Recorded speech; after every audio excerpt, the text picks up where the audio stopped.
welcome to Crime in Court. This is It Ends with a Legal Battle, the series with Justin Baldoni and Blake Lively, and we've added Ryan Reynolds to the mix. There's just and Taylor Swift too. I mean, there's just a whole bunch of craziness in these filings. So it first started with the alleged allegations from Blake Lively that Justin Baldoni was essaying her on the set of It Ends With Us, which was a film about DV. So that would be really bad for his brand, especially since he portrays himself, he markets himself as, and I do believe that that is genuinely who he is. He markets himself as like a male feminist, like he stands up for women, he stands up for women's rights. I wonder if he's going to feel that same way after all of this has happened, if he's still going to have such a strong stance on women power, because this is the exact reason why you don't believe all women. And when these allegations first came out, I did not believe that, I waited till receipts came. And here are the receipts. This is Justin Baldoni has just released a full timeline. He's also amended his complaint, which, by the way, I have in the link below, in the description below, you'll see a link to a Google Drive, which is where all these documents are, but they also created their own website, which has the amended complaint and the timeline on it. So we're just going to read, the amended complaint is like 300 something pages long. This is Exhibit A, I believe, of that filing. So we're going to go through that. It is 168 pages. I want to go through the full timeline so we get the full everything. And I'm going to sit here for as long as it takes and do it. I might be pausing in between, but we're going to get through it. And there might be some continuity issues, just, but whatever, because I'm gonna sit through and get it all done for you because I want to sit through this whole thing. It's a lengthy document, but I think it's gonna be worth it to read through. Sorry, I got my coffee so that my throat doesn't dry out. And as you can see on the screen here, yeah, point the right way, Heather. So this is Justin's full timeline, and we're calling Blake the Snake Lively now. That's her new name, and Crying Ryan Reynolds are their new nicknames, I guess, everywhere. So we're going to call them that now. We're probably going to cancel them after what we learn in this. So let's get started. All right, so the following timeline is intended to be read in conjunction with the consolidated plaintiff's first amended complaint and is expressly incorporated therein by reference. This document provides a summarized account of the sequence of events. So all of these documents are available online. Justin Baldoni and his defense team put this out there online for everybody to read because public opinion versus the truth, and whatever Blake and Ryan might have been putting out there might have just been for public opinion and not the truth. So here's the receipts, and let's get started reading it. Okay, so again, the filed complaint, you can and this particular document, which is the Exhibit A, the receipts, the timeline, it's called. You can find it. I'm trying to get to my website so I can show you. So I'll give you the link, which has all of the court documents. It'll be in the description below. It has all of the court documents you can go through. We're reading the timeline of relevant events. The amended complaint is also in there if you want to read it. It's over 370 something pages, but um, like I said, we're not going to read that, but we will read the timeline of events. And speaking of this, is I'll also put the link to the lawsuit website that him and his attorney put out. It says the lawsuitinfo.com. That's the website. All right. So I'll put that in the link below as well. You can download them yourself there or on my Google uh, folder. All right. So this document provides summary of the sequence of events, key events. So January 1st, 2019, Justin emails Colleen about It Ends With Us book. Colleen Hoover is the woman's name. She is the author of the book It Ends With Us. She is the one who he purchases the rights of the book from. And so we're going to read about that. This is him reaching out to her originally years ago, as you can see, 2019. And so this was his project long before Blake ever signed on to the project. All right, it's a little blurry, but here we go. So this is from Justin, February 1st, 2019, to Colleen Hoover. Hello, Colleen. Thank you for the intro. Redacted. So somebody must have introduced him to her. Wow, it's such a pleasure to meet you, and thank you for being open to having me potentially option your book. Sorry, it is blurry. Let me actually, whoops, what did I do? Let me shrink it just a little bit because it's so blurry that I can't see it. All right, let me option your book. Some quick backstory. My purpose and intention in this insane business are simple: create impact by making content that helps us remember our shared humanity. Content that, I don't know, something us to be better, to make the hard choice in the moment that one day on our deathbeds, we will be grateful for. It's been a tough road. Sorry, this is really blurry. It's been a tough road, but an incredible one, as our industry doesn't often reward those of us trying to change culture. So he's actually trying to create art and change culture by wanting to purchase this book. He wants to make a message for humanity. This is like his this is a big deal for him. He's a nice dude, and we'll see that as we go on. All right, so that's his motivation. I've always believed the financial reward will come, but it's not my primary motivation. As Joanna may have told you, oops, I don't know, they might have meant to redact that.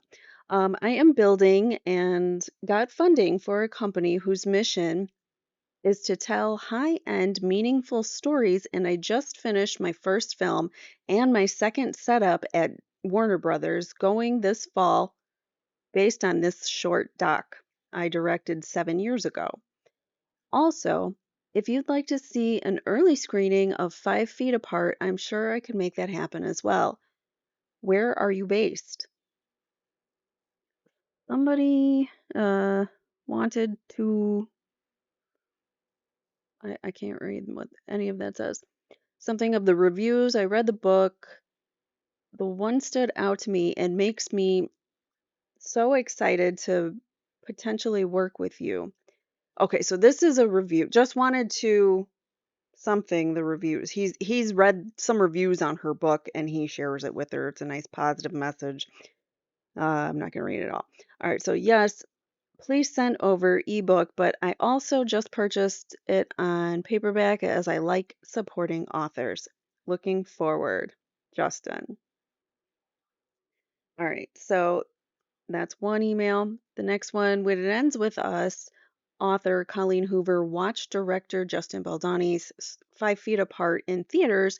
She told Baldoni on April 11th, so this was 4 months later from his email, you are the right person to make this movie, referring to It Ends With Us. So let's try to zoom in a little bit here.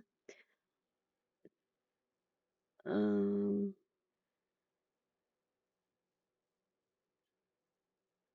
okay, so this is an email to Colleen. I mean, yeah, it's to Colleen from Justin. They're not sharing. I don't know why I'm not seeing the one from Colleen saying that he's the person, but this is another email from Justin to Colleen. I'm finally coming up for air. So this is 4 months later. I guess he's like reaching out to her again. I'm finally coming up for air from the release of the film, but still shooting Jane for another 2 weeks. Jane the Virgin, hilarious show. He's great in it. He plays a really nice guy in it, and I really do believe like that's who he is in real life. But anyways, okay. So by the way, Were you able to see it? Would love to know your thoughts. We actually started filming the final episode or final episode today. Crazy. So grateful. Oh, so this was right when Jane the Virgin was ending. Hilarious show. I was sad when it was over. It was a good show. It's funny. I binged it all. So I haven't been able to get It Ends With Us off my mind. Such an important story, so damn romantic and beautiful and tragic and hopeful. I always say that both in art and life, all the best stories are always two things at once. And this is so much what your book is. Joy and pain, love and sorrow. You did such a beautiful job of covering incredibly difficult subject matter and playing it out in a realistic and unforgettable way. But what I love the most is the opportunity to let so many women feel seen on the screen via this particular story. Again, he tried to film it from the female gaze the whole film. Like he played the main lead character obviously, but I mean, it was always female focused, the movie, and I think he did a good job of that for the most part. All right, but what I love is the opportunity to let women feel seen on the screen. I can't even imagine how many women there are who are stuck in a relationship like this and via this story could find the strength to create a better life for themselves and for their children. There are so many opportunities to partner with organizations and create impact with with a story like this. I love that you held nothing back from the pain of Lily and Ryle's past. I love that they really are no bad guys and that we are the sons of our experiences and our trauma, the sums of our experiences and our trauma. It's true. I agree with that statement. I love the opportunity for narration and the stunning and gorgeous impact of the what? The title payoff at the end. Like at the end, like it ends with us. These are the kinds of stories that change and save lives, and I believe this story in particular can continue to have a huge impact on the world. So if you will have me, I would love to option it from you. On a separate note, the screenplay for 5 Feet Apart was adapted into a novel and has been on the New York Times bestseller since before the release of the movie last month. I know you have your charity, and I would be happy to donate some signed copies for the bookworm box. Let me know what you think. Much love, Justin. So, yeah. All right. So, due to international travel, some images may appear to reflect dates and times that vary from the local time. Okay, so that's what that little footnote was. Um, all right. Oh, because it says January 1st, but this says February 1st for some reason. But that's what that is saying. Due to international travel, some images may appear to reflect dates and times that are they vary local time. So why would that be a month? I don't know. Maybe he meant to say February, but wrote January. I don't know. It says February right there. I wouldn't have noticed unless I saw that footnote. All right, so here is from Colleen to Justin. Oh, my eyes. And your poor ears having to listen to me struggle through this. All right, so Colleen says, thank you so much for the email. I wasn't expecting you to read it so quickly. I would love to talk with you more about the project. You get the book, and that's the most important thing to me. My big fear is that I'll option it to someone who thinks it's a hot romance and they'll take it in the absolute wrong direction. I'm going to be upfront with you about a couple of things so you can decide if you want to move forward. I've sold several film options and I realize not all of them get made, and I'm okay with that. One of the film options was not a great experience. The producer started a fundraising campaign for the film without my knowledge or permission beforehand and ended up taking over $100,000 from the readers. The film was never made, my option was never paid, and I ended up pulling the plug on the project, and the producers never refunded readers their money. Well, that sounds like some legal issues over there. I felt horrible that my readers were the ones punished, so I mailed out $1,500 worth of free products to those who donated to the campaign. I want to be positive that crowdsourcing is not something that will be done when it comes to this film. It's important to me that a funding plan is in place and won't affect the supporters of this book. While that experience wasn't a positive one, I had a wonderful experience working with a producer on Confess. It was a 7 episode series that was picked up by Awestruck and Go 90, but unfortunately, right before I released Go 90, right before it released, Go 90 declared that they were shuffling down. Because of that, Confess released on an already defunct platform just a week before okay, so Go 90 must be a platform like Netflix, but one that no one's ever heard of. So luckily, my readers got to watch it. Oh, it was eventually shut down on the platform. So not all was lost, and the overall experience was not much fun and very surreal. I didn't really have a lot of involvement beyond reading the script and getting the dailies, which, as we know, dailies are like the daily film. It like just keeps on a running.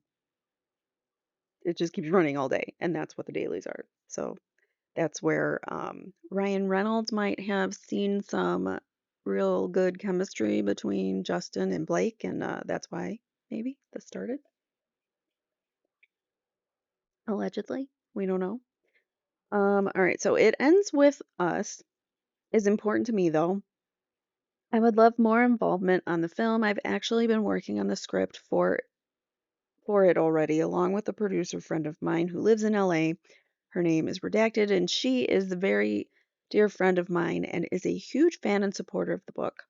We sat down for a week and outlined it last month, but I had put a pause on it because I'm on deadline for the book I'm writing.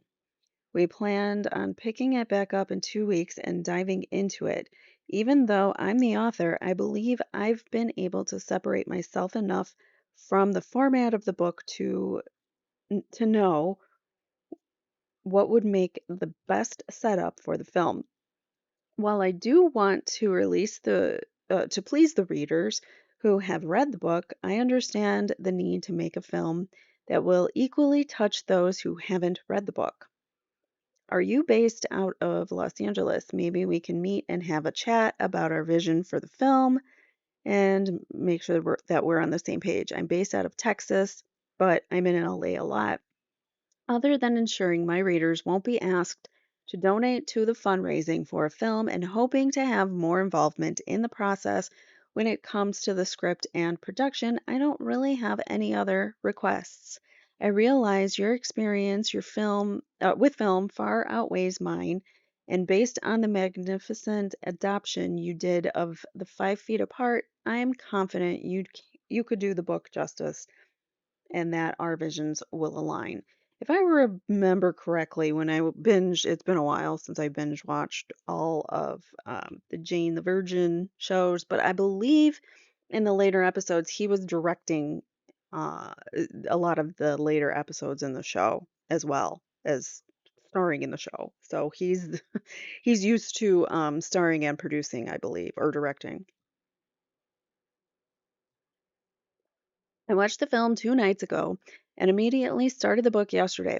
Sometimes I like to do it backwards. I think you did a wonderful job, and even though I'm not finished with the book yet, I feel like the essence of it was captured beautifully through film.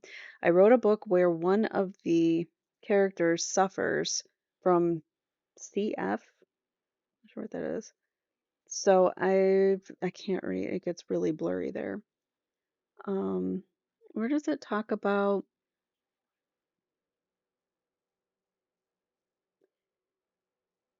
Did you happen to read the author's note at the end of the novel? It's a quick read if you don't get to choose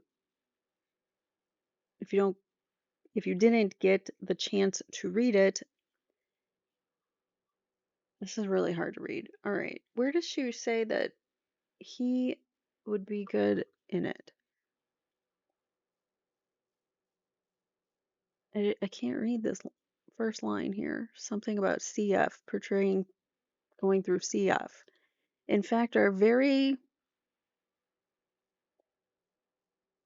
yeah, this is too hard to read. It's actually funny you emailed me when you did. When the email came through at to, to my phone, I was on your website browsing Wayfair. Loved the something. Not sure. This is so hard to read. Okay, that's enough ranting. I really appreciate the email and appreciate you having a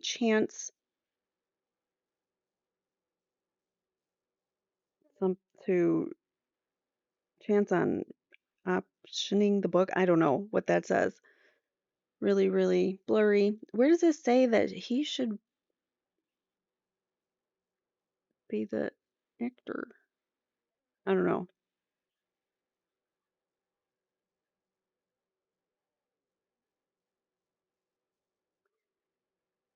I feel good about the something. I feel good about you. I've seen your past work, your passion, and your love for humanity. And I honestly, something, there's no one better for the project. I honestly believe or think something that there's no one better for the project. That's where she says it. It's really hard to read, but it's right there. Trust my eyes. Yeah, right, because I can't see crap. But yeah, it says, I feel good about the, what did I say that was? About the something. I feel good about you. I've seen your past work, your passion, and your love for humanity is honestly, oh wait, and your love for humanity, and I honestly think there's no one better. I think that's what it says. It's really hard to read, and I apologize for stumbling through that, but I mean, look at it. It's really blurry. So, yeah, that's signed Colleen. We're not gonna try to stumble through that anymore. All right, the next piece in the timeline. So that was April. So we're going from January to April, April 12th. Now, Hoover suggests that Baldoni portray Ryle in the film. All right, so this is so much better to read. Thank you. Colleen Hoover to Justin. Have you given any thought to whether you would want an acting role in this? Say, maybe Ryle. I could see that. Ryle is the lead character. Again, he would be doing the lead, acting the lead, and directing, which he has experience in. May 8th, 2019, Justin options the book. It ends with us with Colleen Hoover. So I guess that means the deal goes through. September 16th, 2022, Baldoni connects with a representative from the nonprofit organization No More, which raises awareness and acts to end DV and SA with the intention of partnering on the film. So they partner with this nonprofit for DV. The representative followed up with an email to Baldoni. This is the No More representative to Justin. So happy we got a chance to connect today, albeit briefly. I am really excited that No More is partnering with Wayfarer in any way and beyond grateful as it relates to Microsoft and the movie. Your comment about not wanting to make DV rhymes with corn is well taken. Approximately acknowledging the balance between how childhood trauma impacts us as adults. It's very much more about the inner workings of a human and not like glorifying the beatings, you know. And not wanting to excuse Ryle's behavior is really hard. Simultaneously, you want the audience to understand Lily's response to Ryle after the violence she experienced as a child without people getting frustrated and wanting to scream, "Why don't you just leave?" Whatever. That's such a dumb excuse. To anybody who says that doesn't know anything about abuse. Not easy stuff, but I am confident you of anyone will get it right. You of anyone, like you of all people, will get it right in a way that makes a good movie with a strong message. I love that you want to help victims with the proceeds from the film. For sure, direct service is one route, but we may even have heard it today, prevention, which is what ACTM really does. I don't know who that is. Is where the field often prefers huge awareness opportunities like this one focus. In this case, the title of the book film says it all. The intergenerational nature of DV ends with us, and a great place to start that work is with adult survivors of childhood DV like Lily. There is so little out there for this population. Personally, I love the idea of doing some research about the element of DV and using it to and a using it to inform resources and other tools we might develop for adult survivors, and B, using it as a part of a potential education campaign accompanying or in the run up to the movie's release. There are so many ways to go, and so many people I can think of right now who could have been Ryle, who have been Ryle in their families, and that which leads to more Lilies. Mull it over. Happy to talk through brainstorm, whatever. Be well and have a great weekend. P.S. I'm sure you hear this a lot, but your wife is just lovely, beautiful inside and out. I can just feel from like 3 minutes of conversation. Okay, so that is the No More representative from the nonprofit organization. All right, so next we've got September 23rd. So we're moving way forward in time. September 23rd, 2022, Wayfair partners with Sony. Their agreement includes, at Wayfair and Baldoni's insistence, a requirement that 1% of the film's proceeds be donated in support of survivors of DV. That 1% was ultimately earmarked for the organization No More. Gotcha. All right, so December 31st, 2022, Lively agrees to take the lead role of Lily Bloom. So all this other stuff had been going on in the works for years, thanks to Justin creating Wayfarer and reaching out and optioning the book and all this stuff has been going on behind the scenes long before September I'm sorry, December 31st, 2022, which is when Lively agrees to take on the role. All right, so next is January 13th, 2023. Baldoni and Wayfarer develop marketing ideas for the film. They share these campaign ideas with Sony, including an idea for Lily Bloom pop up shops nationwide, each of which would provide access to resources and safe houses for DV victims. This is an excellent idea. And I'm sure it gets somehow destroyed and taken from him. But here we have it. So Baldoni and Wayfair partner with Sony, um, these pop-up shops they want to do for DV victims all around the world or around the US, like different pop-up shops for and provide resources. That's such a great resource. Let's let's back up a second. In case you're new to my channel, you don't watch because, maybe this is the first video you're watching of me. I am a survivor of DV. My ex was emotionally, psychologically, verbally, sometimes physically, but not like the punch you in the face type, but like pushing, shoving, hold, pin me down, get in my face type thing, and that kind of thing.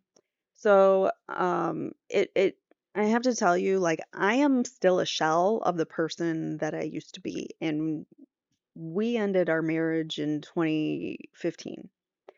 So 10 years later, I'm still not the same person I used to be before him, and I don't think I'll ever be. It's changed me drastically. It's affected my entire being. There are still things that like he's like gotten into my head sometimes where it's like I'll feel like I'll feel bad about something that he would make me feel bad about, which there's no reason I should feel bad, like falling asleep on the couch, let's say, while watching TV at night. I mean, who hasn't done that? I wasn't allowed to do that because it took away time from me and him, and he didn't like it. Like, he wanted me awake for that moment, and he would stay up so late at night, and I'm like an early bed person. I'm by like 10 o'clock or earlier, I'm out. So, and I've been like that, I'm not, I don't know, whatever. But it was awful. It was like torture to try to stay up when I'm like exhausted. But anyways, I don't want to get into all of my stuff. I just wanted to put that out there and say this is the reason why I'm doing this. It's not really, it doesn't really fit into my channel per se, but it is about DV. And I, as a survivor myself, I'm deeply, deeply, deeply offended that someone would make up this excuse, pretend to be a victim, and then try to destroy a man's life because of it. And he didn't do it. He's innocent. So, and all these receipts are going to show us that. Anyways, let's move on. I just wanted to bring that up in case some people didn't know that about me. If you're new to my channel, it really affects you. So, for something so awesome as this, to make it about humanity and to do outreach to the public and to have resources available to them, like that is just fantastic. Like, I wish I knew what I know now about the things that, I had to experience in order to learn, but that is why I'm here. So, anyways, let's keep going. So, January 13th, 2023, we're getting closer in the timeline. They also sought to partner with the nonprofit No More, which raises awareness and acts to end DV. So, the Lily Bloom pop-up shops are also going to partner with the nonprofit. All right, now we're getting into Wayfair marketing, Sony marketing team copying Justin. Hi, it was great meeting with everybody to discuss the vision for the three pre-production social videos and initial content and campaign concepts. I've attached an overview of the topics covered during our call. We're excited to partner and bring IEWU to current and new fans in creative ways. Thanks and have a lovely weekend. Here's some pre-premiere campaign stuff. It says nationwide Lily Bloom pop-up shops, fun and sexy floral shop around the country. Justin and, if possible, other cast to show up for impromptu photos, book signings, maybe even working in the shop. Partner with DV organization No More and local shelters to facilitate access to resources and safe houses. Early fan screening across the country. Cast flies from screening to screening before premiere. That's, I mean, good campaign, good idea. All right, so January 22nd, 2023, Lively introduces Baldoni to her friend and celebrity trainer, to his friend. Lively introduces Baldoni to her friend and celebrity trainer who would later become Baldoni's trainer. I thought it was the other way around, but okay. So it was Lively's trainer first, and then he became Baldoni's trainer, or she became whatever. I don't know. All right, so then same day, Baldoni and the trainer start collaborating with the trainer delivering Baldoni's workout program on February 26th. So this is January 23rd. Hi, redacted. Justin Baldoni here, a new friend of Blake's. We are working together on a film. I'll be headed your way first week of March for 4 months. And the trainer says, great to meet you, Justin. Happy to discuss. Let's jump on a call at some point. Awesome. This is so great with receipts laid out like this. I think most lawyers should do this in their filings. But, anyways, February 9th, 2023, Lively and Baldoni exchange texts. She jokes with Baldoni that she is 20 pounds from her goal weight. So she's the one bringing up weight in the first place. Yet she would have us all believe that she's this victim of, oh, he was weight shaming me because I had a baby. Get bent, Blake. That's what I say. So Baldoni responds by disliking the message. Lively thanks Baldoni for his friendship support. So your friendship support helped me with that also. So thank you. This is Blake talking, not holding to anything professionally, just thank you for the friendship side in the meantime. And some prayer hands. He says, for real, I was worried about you. That's so much to hold. I'm really happy for you. I bet you feel 1,000 pounds lighter from whatever she told him that made her feel better. She says, I really do. Only 20 to go. Haha, with like laughing faces. And he disliked that. And then he put crying laughing faces after that. And then she put sad faces, apparently. So that was their conversation about that. February 14th, 2023, Baldoni begins writing and sending script revisions to Lively, all the while also building rapport with his co-stars and lead actress. With his co-star and lead actress. Lively responds, you're safe here, indicating he need not worry about his choice of words and could speak freely. So he says perfect.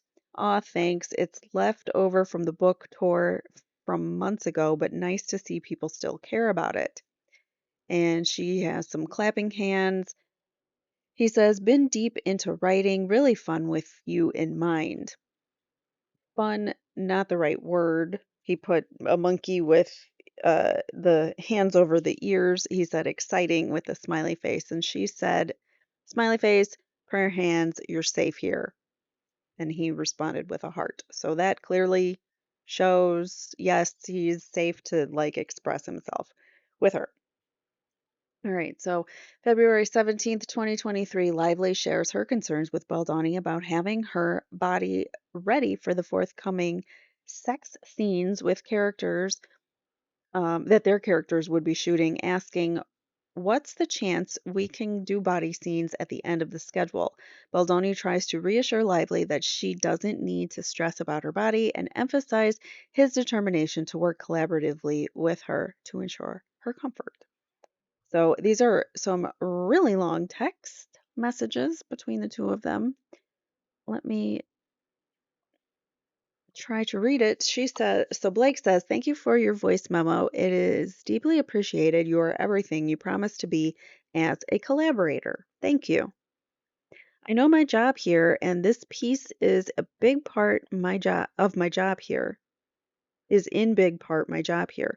We both understand the assignment as actors in the roles, but also as producers and also as marketers.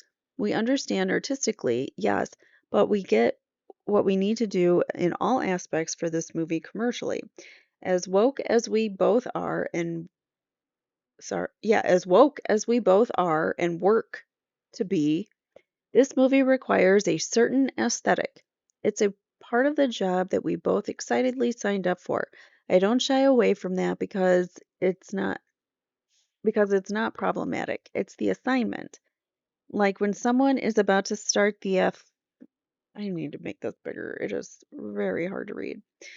Like when someone is about to start an athletic event, it's their job to be in top shape. My husband and I both look at certain roles as athletic events. And this is one of them. It's not always a part of the job, but on this one it is, and that's great. As much as I'd love to not think about it, that would be irresponsible and also impossible because it's unrealistic to not acknowledge what I need to do. This is my job here, and I meet my responsibilities with extreme work ethic. I look for solutions to achieve my high goals instead of lowering my goals. We all win when when we're each firing at our highest capability. This just sounds like a bunch of smoke. They're blowing up their own asses to make themselves feel like a important celebrity when all you do is memorize lines and act them out for us. Like you're not really that special. I'm sorry, but you're not. But she's like blowing all this smoke up her butt. I don't know. It's like to make herself elevated. I don't know. To me, it just comes off that way. And you and I both are, and we'll continue to. I just need as much time as possible because I just had my fourth baby. I understand that you'll never personally know all the nuances of the challenges unless you lived this physical moment in time. I'm in with this physical road ahead. So having you understanding and support to help me pull this off is critical and very, very appreciated, not just in my experience now, but also healing from experiences past. So thank you. We are going to kill it and be so fit. They have to Lola us to look less banging. I don't know what that means. Lola. And then he loved that comment. And then he says, I'm sure you are honestly. Oh wait, she responds, kicking ass, but it's still a ton. Did he ask her a question? It doesn't say. She says, kicking ass, but it's still a ton of work and not a ton of time. What's the chance we can do body scenes at the end of the schedule? And he responds, I'm sure you are. Honestly, there's 1 billion moving parts to schedule right now. So that, to me, that means I don't know, don't ask. I don't have an answer for you. It's going to be ever evolving. Now I just turned in the rewrite, and so they are hard at work. So much of it comes down to locations and the other cast availability, etc. So to be really honest, I have no clue. I want you to know you will look amazing. Anything you are insecure about, we will talk through and get creative together and make you comfortable. I just don't want you to stress about your body. It's the last thing you need. As soon as I have a rough schedule that's even remotely accurate, I'll share it and I'll make sure that the team keeps this in mind as well. And then I think he sent another, I think that's an emoji, but I can't tell what the heck that is. So yeah, I mean, he couldn't be nicer and more supportive of her and her needs, in my opinion. All right, let's shrink this. All right, so next up, February 26, 2023, Baldoni's trainer provides him with a workout program. So, trainer sends the program in a Dropbox link. He says, here you go, four things. The jumps are to be low intensity, and this is to improve performance. Go 50% intensity for the first few weeks. Let's sub the dead stop rows for chest supported rows. Stay out of lumbar extension. Okay, blah, blah, blah. These are all his things. He says, amazing. Can't wait to check it out. Thank you. And then next, February 28th, Baldoni and Reynolds exchange text messages expressing mutual respect. Here, it may start to get interesting. This is This says, Hey Ryan, Justin Baldoni here, the guy who brought his internal baggage to his meeting with your wife. I asked Blake for your number well over a month ago and now wanted to text you for a while and have wanted to text you for a while now, but good my good of nerves, my something of nerves got the best of me. I don't know. I can't, this is so hard to read. Emily, who is his wife, and I have a very small circle. We live out in the country in uh, Ojai or something like that. Ojai, right? And pretty much just hang out with each other. We've known all our closest friends for years, and I don't really have any close female friends that my wife isn't also friends with, let alone married ones. And so I guess this is just an awkward text to say, I'd like to be friends. I'm happy there's no check yes or no box. That's funny.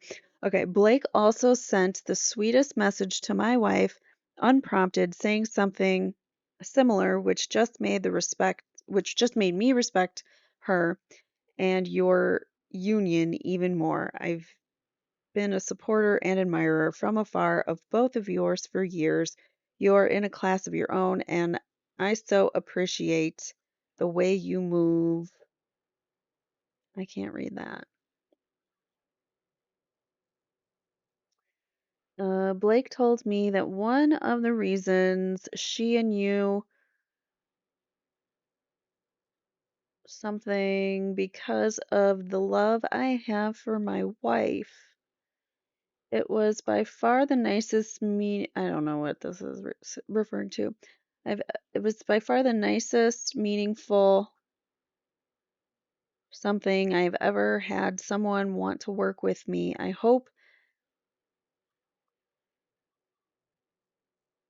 I don't know. I hope my something texts with her haven't been too annoying. Like I hope me and her talking haven't been too annoying, and am really looking forward to all of the all of us spending time together. My family is coming for half the time, which is going to be hard for me as we haven't spent. This is so hard to read, guys. I apologize. Blowing it up bigger isn't going to make it any better because it's just blurry. But we get the point. So my family's coming for half the time, which is going to be hard for me as we haven't spent more than a week apart for 11 years. Wow, that's gonna be hard, but we will make it work, and I know my kids are excited to make some new friends in yours, so their kids. I'm going to do everything I can to get Blake out at least a few days earlier than before. The schedule is still being something. Mm, congrats on your gorgeous son. I can't believe I actually read that. It does say congrats and truly congrats on your gorgeous son. Well, I can't read the rest of that. P.S. Let me know if the offer to move in still stands. And then he says, Hi, Justin. Sorry for the delay. This is Ryan Reynolds responding now. Sorry for the delay. I've been in a writing cave and the girls are sick. Dot, dot, dot. Again, I'm told they have an immune system, but it's in beta testing. What a lovely, generous something. I don't know. Some of the greatest creative decisions I've made are, in fact, Blake. The same goes for Redacted. The acting is a small piece of a pretty, astounding patchwork quilt of creativity. More than anything, I rely on her taste. Far beyond movies, I rely her on her tastes for all aspects of my businesses. That multidimensional creative output is something I can see in both of you. I'm excited for you to work together. I'm excited for Blake to crack open her creative piggy bank with someone as dynamic as you. This is good, or this is going to be incredible. So he's really weird about this. Like, again, like the creativeness and like this isn't her movie to create. She's just an actress. She's supposed to create on screen, but yet she takes over the whole friggin' film. And thank you for understanding what it means to me personally to have my family reunited as soon as possible. Nothing means more to me either, I can promise you. We're hardwired for keeping our family together. It's how to win us. This is weird. Like, this whole section is weird. And also how to kill us when we can't. Like, meaning to kill us when we can't be together. We never split up ever. It was a huge thing for us on the film. I tried to push our start date, but Marvel booked studios that July and redacted filming was something. Can't read that. All right, so it's how to win us. Oh, here. Timing was something. I've been frantically smashing out my third pass to the script to address structural changes, but mostly to get our budget down and shorten the shoot. So he's talking about what he's doing for the Marvel film. We see and appreciate that you already moved significantly to make it work with her schedule because of the film she's already committed to, which thankfully she was able to gracefully punt. She tried before but didn't share how hard. I don't know what that means. All this to say, I'd have your line producer face tattooed on my perineum if he, she, they can figure out how to start 2 weeks earlier. Completely understand how. So he's like being funny here, but he's really like being serious. Like, this is the first time they're talking, but I'm begging you, start your film 2 weeks earlier. Like, I'm Ryan Reynolds, so you should start your film earlier for me. Why? All right, so 2 weeks earlier, completely understand how big of an ask that is. It's like he doesn't control everything. Like, he's working with studios and production, it takes a lot to put a production together. Throwing it together 2 weeks earlier might be a difficult task. He says, completely understand how big of a ask this is, but the perineum is one of the most nervy parts. Um, I'm sure he says of the body. Where are we at?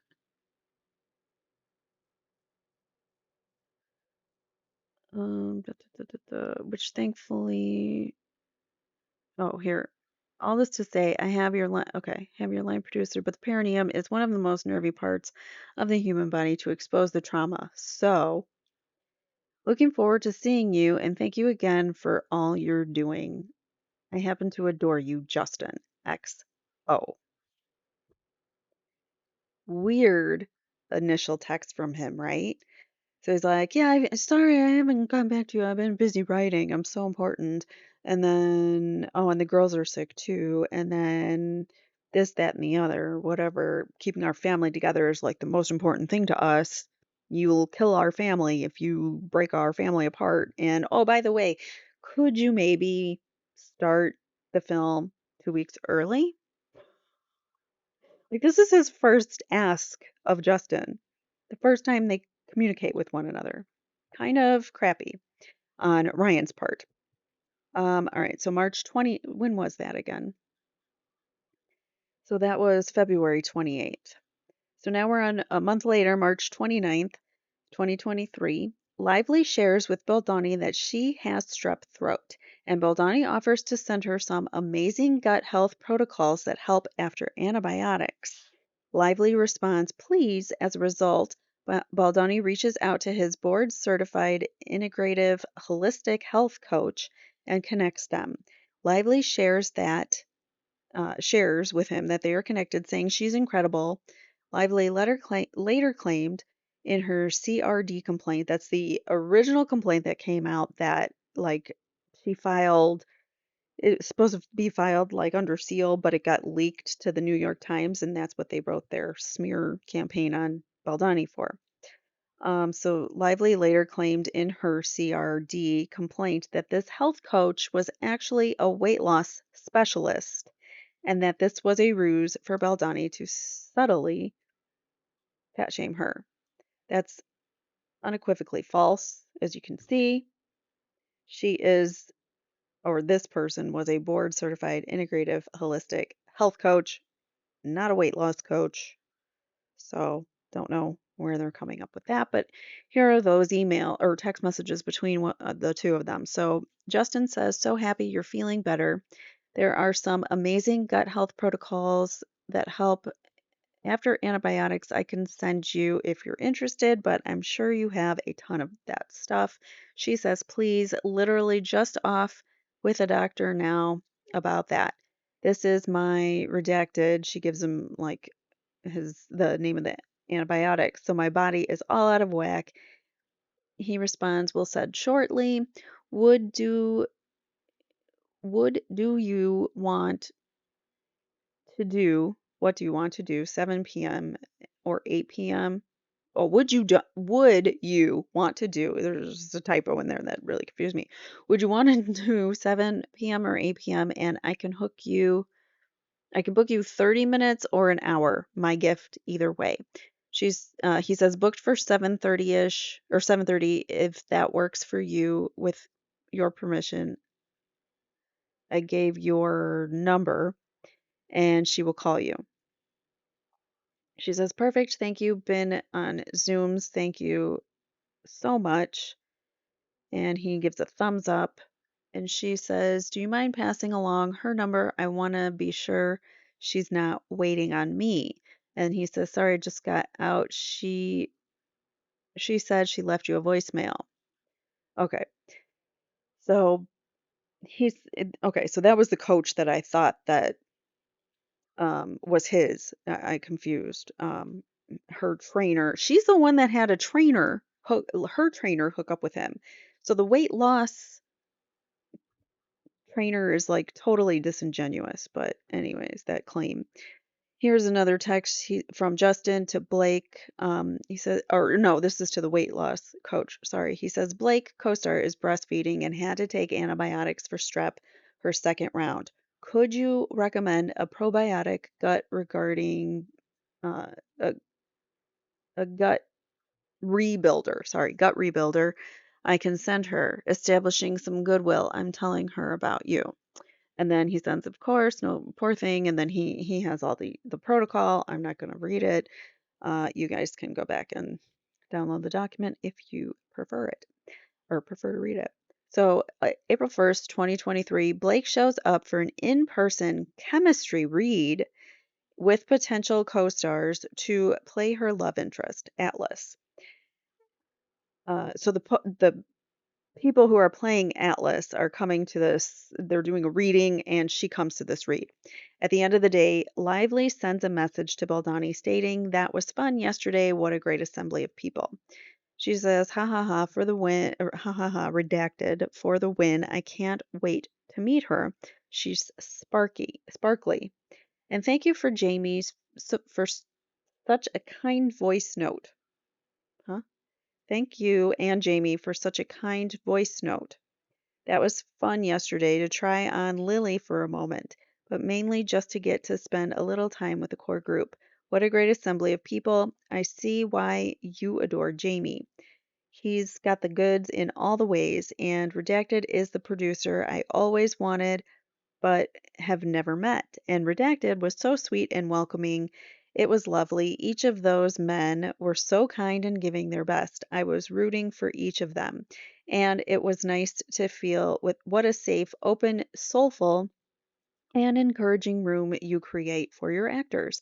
Excited to do it all for real."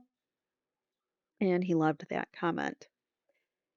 April 5th, 2023, Baldoni hires an intimacy coordinator. So now we're getting the things are progressing in the film. They're starting to do their acting, their uh, chemistry reads, I guess they're called. I didn't know that's what they were called, but they're doing some read throughs already, meeting the group. Now we have an intimacy coordinator. So April 1st, we're all getting together and meeting. And now in April 5th, the intimacy coordinator is hired.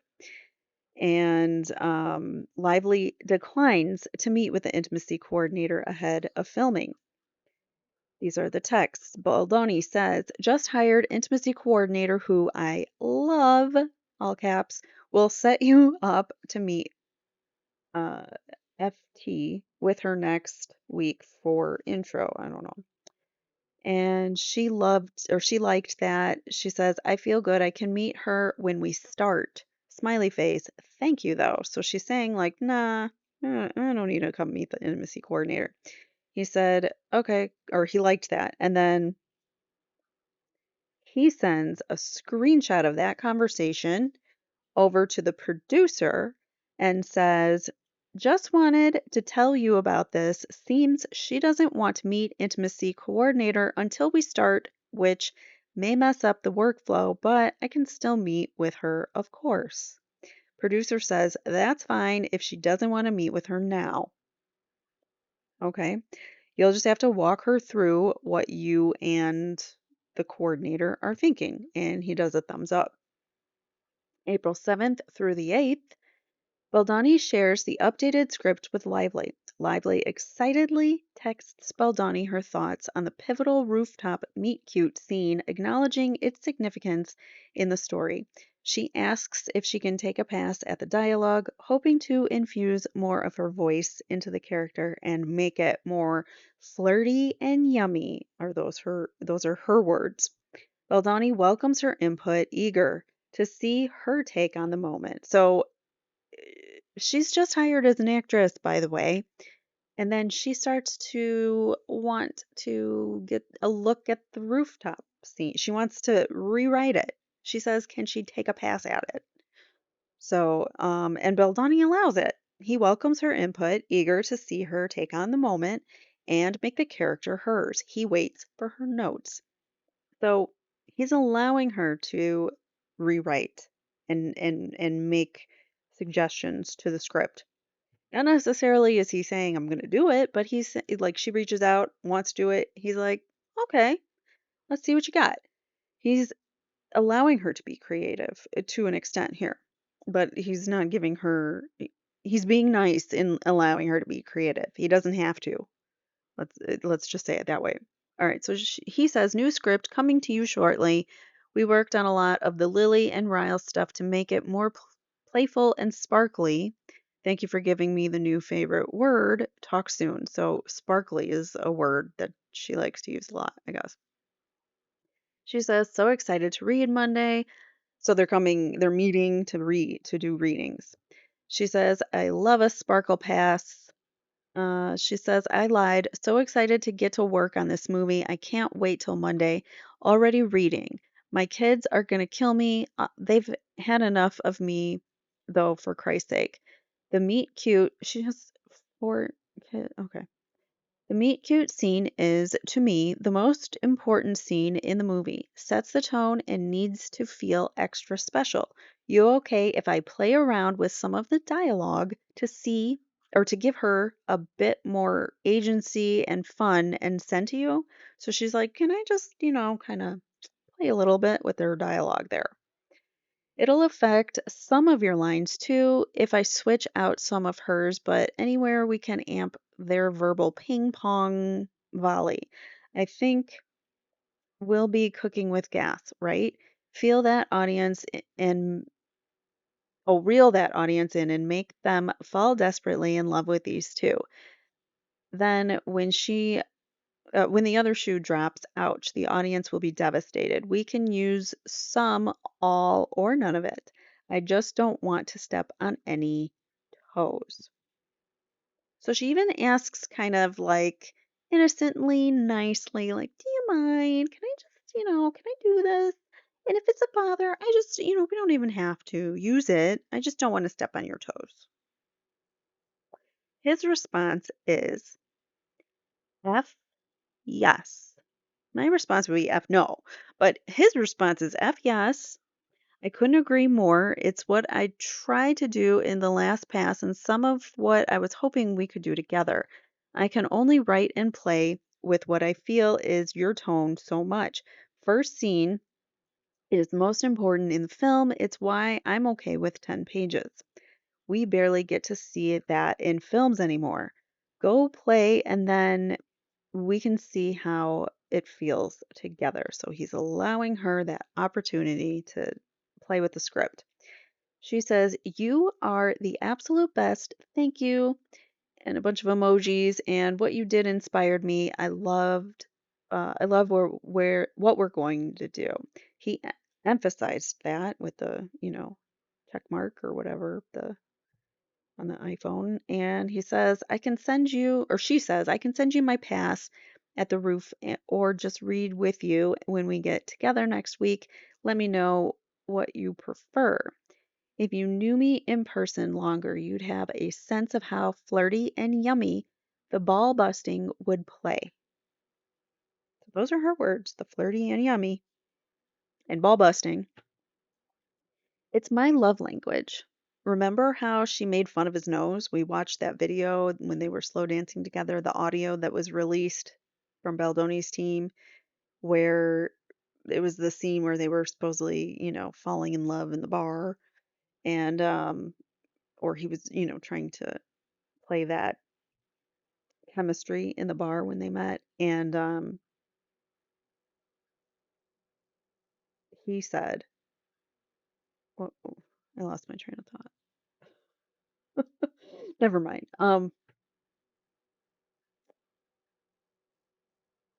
Oh, she was being, well, they were being flirtatious and it was an awkward thing. Anyways, all right, so it is my love language. Oh, that's what it was. She was making fun of his nose, the ball busting, making fun of his nose the whole time, or like, is that her way of flirting with Justin? Was she flirting it with Justin for real? Is that maybe why Ryan was angry about it? So spicy and playfully bold, never with teeth, and him serving it back to her is just as important. You don't usually see both the man and the woman with such agency and humor. Anyways, I can act it out with you for the next week or make sure that it comes through. Or I can send now. Let me know what you prefer. He says, sorry, I was just crying my eyes out as kids and family just left for another 5 weeks and it was a shit show. So he's stressing about his family going away. They're going to be separated for some time and he's going to be filming. And here she is talking about, let's be flirty and yummy and let me bust your balls. And let's talk about this scene where we're you know, playfully flirting with one another.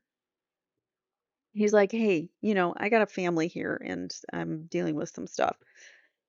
But he's like, yes, send. It's so important to the film and can't wait to play and find it. I agree so much. Lily needs to be strong and witty and playful and bold.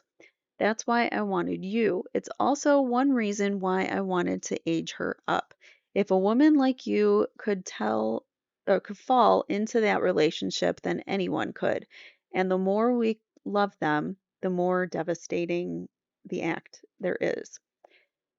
She says the photo is devastating. So sorry to you all. Maybe he sent a photo with his kids or something. But the love is gargantuan and apparent. Thank you for saying all that, and also couldn't agree more regarding Act 3. That's the mission, and he loved that comment. All right, now moving on to April 9th, 2023.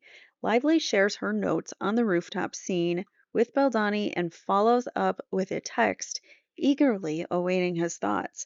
Baldoni responds via voice note, expressing his appreciation for her passion and edits. While he likes her changes, he envisions the final version landing somewhere between her take and the original. She says Happy Easter, so she's bothering him on a holiday. Happy Easter. What'd you think of the pages? April 12th, 2023, Baldoni meets with Lively at her apartment in New York. He is greeted by Lively's husband, Ryan Reynolds, who enthusiastically praises Lively's rewrites of the rooftop scene, which she had sent on April 8th, 2023. Hours later, as the meeting is ending, a mega celebrity friend of Reynolds and Lively walks into the room, Taylor Swift, and also begins praising Lively's script. So Taylor Swift is best friend BF, well, was probably is no longer after all of this came out, but was BFF with Blake Lively. They are probably no longer BFFs because of Taylor Swift has to, maintain her image. But anyways, so Taylor Swift also played a role in this regarding putting a song into this movie, which was forced by Blake. And I don't know if it's in here, if we'll get to it or not, but so who was it? Well, they had their own composer and, art or music person, and he got booted for Ryan Reynolds, music guy, basically. And then Taylor Swift's song got in the movie somehow. Anyways, so where were we? All right, so April 12th. Okay, Ryan Reynolds and then Taylor Swift join in that meeting. April 13th, Lively shares that she is ill again for the third time in 1 month. Baldoni asks if she would like to speak to his health coach, whom he previously connected her with on March 29th. He also offered to take it one step further by connecting her with his medical intuitive. Lively later claimed that the health coach was not what Mr. Baldoni had represented to her and alleged that she was a weight loss specialist. She further claimed in her CRD complaint that this was yet another attempt by Mr. Baldoni to shame her for her body and weight. Yet another attempt. Like, do you see anything in any of these text messages where Baldoni is being rude to her in any form? No. In fact, he's being so unbelievably compassionate and nice with her.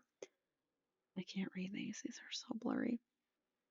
Lively says, "So sorry, been at doctors all AM. I have strep again and a sinus infection. I haven't had strep in over a decade and now 3 times in 1 month. Will send as soon as I get home." He says, "What? Oh no. Do you want to talk to Redacted?" She says, "You think she could help with this? Would love to. It's perplexing all my doctors. I was hoping it was COVID this time." He says, "This is what Redacted is for. I also have someone someone one step further. She's a medical intuitive. She is normally booked up for months and months, but she's a dear friend of mine and can see what's going on in your body." This stuff fascinates me, and I totally believe that there are healers out there. And I read oracle cards, by the way, which is like, I was just thinking about that. Um, if I should share that or not. If you guys would want me to read some oracle cards to get us in the mood before we do some true crime stuff. I don't know. But anyways, I don't do it about true crime. I just do it about like life in general and whatever. But okay.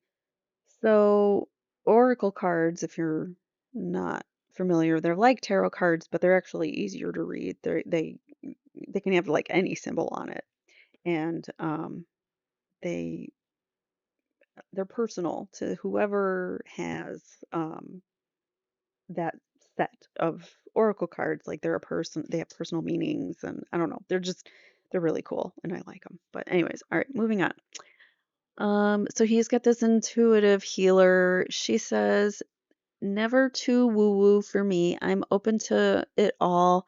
You have enough on your plate, though. You are so generous, but I don't want to add to it."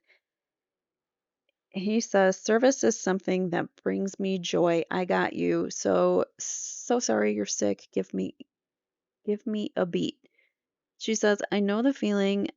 I'm I'm my friend's go-to personal concierge for all needs." Okay.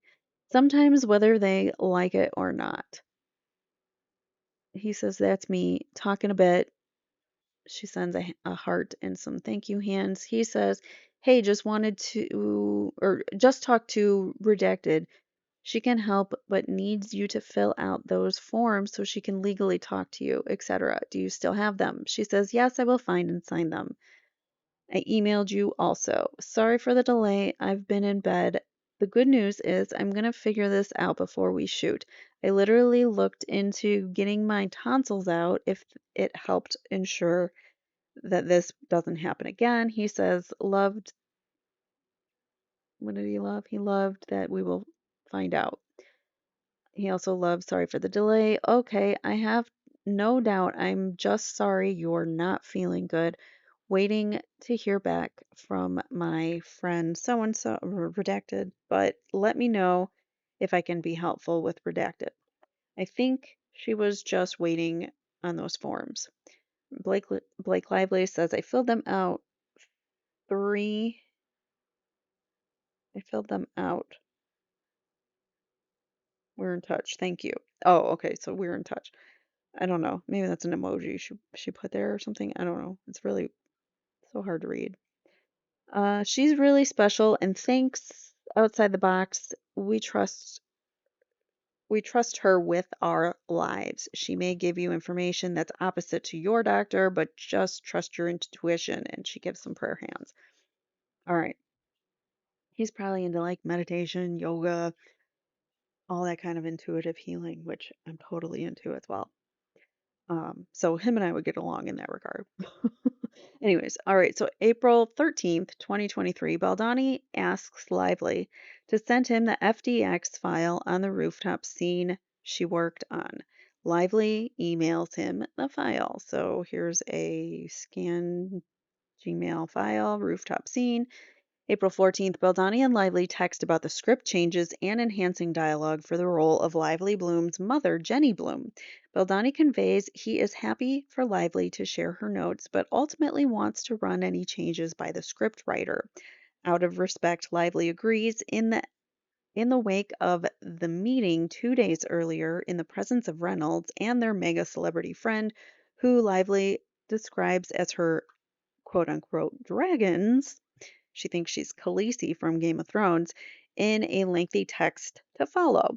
Baldoni feels obliged to text Lively saying that he liked her page and hadn't needed Reynolds and her mega celebrity friend to pressure him. We know it's Taylor Swift at this point. They're just keeping it out for legal purposes, I guess. Baldoni acknowledges Lively's text about her dragons and apologizes for not responding right away. However, he promises to send her a more thoughtful voice note later that evening when he gets home from his plans. So, Lively says, I took a look at Jenny's scenes. It's always different when you read with yourself in mind as the character. I see why a higher caliber of talent isn't working out. It doesn't feel like Jenny has a POV. If she's going a point of view, if she's going to care so much, uh, but what's on the surface or appearances, we have to a minimum see what's underneath. We need to see where that comes from. Or if okay, so this is really, really long. Obviously, I'm not gonna read all of this. I guess you guys can read further, but I'll read some of it. All right. Um, she says, I think it's a quick pass that doesn't add page count. I'm happy to take a run if you send me the script via box. I can also play with anything else that needs a little magic to help fast track some of the conversations in rehearsals. Now that we know that Ryan Reynolds was rewriting scenes, I kind of get this now. Why she's asking, like, well, this scene didn't quite work, and maybe we should give it to me, and let me take a look at it. When really she's gonna give it to Ryan, and he's gonna write it. He says, "Hi, on with No More, our domestic or our DV partner on this film. Something respond shortly." I think you're exactly right. So well said. Happy for you to take a pass. Love what you did on the rooftop, but out of res- out of respect, will want to run it back my I can't read this. Says something you did okay. Loved what you did on the rooftop, whatever, but out of respect, will want to run it back. It looks like my Christie once more or once done. I think he means by Christie or by whoever that person is. Once done, and I get her eyes on further tweaks to make sure her voice remains. Maybe it's really hard to read. I just canceled my next meeting and have an hour. Do you want to meet? Do you want to hop on a Zoom? And he sends a link. I hope that makes you smile. She says, cute, nailed her daily. So fun. So I missed your text earlier, wanted, so I think they wanted you and me to see how they felt about the work. This is so hard to read because they've been by my side so far. Too many experiences where I've been overlooked. Spoke to you about this when we first met. They've watched me handwrite. So this is them talking about Ryan and the other mega celebrity who happens to be Taylor Swift. I spoke to you about this when we first met. They've watched me handwrite scripts because the director is too afraid to send the FDX file, yet he scans and has someone hand type all 120 pages of my pencil rewrites. They've watched me be hired as a writer and paid a significant fee for it, but on the condition that I never ask for credit, which I could give a shit about. It's more the principle of the dynamic at play. They've watched the other side of it too, where I'm told I'm signing on that I'm wanted as a true collaborator, but once we get to work, I'm really just wanted as a yes man, audience, and actor. Well, that is your job. You're hired on as an actress. You're hired to act. That's what you were hired to do, not to collaborate and make a film. That when did you become part owner of Wayfair? That was Baldoni's project, not Blake's. But anyways, um, okay, so both redacted and redacted have established themselves as absolute titans as writers and storytellers outside of their primary gig, just singing and just acting. Okay, Taylor and Ryan, or redacted, just directing. I'm so lucky to have them as creative barometers, but also to have them as the people who prop me up and make sure that I'm seen for all I can do and for all I can and do offer, because they know firsthand all I contribute. They also know I'm not always as good at making sure that I'm seen and utilized for fear of threatening egos or fear of affecting the ease of the process. They don't give a shit about that. And because of that, everyone listens to them with immense respect and enthusiasm. So I guess I have to stop worrying about people liking me. If you ever get around to watching Game of Thrones, you'll appreciate that I'm Khaleesi and, like her, I happen to have a few dragons for better or worse, but usually for better because my dragons also protect those I fight for. So really, we all benefit from those gorgeous monsters of mine. You will too, I can promise you. So she's saying, like, I've got all these dragons and they can be part of your crew too. Like, what?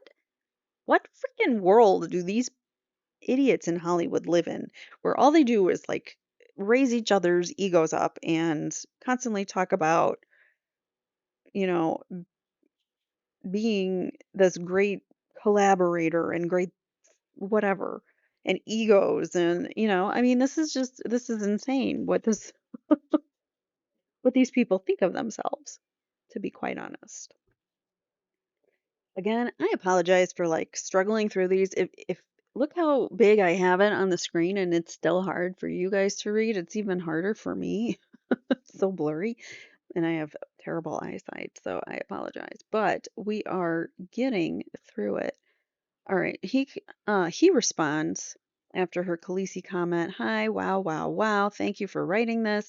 I have so much to say. I'm so sorry for the slow response. So remember, he got like yelled at, I think, during the or maybe not yelled at in this meeting, but he basically got blindsided by Ryan Reynolds and Taylor Swift, basically talking to him in this meeting about how great Blake's writing was and how he should use her writing. So that's where he's coming from. I gave a talk tonight to a bunch of something youth in the city, and your message came through while I was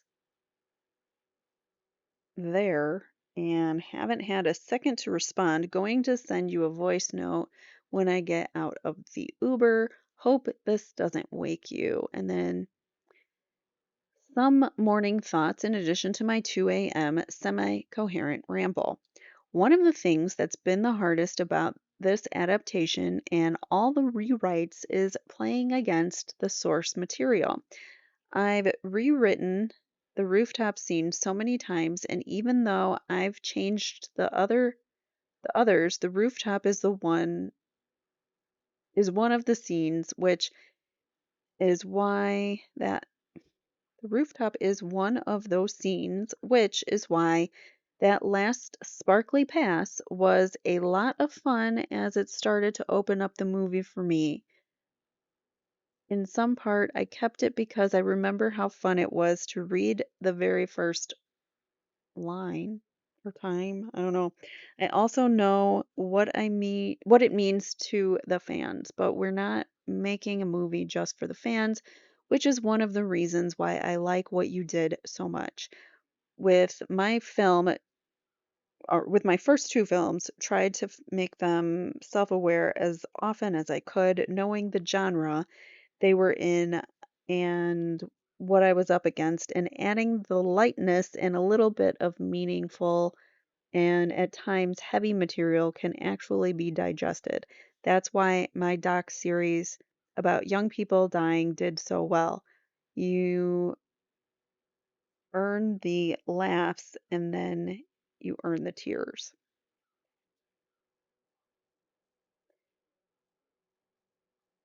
What you helped to do is push it even more in the direction which I was missing in parts. The way you kept the structure of the scene while still keeping the important romantic beats and was very impressive and actually adds to the sexiness and tension versus so she used the word flirty and yummy and now he says sexy.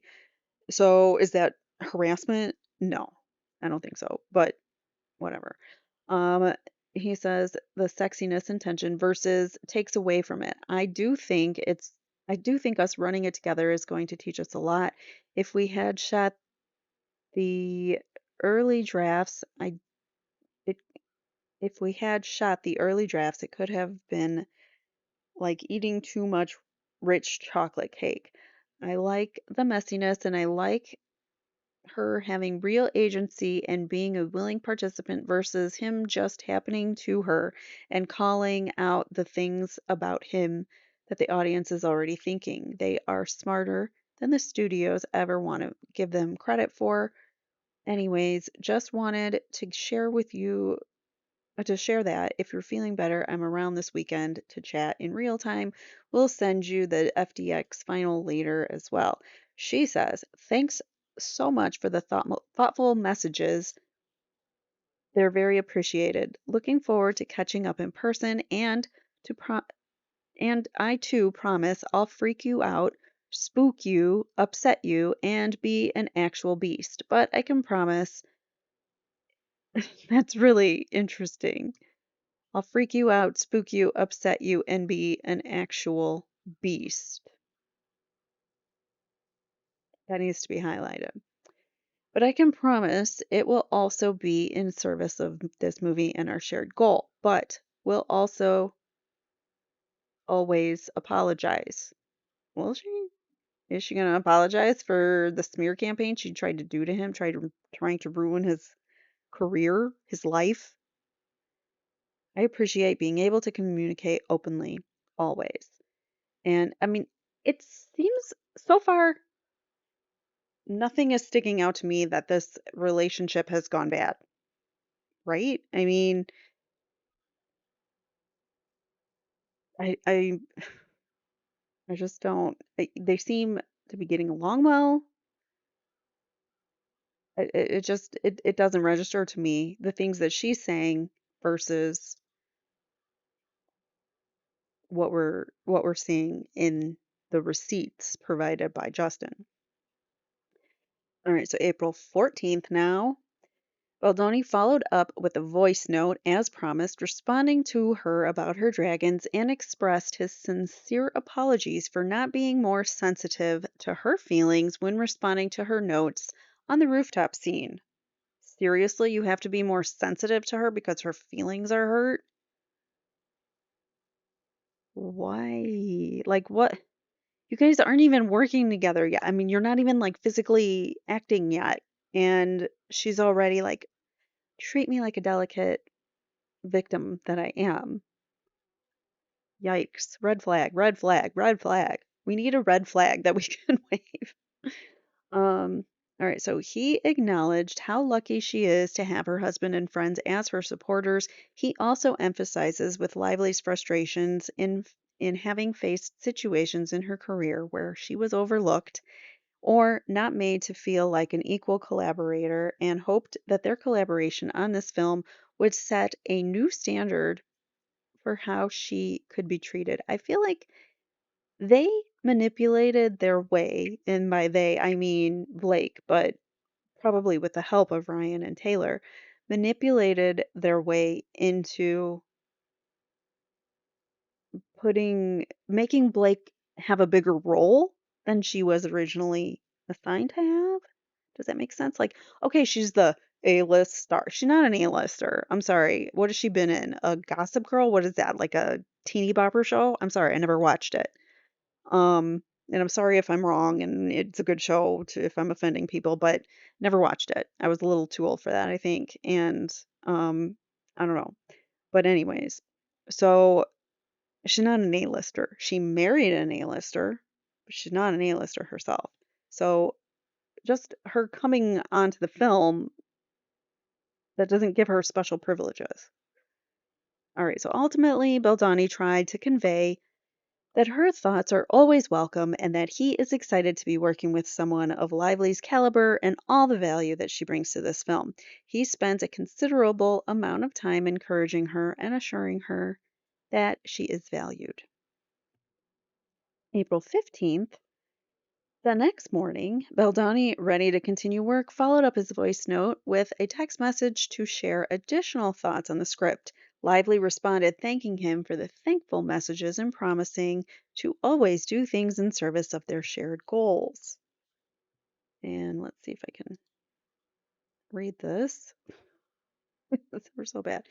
He says, some morning thoughts in addition. Didn't we read all that already? Yeah, that's the same thing we just read. They're just highlighting it again. And then what is that? April 20th, Brendan Sklenner makes a casting announcement. Who's Brendan Sklenner? He's the guy who plays, yeah, I think he plays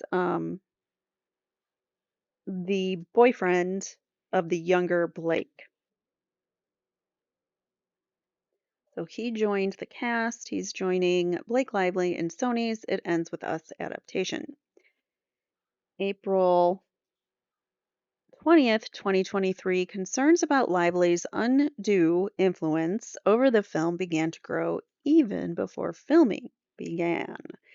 So, I mean, we've already seen that in the way she's manipulated Baldoni. I mean, the guy is so super nice, and I guarantee these predators preyed on that. They like saw it and they were like, pounce. Makes me sick that I ever liked Ryan Reynolds, and he's actually my boyfriend's favorite actor, so we're gonna have some issues watching Deadpool and stuff. But I'm gonna keep a lot of what I know about this to myself because he's not gonna like it, I'm sure, but I'll tell him eventually.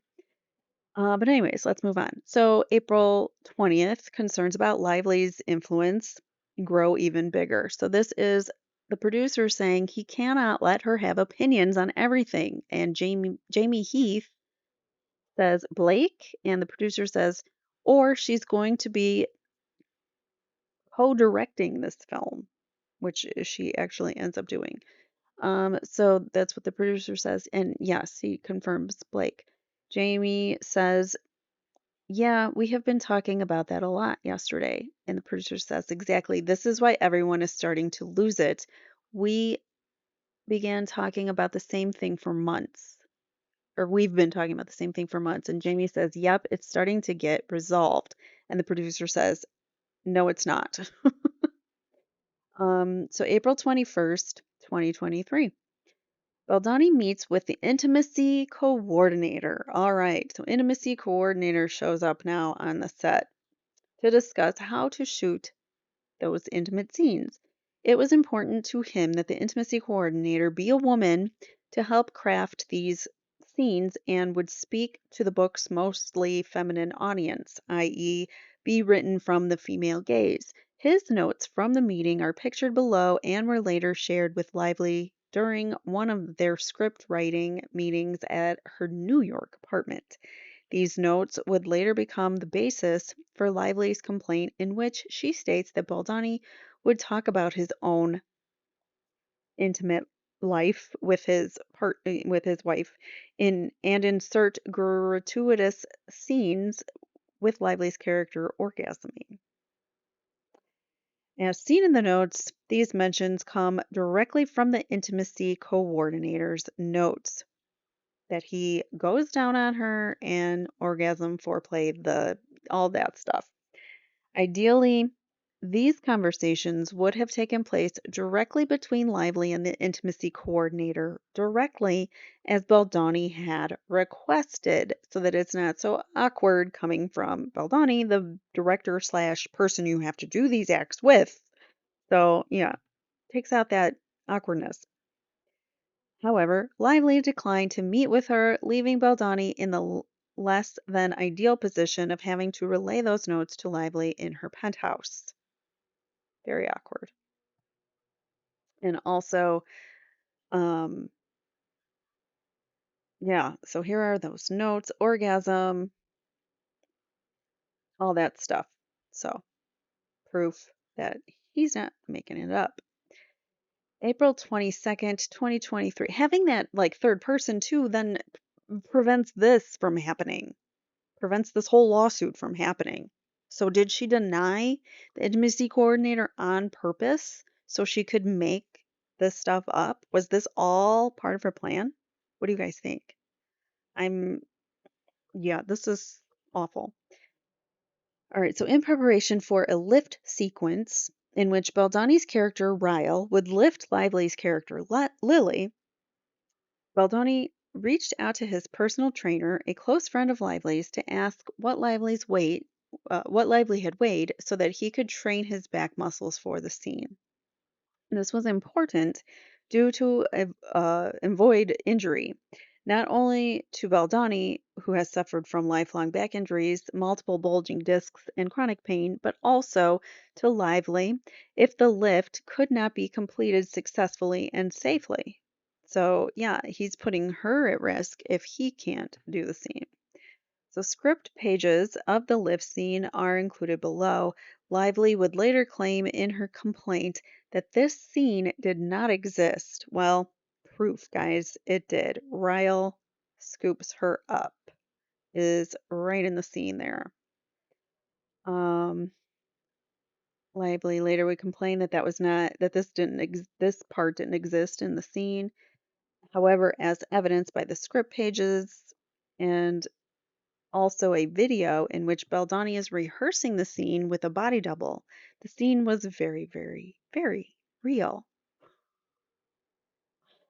Oh my goodness, she's you can't believe anything out of her mouth. April 25th, 2023. Baldoni was summoned by Lively to her penthouse and greeted by Reynolds, who swore at Baldoni and accused him of fat shaming his wife. How dare you effing ask about my wife's weight? What's wrong with you? The tone from Reynolds and Lively was so aggressive that Baldoni felt he had no choice but to offer repeated and completely unwanted apologies for what was a good faith and reasonable question to his trainer, not Lively. Reynolds demanded that Baldoni remove the lift scene entirely. Yikes. In Lively's complaint, she falsely states that the scene wasn't even in the film, suggesting it never existed. Contrary to her attempt to manipulate verifiable facts, the only reason the scene was not in the film is that Lively and Reynolds demanded it be removed. Let's highlight that. Despite the fact that it had already been rehearsed with a stunt double. Accommodating Lively, Baldoni rewrote the scene with her, despite the fact that for creative reasons he felt the scene was necessary. All right, so Baldoni was stunned by Lively's accusation because when Lively had earlier expressed concern about her postpartum figure on February 17th, 2023, just shortly, a couple months before, we're in April now, and February 2024, Baldoni genuinely reassured her that she did not need to worry about her body. In fact, it was Lively who insisted that she be fit for the role, despite Baldoni's assurances. We read that, and yes, it was her that was very much like, I got this. We're going to be the best looking we've ever been in our lives. So, in this meeting, where Baldoni was aggressively confronted by Reynolds and Lively, Lively told Baldoni that if he could not get on board with how she works, he had 2 weeks to recast her. Wow. As he should have. And he should have.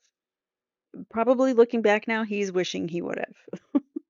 But you know what? I think this is going to, uh, what's the word? Um, Escalate. It's going to elevate his career, Justin Baldoni's, and I think it's going to cancel Ryan and Blake, at least for a while, if not forever. As Lively well knew at the time, it would be impossible to recast her without incurring millions of expenses for a film that was already half shot. In addition to financial repercussions, it would cause the studio and Baldoni severe reputational damage, including their relationship with Sony, the film's distributor and financiers. Thus began a pattern of demands by Lively and a pattern of acquiescing by Baldoni. Whoops, I didn't mean to. Yeah, get out of here. I meant to highlight that. So Baldoni opted to get on board for lack of a viable alternative. He was literally stuck between a rock and a hard place. That expression. He had no real good option other than to just say, Blake, you can have whatever you want because we're already halfway done and I'm just gonna be the nice guy and bite my tongue and we'll just get through this. Except every day it's like more and more and more and more and they keep piling it on. And you know what? He saved receipts and here it is for the world to know. And they said in their filing they didn't want to do this, but their hand was forced to reveal the kinds of people that Blake and Ryan really are. All right, so April 25th, The line producer on the film shares concerns about the ballooning wardrobe budget resulting from Lively's takeover. This is another big issue, controversial fact about the It Ends With Us movie. Blake chose her own wardrobe. Some of her own pieces she overused she overspent the budget for the whole film basically on herself. And a lot of people there was a person to do wardrobe, but no, she wanted to take it on herself and ended up making the character of Lily Bloom look ridiculous in some of her really weird outfits. But anyways, so ballooning wardrobe budget resulting from Lively's takeover, stating that it was way more than she had ever seen wardrobe go over budget with an initial spend. So it was just her first spend and she went way over budget.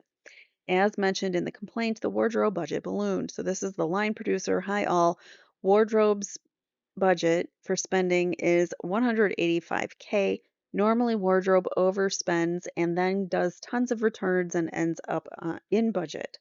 Our wardrobe team told me they'd spend about 500K but then land back at 185K once the returns are done. That's a lot. To date, they've already spent $615,000 on clothes, and they need their cards all replenished because they've only shopped for Justin and Blake. They had to reshop everything for Blake after creative changes, but it's a lot of money. Holy cow. Blake was just the worst decision he could have ever made for his film, apparently. At this point, we have to replenish their cards. Oh wait, I skipped a line. I trust them, of course, but want to keep you all postponed as this is way more than I've ever seen budget go over budget with the initial spend. At this point, we have to replenish their cards because they haven't shopped for the other characters, just keeping you all posted. Yikes. Whew. Wonder what their budget ended up being in the end. All right, so April 27th now. Baldoni feels homesick. His family is back in California, and it has been weeks since he has seen his kids. Lively offers to have Baldoni fly with her to Los Angeles and back for the weekend so that the two of them can continue working on the script. 6 hours there and 6 hours back. By all accounts, Lively feels at ease with Baldoni and is not only willing, but invites Baldoni to share an airplane cabin with her and her children. That's a great argument that I mean, even at this point, after the fat shaming, arguing, whatever, he didn't fat shame her, but that incident where they accused him of fat shaming her, she's still inviting him, like, hey, come on my plane. Come spend time with me and my family. Let's write while we fly together. So Justin says Blake just offered to fly me to LA and with them tomorrow at 2 p.m. so we could get 6 hours of work on the script in and then fly back Sunday and get another six. I just got a 5-minute voice note from Emily crying about how hard. Oh, wait. Then Jamie Heath says, okay, let's talk when you get here, question mark. And then Justin Baldoni says, I just got a 5-minute voice note from Emily, his wife, crying about how hard it is without me. I gotta go. I'm with Blake. But at least we can actually justify it. And then he says, okay, you on your way here? He says, no, coming at 2. Then Jamie says, when do you need to know for certain? I'm sure we'll work it out. I just want to, I just want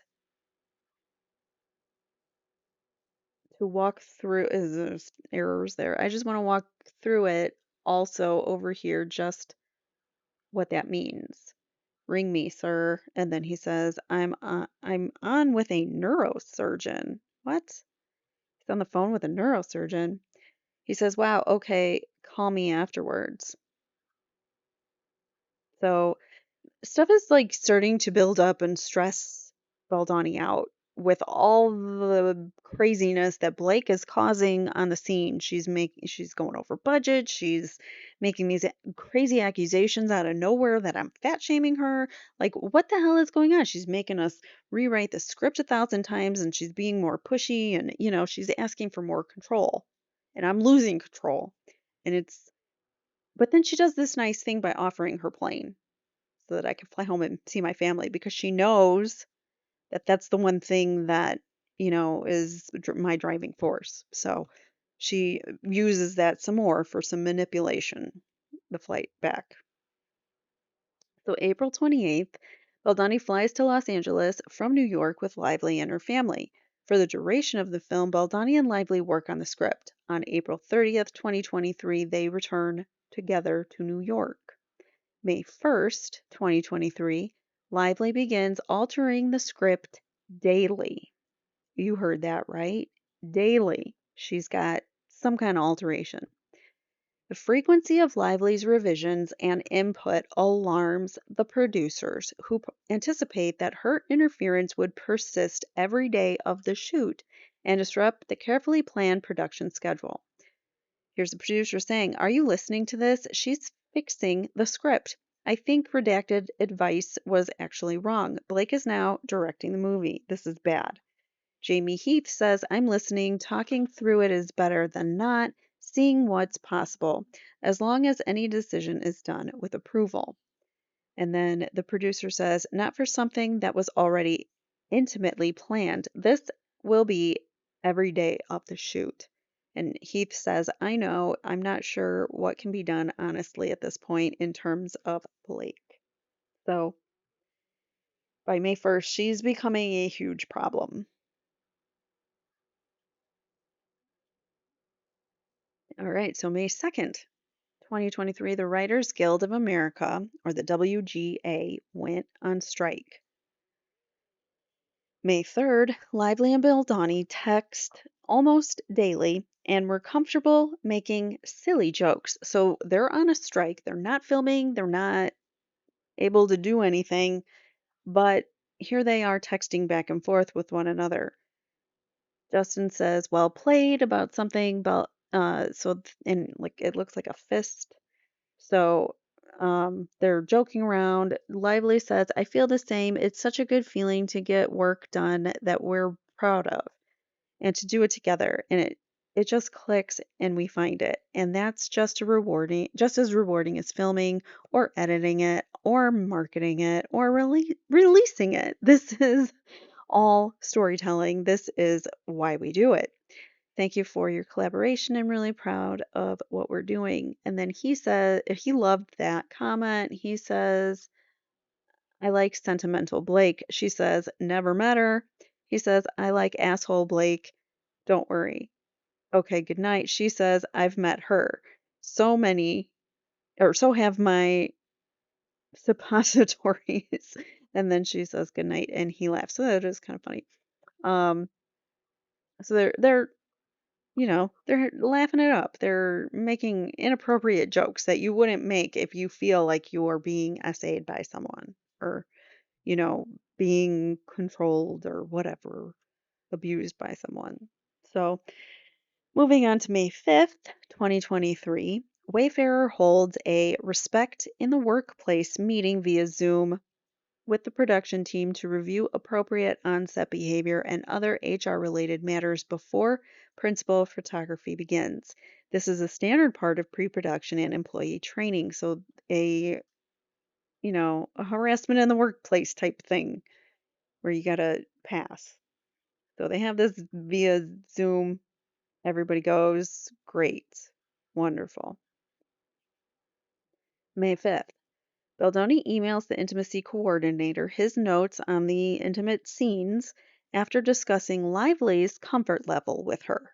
Justin emphasizes that the way these are shot and what is shown will be a collaboration between Baldoni and Blake, which seems to corroborate with all the conversations that they've had with let's just kind of read through it, or let's just see it, let's just, kind of play it by ear. Like there is no set coordination. It is going to be collaborated between the two of them. So, due to illness in Lively's family, the Vegas shoot scheduled for May 8th, 2023 was canceled. Additionally, because of production delays and strikes, none of the outlined scenes were filmed during the May to June 2023 production window, which was the phase 1. These scenes were all postponed to phase 2 of production, which was January 5th, 2024 through February 9th, 2024, which resumed 7 months later. So, because of all the production delays and the strikes and all that, that's what happened. Um, so, Justin Baldoni, this is an email from Justin to Jamie Heath, who I'm not sure who Jamie Heath is. Oh, that's no. Jamie Heath is not the intimacy coordinator. Jamie Heath is maybe like another director or something, a co-director, perhaps. Hold on. Let me look that up. He's a producer. So, he was probably a producer in the film or co-producer. So he's writing, or Justin is writing to Jamie and the intimacy coordinator, and someone else is copied. First love scene should be passionate, sexy, should be choreographed in a way that shows a glimpse into their power dynamic. Let me make this a little bit bigger here. Into their power dynamic. She's in charge and then he takes over. Two strong personalities coming together as one in terms of their intimate relations and what is shown.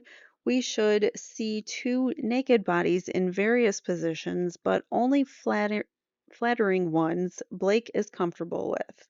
Her choice. Her on top, him seated and holding her, him on top, all sensual and beautiful, no nipple.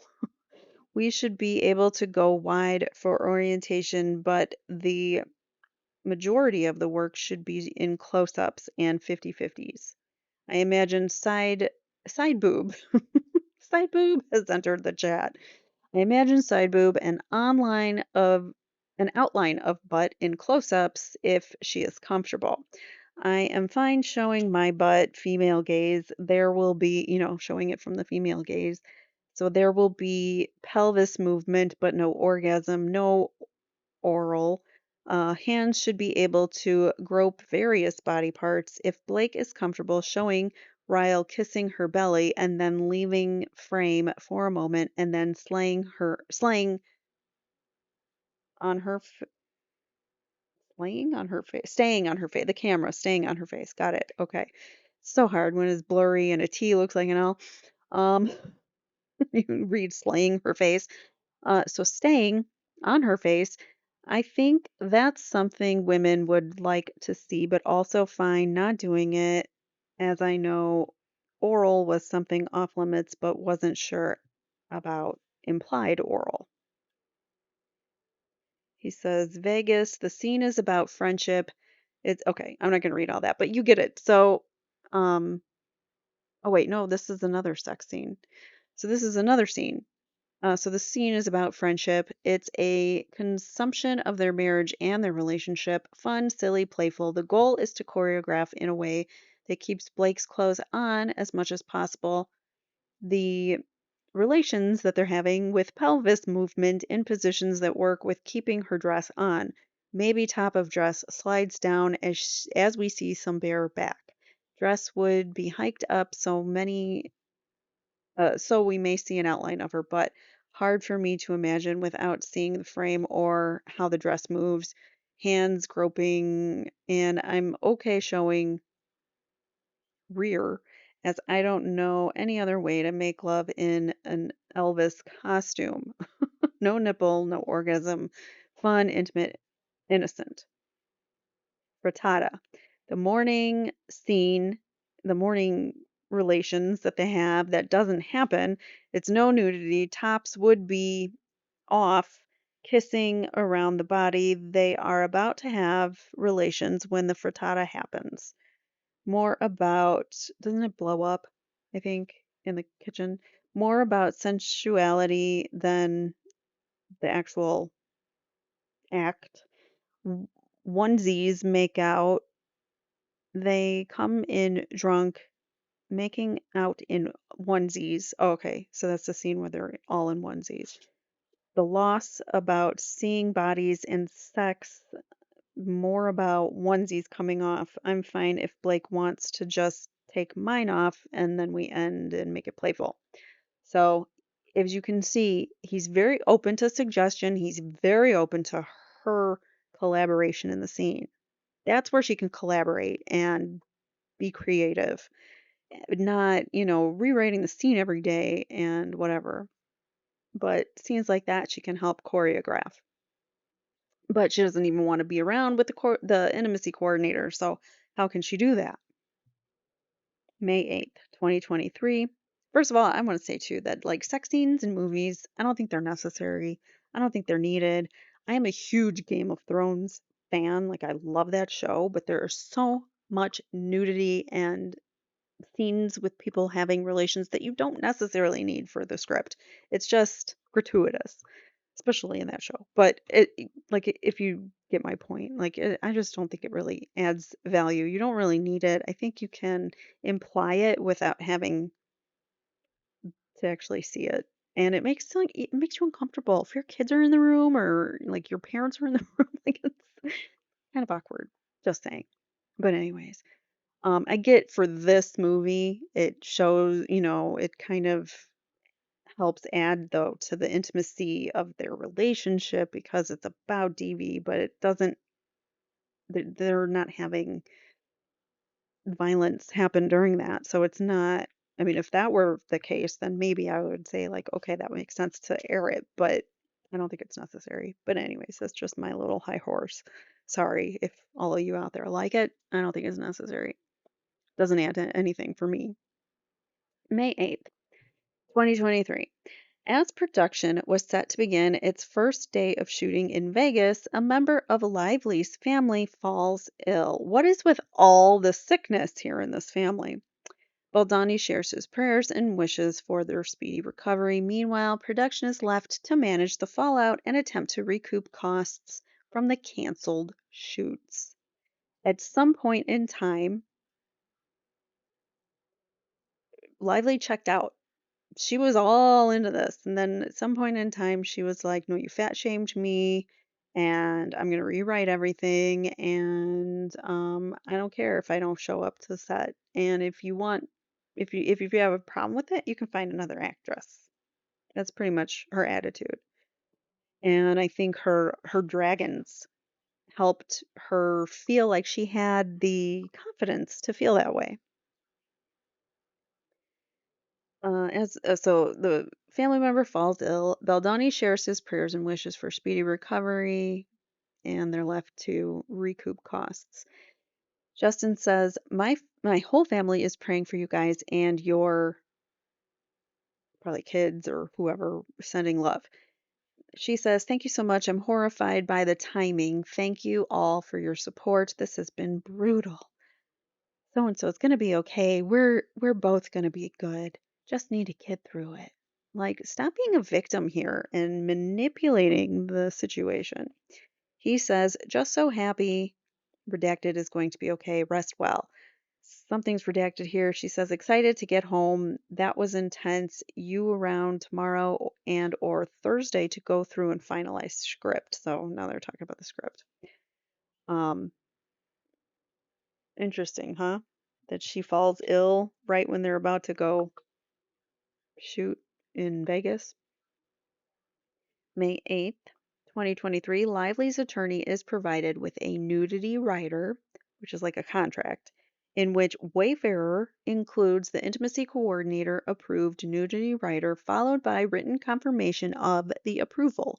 For clarity, providing the intimacy coordinator approved nudity rider serves as confirmation that Lively and the intimacy coordinator discussed and mutually approved on those intimate scenes. Notably, those scenes scheduled for the week of May 8th, 2023 had to be rescheduled multiple times due to illness and subsequent strikes. Okay, well, they didn't have any control of the strikes, but the illnesses, do you think maybe Ryan was like, I don't want you filming that sex scene with Baldoni, so uh maybe there were some infight. Maybe Ryan is abusive to Blake, but I don't think that that's totally all the case. I think Blake is just as awful as Ryan, but maybe Ryan is kind of controlling Blake a little. What do you guys think? I don't know.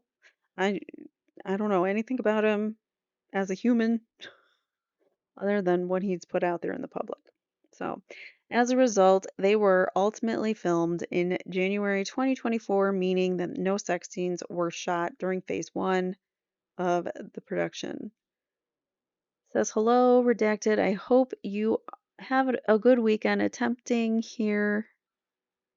Nope, attaching here. Blake's nudity writer, attaching Blake's nudity writer for your review that has been approved by SAG Intimacy Coordinator. Right there. Apologies for the rush job, but please note we need this signed by tomorrow. Reserving customary rights. I look forward to hearing from you shortly. Kind regards. So this was from Wayfarer's counsel to Lively's counsel. So she needs to sign it is the thing. This nudity writer, this contract has been approved. It just needs Blake's signature. It's been approved by everyone on set, including Blake, supposedly, and the intimacy coordinator. And then here's Lively's counsel responding to Wayfarer's counsel. Do you have something written approval from the intimacy coordinator for the exhibit that you can share? Do you have so basically, do you have written approval from the intimacy coordinator about this? And he says confirmation for redacted is attached here. Let me know if you have anything else at the moment. And the intimacy coordinator regarding it says sends an email to production regarding nudity writers. Hi, Wayfarer Council. I've looked through this, and the depiction of the scenes is exactly as discussed with the actors, so that section is ready to go. Thank you for sending. Signed, the intimacy coordinator. So we know that it was approved by the actors. Everyone approved. So next, May 12th, 2023, Lively and Baldoni work at her apartment, making final script changes ahead of the first day of production on May 15th, 2023. May 15th arrives. Baldoni shares an encouraging message with Lively before day one of shooting. Lively expresses gratitude for her collaboration with Baldoni. Let's try to read this messy thing, blurry thing. Blake, well, here we are. Even though I've told you a bunch of times, I will say it again. Thank you. Thank you for listening to that part of you, that told you to do this film with me. Thank you for diving in head first and caring so much about every little detail. Thank you for not settling for good at the expense of great. Thank you for the hard conversations and the fun ones, the long ass nights and the flights, rhyme and intentional. You are you are a once in a lifetime talent and you make everyone around you and everything you touch better. As your collaborator, your director, and your friend, I'm so grateful and excited to take this journey with you and grateful for your trust in me. Let's tell the truth and enjoy ourselves while doing it. Love, Jay. P.S. Happy Mother's Day. You are also an effing amazing mom. It's been a joy to witness how you love and adore your kids. They are all amazing and a testament to their parents. And then she has some laughing faces, the finale for the win. The note means so much to me. I'm excited to start tomorrow, but it's only one piece of the journey we started months ago, and I'm grateful for all we've built so far. So, they're going in with a good relationship, even though it's been a rocky road up until starting filming. She says, "Thank you for caring so much and for putting every bit of you into showing it. You have given so much of your time fight to fight for the great, and that hasn't gone unappreciated or unseen for a moment. Let's do this shit," she says. Apologies for the swearing. I don't like to swear on my channel. I don't like to say the F word, only for um, advertising purposes, but I don't want to get flagged. All right, so May 15th, 2023, a No More, that's the no profit, nonprofit organization, representative from No More, who attended the table read the day before, shares a message of encouragement with Baldoni. Baldoni is eager to establish a plan to ensure that the film has the greatest impact in supporting victims for DV. Says, appreciate you and the team so much. Let's keep moving and start getting a plan in place ASAP.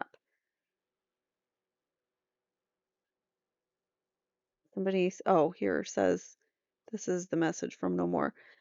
I absolutely love the table read, and I can only say you guys have, I don't know, something, they have something down very well. People will find themselves in these characters best. Okay, so they have a nice good luck message. That's the nonprofit. Remember, she's going to take that over, I believe. Or they're going to, or at least at some point, the nonprofit doesn't want anything to do with Justin because of Blake's accusations. So that's kind of why that keeps popping up in the timeline. So May 15th, on the first day of principal photography, we finally made it. We're 2 hours in and we're finally at production. On the first day of principal photography, paparazzi capture and publish photos of Lively in character wearing her hand-picked wardrobe. Her hand-picked ugly wardrobe. These images were widely criticized as unflattering and sparked backlash from Sony. Like they're blaming Sony for her horrible. I mean, look at that outfit. That's awful. Look at what are those shoes? No, I don't love it. So she got a lot of criticism, obviously. So May 16th, Baldoni approached Lively in her trailer to discuss necessary wardrobe adjustments and her desire to have more control of wardrobe decisions going forward. I thought she already did. Before this meeting, Baldoni texted Heath saying he was terrified of saying the wrong thing and asked Heath to send him prayers. The meeting lasted, so he's terrified of B- talking to Blake. Like he's worried that things are going to backfire on him somehow and it's going to make him look like the asshole that they always try to make him look like when he's the nice guy all the time. The meeting lasted 1.5 hours, as noted in the Daily Wrap email. Lively's CRD complaint falsely characterizes the exchange as a lengthy outburst that delayed filming and caused the crew to wait for hours while Baldoni cried in Lively's dressing room. I knew there was going to be no truth to this. I couldn't wait at the time when I read that I couldn't wait to find out the more of it, the more to the story. So Baldoni did briefly become emotional during the conversation, but only in response to what he believed was a genuine compliment from Lively, praising his work as a director and actor. Hmm. So he got genuinely emotional, but that's because they were having a good conversation and she complimented him. Baldoni later realized that was the first of many manipulations by Lively, who in this moment was trying to convince Baldoni to continue her autonomy over her wardrobe. I believe that the manipulation started long before that. I think it started in that meeting when the mega celebrity superstar Taylor Swift and Ryan Reynolds were in that meeting way early on. I think that's when all the manipulation started. So I disagree with the attorneys, Baldoni's attorney, just in that regard. I think it started long before. But Justin realized the manipulation probably at this point. So Justin Baldoni to Jamie Heath. He says, seeing her in 10, send me prayers. I'm just saying I've been ignoring my gut and there's a few things we need to course correct on. I'm effing terrified of saying the wrong thing. Talk after. You know, how am I supposed to read that?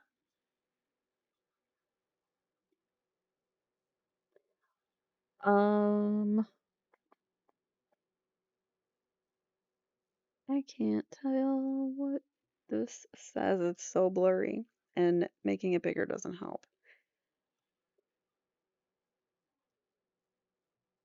This is the daily wrap email. That's what they quoted us, was that this was a meeting to discuss her wardrobe and her autonomy in choosing it. Well, I need to zoom out. Okay. So moving on, May 16th, 2023.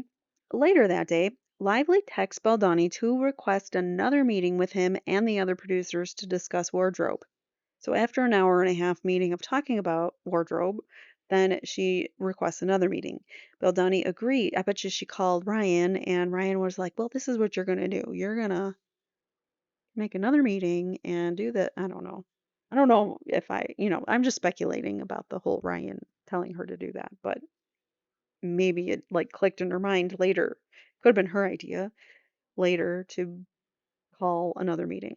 So after shooting wraps, producer Sony executive Heath Baldoni approached Lively's makeup trailer. Heath knocks on the door and is invited in. Present in the room are Lively's nanny, makeup artist, and assistant while Lively is having body makeup removed. She was not topless, as she claimed in her complaint. She was either nursing or pumping while fully covered. Lively asks Heath to face the wall while they determine a time to meet with the other producers who are standing just outside the door. Weeks later, on June 1st, 2023, Lively accuses Heath of making eye contact with her while she had asked him to face the wall. Really? While Heath does not remember doing so, he sincerely apologizes if he made momentary eye contact with Lively while conversing. So you can't make eye contact with Lively? That's the rule now? That's harassment if you look at him? If you look her in the eye, apparently? Acknowledging that it was possible he may have out of habit, Lively stated that she didn't think he was trying to cop a look, and they moved on. Heath pleads with Lively to consider having the meeting the next morning to avoid her getting home late and losing shoot time the following day. The conversation in Lively's makeup trailer lasts only a couple of minutes, and they agree to meet with the rest of the producers in her personal trailer. 10 minutes later, they meet and discuss the wardrobe at length. Any suggestion that Heath stared at her inappropriately is not only blatantly false, but also difficult to believe, especially in such a setting. So you're also, not only are you ruining Baldani's life, but you're also trying to ruin this other producer's life. Furthermore, Lively's complaint incorrectly states that Lively intended to speak with the producers about unprofessional behavior on this day. As this timeline shows, the allegedly inappropriate behavior Lively describes in her complaint had not yet occurred, and the conversation concerned only wardrobe and production. Here is Blake saying, "Hey, I think we should have a conversation with redacted, and Jamie today. I would like to have a conversation with redacted, Jamie today, all of us." And then Baldoni says, "Yes, I'm telling them now something, or same thing." He corrected it. All right, so May 17th, 2023. Lively continued to share her open and unguarded thoughts on life and her character. She talked about wardrobe choices to make her character, quote, much sexier. She sends Baldoni the following text, noting using the word sexy both in person and over the text to describe her character. Lively took no issue using the word sexy herself and set the precedent for use of the word being acceptable as it is customary colloquially exchanges. All right, so colloquial, you know what I mean. All right, so we'll show you both ways, but beanie is much sexier. It's the look feel TV feels TV without, especially with a crop top on in the snow. Okay, she's wearing a crop top in the snow with a beanie hat. It justifies the rest of the skin and also is a girl I would check out walking down the street. It washes the effort off the rest of the look. So that was lively to Bill Dunny, and he read it. Or no, it says status read. So Lively and Bolzani perform a moving on to May 22nd. Lively and Bolzani perform a scripted kissing scene in which their characters get engaged at the hospital in the sequence.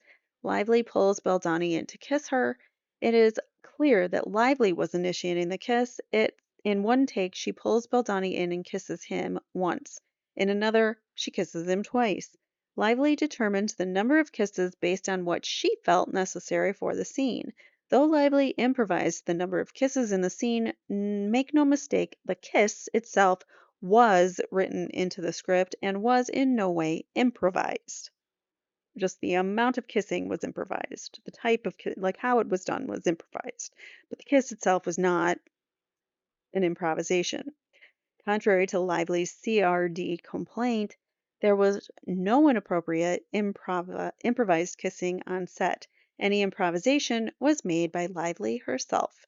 Note, no intimacy coordinator was present on set for this day, as is standard when two professional actors with over 3 decades of combined working experience perform a scene in which only kissing is involved and no other intimacy, nudity, or simulated relations is required. Furthermore, during preparations, Lively and her attorneys did not indicate in her nudity rider that she wanted an intimacy coordinator present for scenes involving only kissing. So it's customary in the industry, I guess. If you're just kissing, you don't need the intimacy coordinator. But if you have more coordination or choreographing needed for intimacy, then you'll have your intimacy coordinator. But just kissing, not necessary. But if she did want an intimacy coordinator in those kissing scenes, then she could have asked for it in her nudity writer, which she did not. So instead, uh, in line with industry practice, focused solely on bringing one of the simulated sex and nudity scenes. So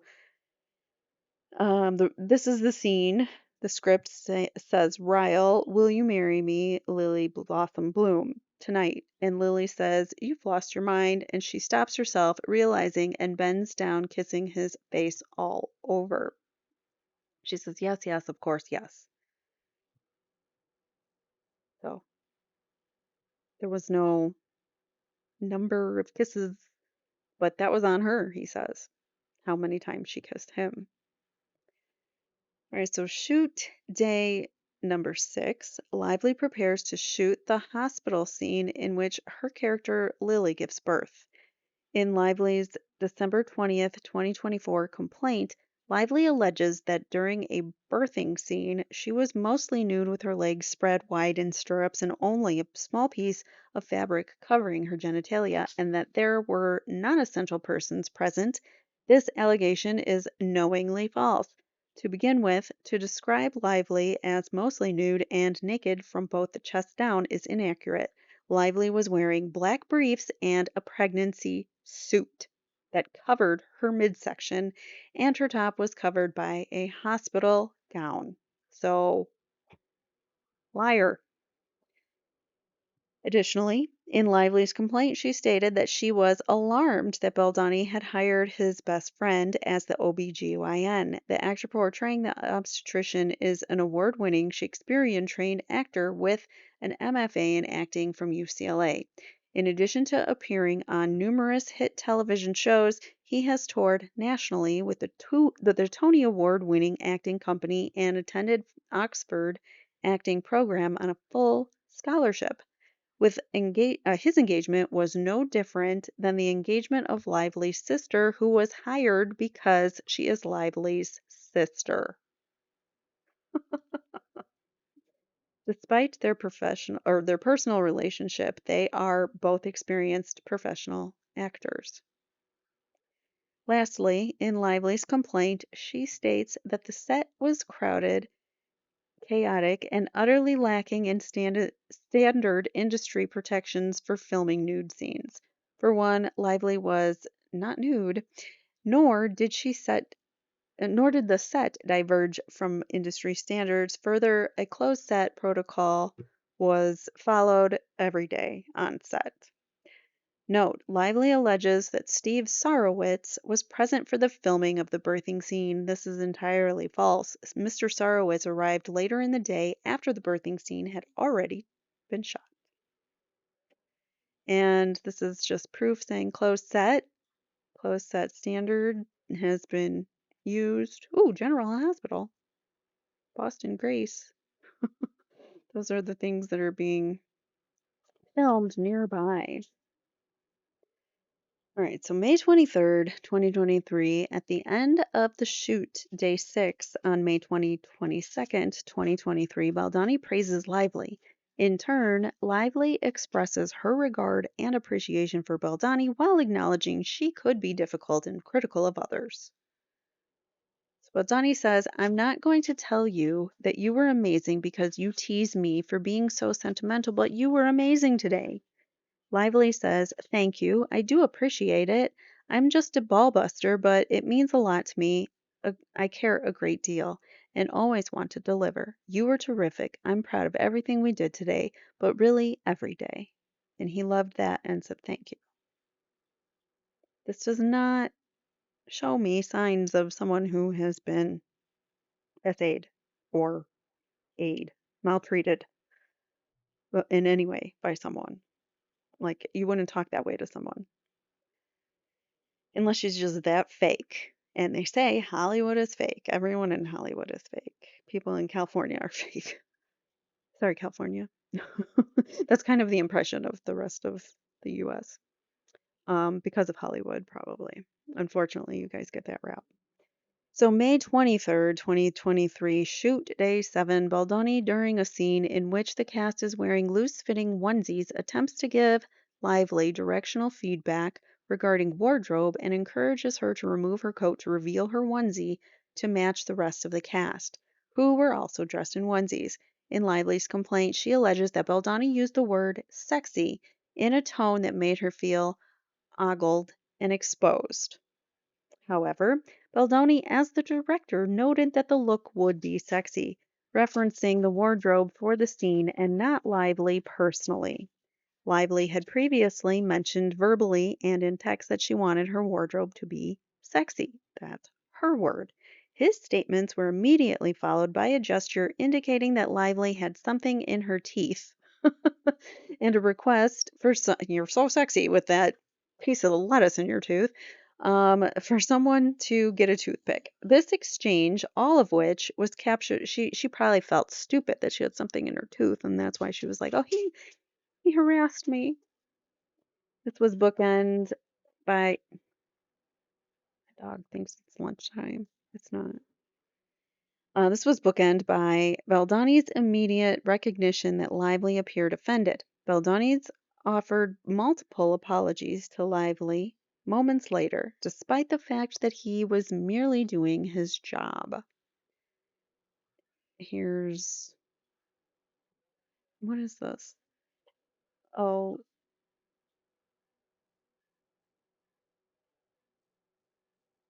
I don't know. This is the call sheet for the day. I don't know what it is, but there's the receipt for that. All right, so May 23rd, 2023, later that day, during the action sequence, Lively and Baldoni's characters would kiss, which is all caught on camera. Lively's complaint later accused Baldoni of discreetly biting and sucking on Ms. Lively's lower lip during a scene in which he improvised numerous kisses on each take. As shown in the below script, the kissing was not improvised. The scene says, in a series of quick cuts, we watch these four live it up at the bar in their onesies, laughing and drinking, Ryle grabbing Lily around the waist and kissing her as, uh, okay. And then the two tumble. I don't know. Is that a different? That's her apartment at night. Never mind. Okay. So that was the scene. They were supposed to be kissing. He grabs her around the waist and they kiss. So, May 23rd, 2023, during lunch, as part of a continued creative discussion that Baldoni and Lively were having about the hospital birthing scene, Baldoni asked Heath to show Lively his wife's post home birth video, stating to Heath that Lively had not seen one and was presumably interested in watching it. Baldoni himself had seen the video prior and felt it was demonstrative of the spirit of his vision of the birthing scene. Heath agreed to share his deeply personal video and approached Lively with the video in hand. He proceeded to show her 1 second of it before Lively asked if Heath had permission to share the video, to which Heath confirmed that he did by his wife. Lively stated she would like to see the video, but asked to watch it after finishing her lunch. Heath did not press the matter and moved on. Note, Lively never did see the video beyond the 1 second clip shown to her. What a lying, conniving little word I'm saying. I can't say or I will be struck by YouTube. Oh, and that's like not even bad. Look, they're in a birthing tub. Like, okay, that's not a bad clip, and I don't like to see stuff like that, but that's not horrendous, okay? The video in question showed Heath and his wife cradling their newborn daughter post-birth. Notably, his wife was not in labor in the video, so it wasn't like her actually pushing or anything like that. In fact, the video begins with the cries of the baby while she is resting on her mother's chest. A still image of this moment is included below. Heath's wife remains covered with a towel for the duration of the video, submerged in water and holding her newborn. So you can't even see nudity. The entire interaction between Heath and Lively lasted about 30 seconds. Lively later likened the 1 second clip to rhymes with corn and stated that Heath showed her a video of a fully nude woman with her legs spread apart. Well, that's just uh, unequivocally false. Like, look at the video or the still shot of the video. The attempt to transform this benign event into an act of sexual misconduct is intentionally offensive, and to characterize a photo with a newborn baby as corn is perverse. I agree. She's the messed up one. May 23rd, 2023. That evening, Baldoni and Lively's characters filmed a romance montage, slow dancing at a bar, completely in their own world. The complete footage of this scene was released to the general public on January 21st, 2025, in the direct response to the public's lies Lively shamelessly presented in her complaint. The video directly contradicts Lively's depiction of Baldoni's behavior. The footage shows Lively and Baldoni in character acting with their bodies while simultaneously engaging in a personal conversation about their respective marriages, all while continuing to perform their roles as a couple deeply in love. A script excerpt is included below. So here's the bar scene. We watched that scene where we had the audio from that. So Lily and Ryle slow dance in the bar. Patrons around them drinking and watching sports. They're completely in their own world. That's it. That's all. Romance montage, Lily and Ryle slow dance. Ryle helps with, oh no, that's something else. So that's the whole description of the scene.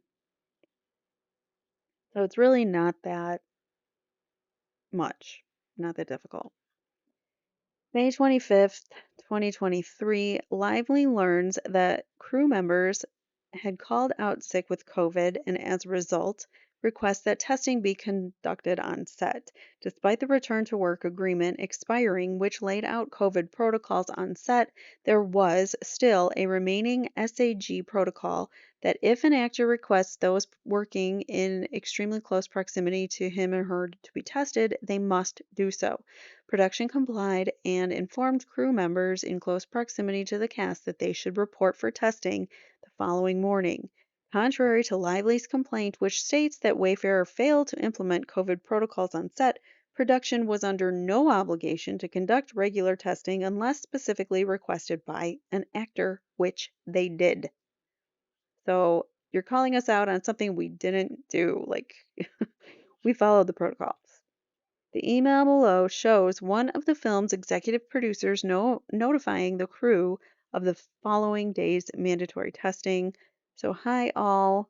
Out of the abundance of caution, due to some COVID positive tests among our crew, one of our actors has requested that we COVID test those in the general area very close to talent on set, despite the return to work agreement expiring.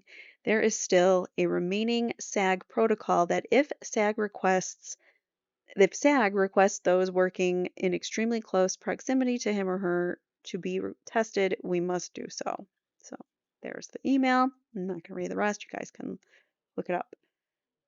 All right, so May 25th, 2023, later that evening, Lively informed production that she had become ill. Production offered to send someone to her house to test her. So this is when the same day, the same day that this email goes out, the same day, she says, "Oh, wait, I've got COVID." Production offered to send someone to her house to test her and her family, but she declined. So, did she really have COVID? Lively did not return to production until June 1st of 2023. So, she took it on her own initiative to just sequester herself from the rest of the set because they had COVID. I bet you she didn't really even have it. And I'm speculating. Contrary to Lively's complaint, which stated the production deliberately withheld COVID cases from her, production was not obligated to inform Lively, nor were they aware of any crew members in her close proximity who had tested positive. May 26th, sorry, Baldoni texts Lively to let her know he is committed to making things run smoother across the board. He says, Blake, ugh, I'm so sorry to hear you and Redacted are sick. I know it's literally the last thing you needed right now on top of a tough week. I pray it comes and goes with mild symptoms and more than anything that he is okay. If you feel up for it, I'm here absolutely anytime and would love to check in. I know this week was a lot and I'm committed to making things run smoother across the board. This man has bent over backwards and then some for Lively so far. And it hasn't even gotten to the point where it hasn't even gotten that bad yet. It's going to get worse. So May 29th, 2023, Wayfarer was made aware that Lively had placed a call to the film's Sony executive to share a few grievances. Number one, Baldoni's sexy comment about the wardrobe of her character Lily, which, as previously contextualized, was benign. Hold on. Sorry, my dog is pacing. I don't know if you guys can hear it. It is so loud to me. I don't know if it's because I mean, he's in the room with me, so I can't tell if it's coming through the mic. So I'm gonna have to like really listen and determine it. Whether you guys can hear it or not, it's so irritating to me. It's like one of those things that it's like your kid whining or like constantly poking you and going, Mom, Mom, Mom. It's my kid, my dog pacing back and forth like, can you Like, I want your attention. Can you feed me? Feed me, feed me, feed me, feed me. And it's very annoying. So I apologize for interrupting. But every time he does it, it gets on my nerves. All right, so Baldoni, she's saying now the Baldoni's sexy comment about the wardrobe of her character, which, as previously contextualized, was benign and mischaracterized by Lively, who took the comment personally. Video documentation clearly shows the comment was made in a non provocative tone by a director to his actress and not as Lively described. So she's blowing things way out of proportion to make herself a victim. Not even blowing things out of the proportion. She's just lying. She's just flat out twisting things and lying. Number two, Heath showed her a post-home birth video. Number three, Lively shared her grievances about the first AD suggested that she be replaced. She and the second AD, who is also a woman, were shortly thereafter let go. First AD, who's the AD? I'm not sure. Yeah, maybe that's explained in the amended complaint, but we don't, we're not going to go through that because it's 300 pages long. Almost four, I think. Um, so that's how much this goes on and on. Baldoni and Heath were told that during the call, the Sony executive asked Lively if she wanted to take any formal action regarding her remarks. Lively responded that she was not interested in pursuing anything formally. Following the conversation, the Sony executive informed Baldoni and Heath of Lively's narrative, both of whom were stunned by the framing of events. So, like, she just twisted the way that things happened in this narrative and now making herself a victim and making Baldoni and Heath some kind of monster or whatever she wants to call them, but she's not going to make a formal complaint right now. What? So in her later CRD complaint filed more than a year and a half later, Lively distorted the nature of this call, claiming that she had contacted the Sony executive specifically to file an HR complaint and was told Sony was powerless to act. This account is highly dubious, as Lively's pattern of successfully getting her demands met makes it difficult to believe that she would have been so dissuaded so easily from pursuing formal action if that had been her true intent.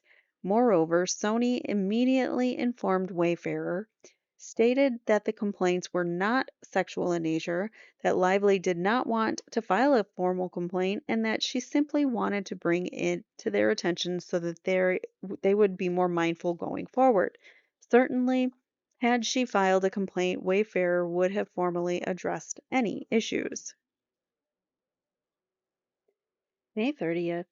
2023, Baldoni reflecting on his conversation with Sony executive number one on May 29th, 2023, regarding Lively's framing of the sexy comment and the birth video, decides to draft a note for Lively in an effort to rebuild rapport and clear the air. This guy is like so upstanding that this is maddening that she did this to him. Like he's the nice guy that finishes last, that and Blake and Ryan and Taylor stomped on and tried to completely ruin, apparently. All right, so Lively's framing of the sexy comment, the birth video, decides to draft a note to clear the air. However, Baldoni also sensed that Lively was intentionally manipulating the facts. She's been doing that from the beginning. Despite this, Baldoni asks producer number one to pass along the following note to Lively. It says, Blake, I really hope that Redacted is okay and your symptoms are getting better. I am so sorry you are going through this. I want you to know that I've been made aware of your concerns and I hear you. They are fully received and adjustments will be made imminently. Also, the dailies are looking wonderful, and while the last 2 days were tough, I assure you that the work was fantastic. I truly believe you are creating one of your most honest performances, honest, one of your most honest performances that will have a long lasting and powerful impact. That it will, because this is going to potentially change the industry forever. If it goes to show that Blake and Ryan might have been trying to smear Baldoni from the beginning, or at least they colluded to do that throughout. So he looks forward to working with you when you feel better, Justin. Okay. So June 1st comes about after she gives herself her 2 weeks or whatever. Um, when she gets COVID all of a sudden, when the COVID note goes around. So upon returning to production, Lively requested a meeting with Baldoni and the film's producers, during which she shared a series of grievances that she appeared to have spent the past 5 days overanalyzing. From the outset, it was clear that she had scrutinized every minor interaction and perceived slight from the previous week. In the meeting, Lively revisited the sexy comment, an issue that Baldoni had already apologized for twice. First, minutes after the incident on May 23rd, 2023, and again, Lively herself had previously acknowledged and seemingly accepted the apology. Despite this, Baldoni apologized a third time in an effort to move forward. So now, 3 times he has apologized. Additionally, she accused Heath of looking at her on May 16th, 2023, during that meeting where he had to look at the wall. When she had specifically asked him to turn his back during a conversation in her makeup trailer, Heath explained that he hadn't realized he had looked at her but apologized nonetheless. Lively acknowledged, "I know you weren't trying to cop a look." So she's the one that's trying to make herself sexified in this movie and to people around her, I think. She's the one that's like, well, why didn't you look? She's offended. All right, so Lively further claimed that Heath had shown her a video of his wife's home birth and that it was rhymes with corn. Heath, shocked by this characterization, confirmed that she did in fact understand that it was a video of a post-birth recording of his wife and newborn daughter, not a during birth recording. He also explained that Baldoni had asked him to show the clip to Lively as part of the creative discussion and that Lively actually had not seen the video. Despite the explanation, Heath apologized once more. So again, like we're having to apologize over and over again for the same things that weren't even a big deal to begin with, but you're making them into be a big deal. The meeting underscored the escalating tensions, with Lively using the opportunity to air grievances over interactions that the team had believed were already resolved. This is from Blake. I'm going to zoom in a little bit here. It says, "Morning. If you guys want to have 5 minutes check in before rehearsal, I can pop out of makeup early and meet you in my trailer, eager to get back to work on a solid track. Or I can travel early back before Brandon if we have somewhere on set." Absolutely. The producer says, "Absolutely. Can we do immediately after rehearsal so the crew can jump in to work?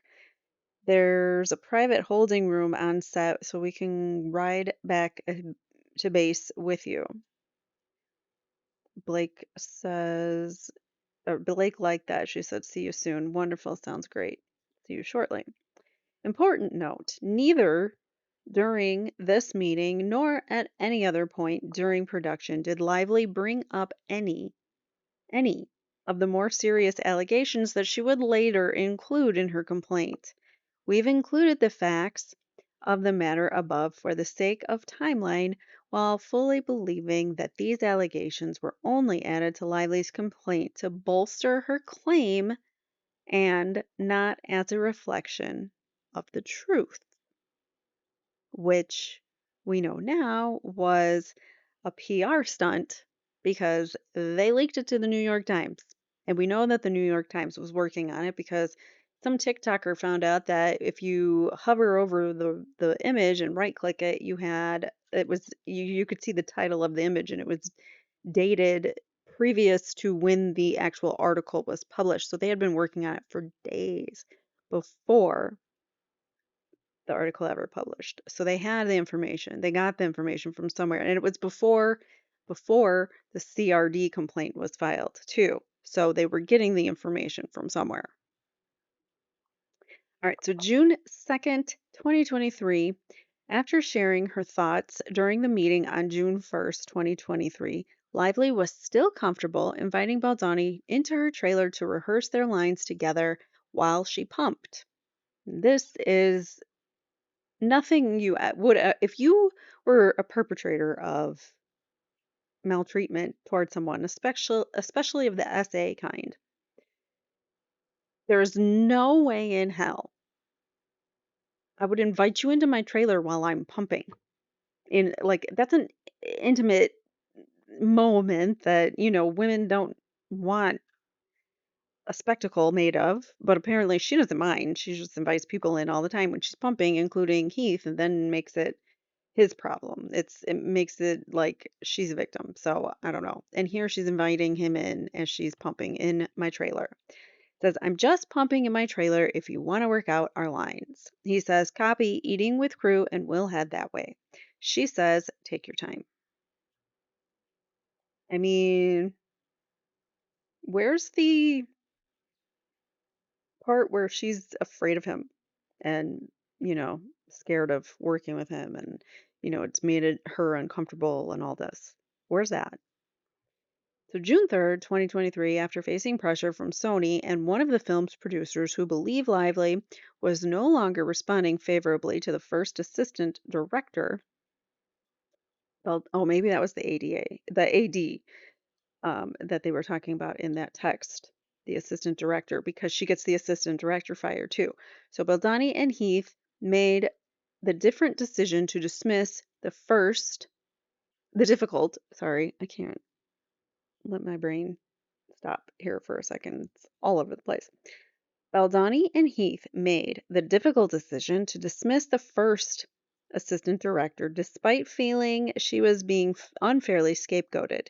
In their text exchanges, both expressed discomfort with the decision.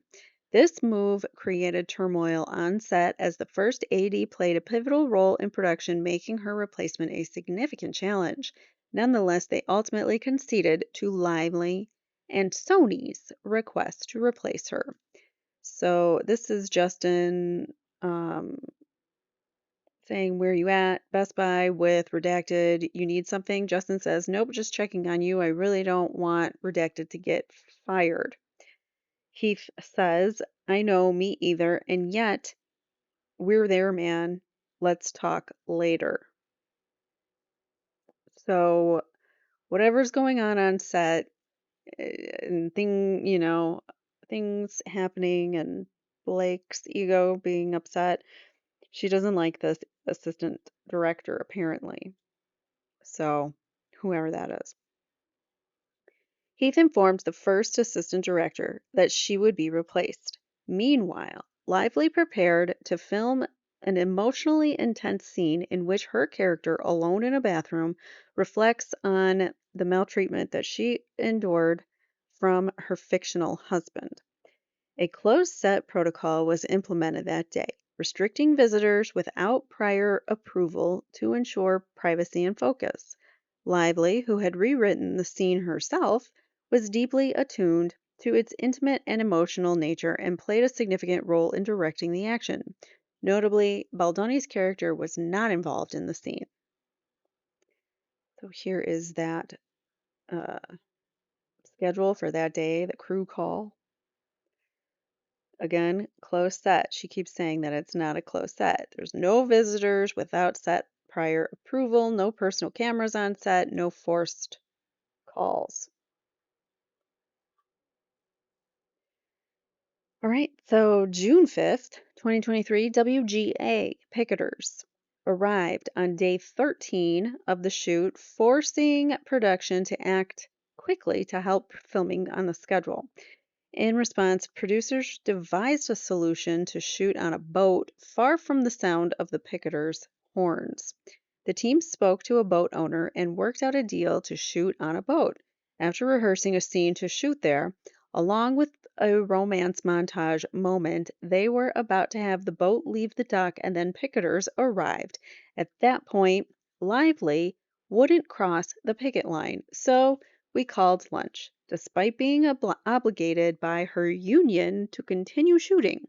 Lively refused to do so. Holy diva. My God. Okay. So, according to the SAG-AFTRA website, SAG-AFTRA has a no strike clause in our codified basic agreement at Section 3 that states the union agrees that during the effective term hereof, it will not call or engage in a strike affecting motion picture production against any producer signatory hereto.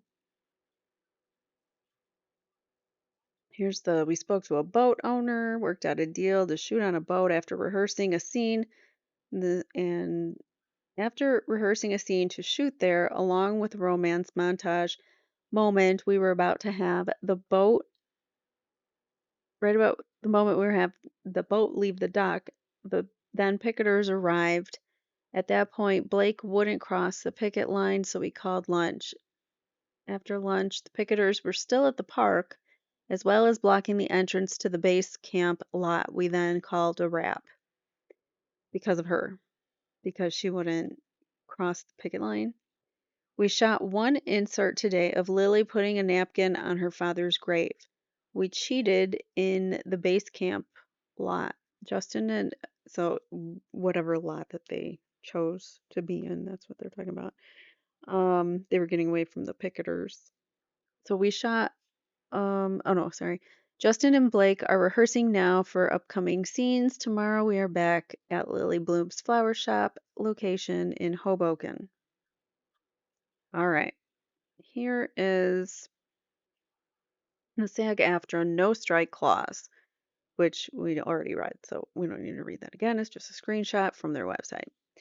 All right, so June 5th, 2023, Baldoni, still feeling terrible about letting the first assistant director go, shared that he wanted to reach out. Below is the text exchange between Baldoni and Heath. Justin says, I'm going to make this bigger, I can't read. Justin says, I feel like I need to write or call. Redacted. Seems so wrong to be silent. Jamie Heath says, yeah, I get it. I think you should write an email, not a phone call or a text. It's a bit too casual. Also, I don't think it should be a long one and over explaining right now. I think it would fall on deaf ears. Sometimes we need to just feel the pain and work through the frustration so that then any words offered can be received. But I agree, not saying anything seems wrong. I think just some words like redacted, I know you must be I know this must be hard. I'm sorry. Hopefully we can have a conversation at some point when you feel it is appropriate, but for now, I simply wanted to let you know I appreciate you and I'm so very sorry. This is not your fault. Whatever version you're right, I think wait, whatever version you're right, I think it should be short and not trying to explain yourself because that'll feel right now like an excuse. Sorry, it was just so blurry. Whatever version it's you're right. I think it should be short and not trying to explain yourself because that'll feel right now like an excuse, and that's not what anybody wants in that position at that moment. Okay, I'm surprised Siri is getting everything so accurate. I love you, Jamie Heath says. Baldoni responds, Redacted, I just want you to know that I love and appreciate you deeply. This whole thing has been a heartbreaking mess. I know this must be hard, and I'm so sorry. Hopefully, we can have a conversation at some point when you feel it to be appropriate, but for now, I simply wanted to tell you that I appreciate you and I'm so very sorry. This is not your fault and not that you need it, but Jamie and I and everyone at Wayfarer will always be defenders of you, your work ethic, skill, and heart. Love, Justin. And he says, wonderful. Okay. So June 9th now, 2023, Lively and Baldoni still remained cordial and kind over text. Baldani says, En route to you, can I get you anything? She says, No, all good. Thank you, though. I'm getting you a hot matcha, and you know what Brandon likes? Question mark. And he says he likes lattes, I believe. Asking, thank you. He likes regular coffee. Okay, so they're still like chit-chatting and doing their things. I'm gonna slouch down a little because my hips starting to hurt. All right, so June 10th, recognizing that it had been a tough week with multiple production shutdowns due to picketers and an extra shoot day added on Saturday to make up for lost time. Baldoni sent a text to Lively stating, I just want to thank you for giving this week 110%. I know how hard it must be shooting and also have your partner gone and feeling exhausted. Lively replied, I appreciate your empathy and give it in return. You're in the same boat. So I'm not going to read that all over again because basically that's the same. I mean, eh, there's a little additional stuff if you want to go back and read that, but I left it on the screen long enough. All right, so June 13th, 2033, Lively asks Spaldani for access to the dailies via text message. So remember the dailies.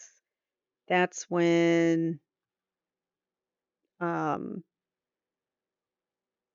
they just leave the camera rolling, and we saw part of the daily, which was what was leaked from Baldoni's team when they were doing their slow dancing scene.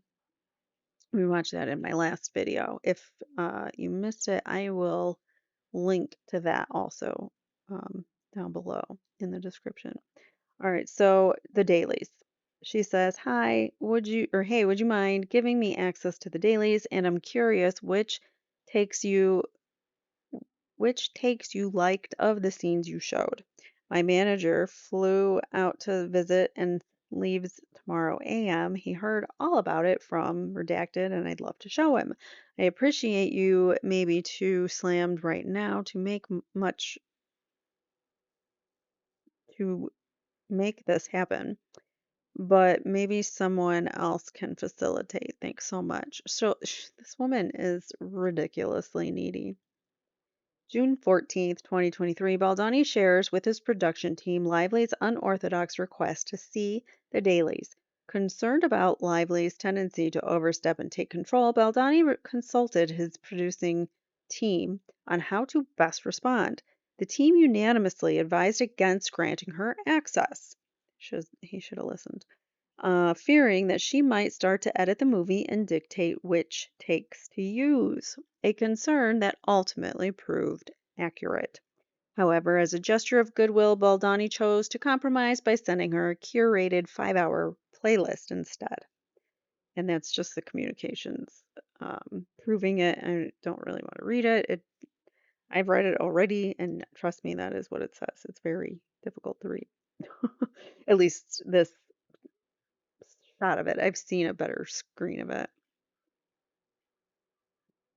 All right. So he says, slam right now to make this decision. His response then to Blake here is, hey, it's been nuts here and all that's happening. With all that's happening. I've heard great things about Redacted. Let me try to get you a playlist of dailies for you to show him tomorrow. So he kind of acquiesces yet again to Blake. June 14th, due to the ongoing WGA picketing, Baldoni, Heath, and Wayfarer made the difficult decision to shut down production until the strike was resolved.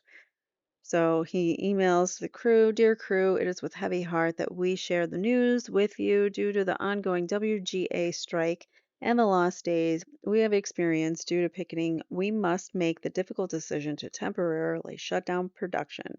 We want to express our deepest gratitude for your incredible patience and unwavering dedication throughout this challenging period. Working with each and every one of you has been an absolute privilege and a source of immense joy. The film we have shot together thus far is beautiful and a testament to all your hard work and the magic we collectively created. Also, there have been many people who have started this journey and who have contributed greatly to this production who are no longer on this crew list. We want to take a moment to acknowledge them, and we wouldn't have been here or made it this far without them. While we must pause for now, we want to assure you that this is not the end. The story we set out to tell will continue at a later date and we will come back stronger than ever. The journey may have been temporarily disrupted, but our shared vision and commitment remain unwavering until we gather again. This is like the longest winded thing. Until we gather again, please take care of yourselves. We will overcome this hurdle together, and the beauty we have captured on film with the shared will be shared with the world. It will get finished, it will get released, and God willing, will change lives. So, with heartfelt appreciation, Jamie, Justin, and Wayfarer Studios. It ends with us, production office. So, it was a very long-winded email, but you still get the sense from Justin that this is his passion and these people have helped him bring this together.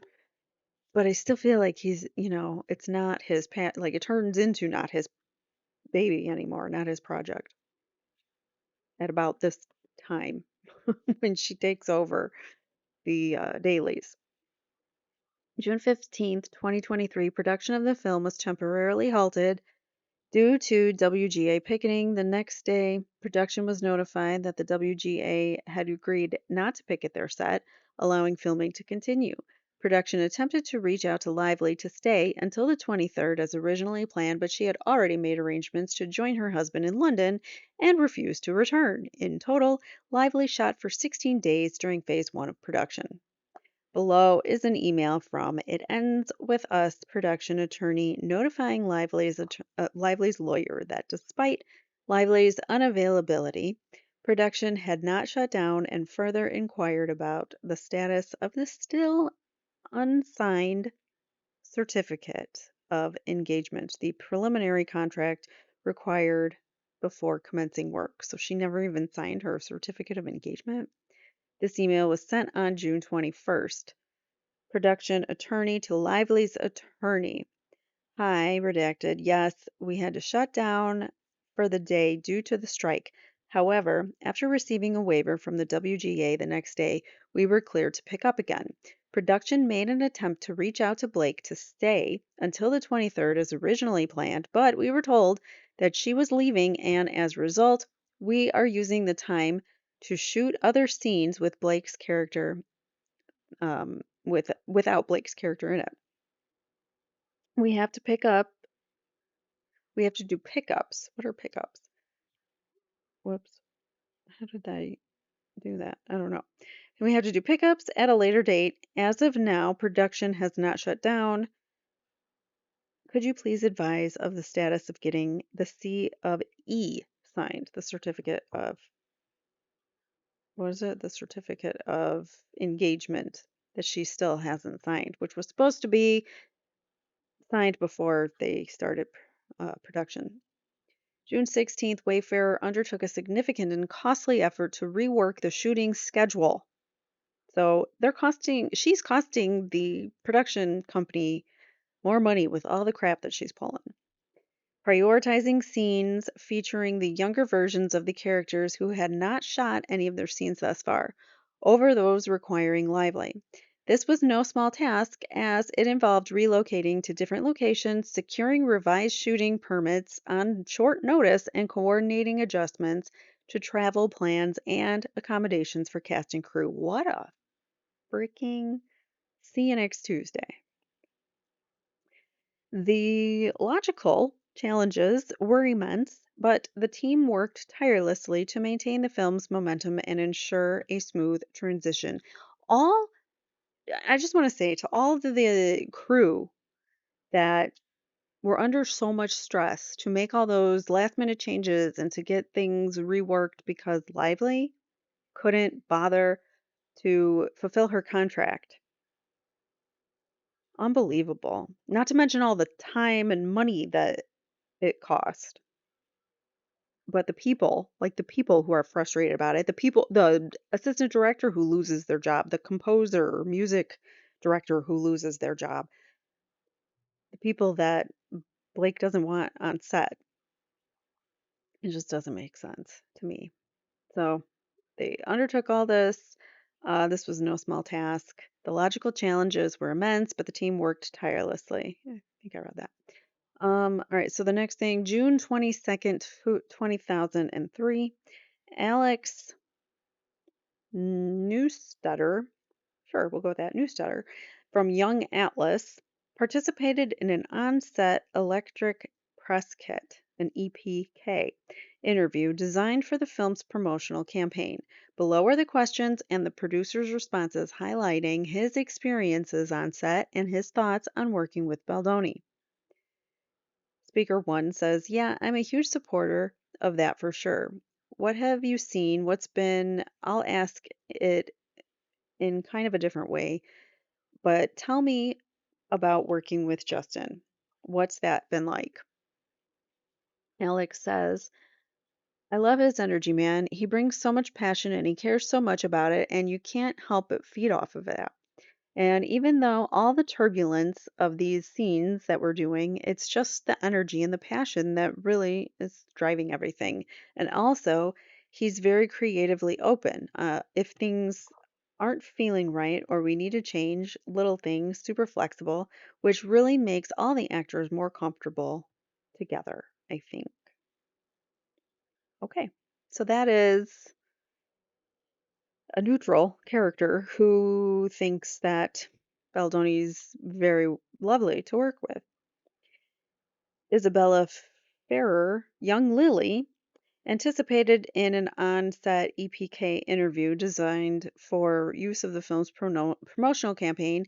Below are the questions and Isabella's responses, focusing on her experiences on set and her thoughts on Baldoni. So, what was the most rewarding part of being on the It Ends With Us set? She says, at least for me, this is one of my very first projects. So, I think working with professionals that I've been doing have been doing this for a really long time, but also who were so open. The crew and Justin and all the actors that I've worked with just been so welcoming. I've never felt belittled in any way. I think just being able to come into set and feeling seen and heard and feeling immediately comfortable and being able to just go into to do what I do and not having any anxieties or worries about how I might be. Yeah, I just feel very accepted, I think. Speaker 1 says, I'm going to ask you one last extra question, which is how has it been working with Justin? She says, oh my God, so good. So, so, so good. He's been so generous with advice and just overall in the entire process of letting me observe and really take in everything he's taken really good care of. I mean, everybody. It seems, I think there's a lot that's always is going on in productions, and I think he has a really great method of just being able to keep things positive and find ways of uplifting and then going. And then that's also this look at look at that.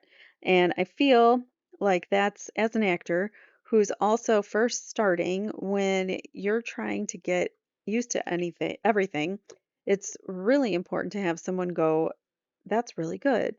Okay, now let's look at this. And there's no patronizing. There's no, I don't feel not heard. I always feel like I can go up to him and ask for anything. I mean, our first phone call after I got the job, it was a FaceTime. And the first time he said, he was like, he said to me, was like, whatever you need, whatever, call me. I immediately had his number. There was an immediate understanding that literally, whatever, if I needed anything, I knew that I could reach out to him. And that was immediately such a comforting feeling that I wasn't just diving into something and not knowing what it was going to happen. Yeah. So, important note, Isabella and Alex Newstetter shared these sentiments regarding their working experience with Baldoni prior to spending time with Lively during the promotional tour of the film. Oh boy.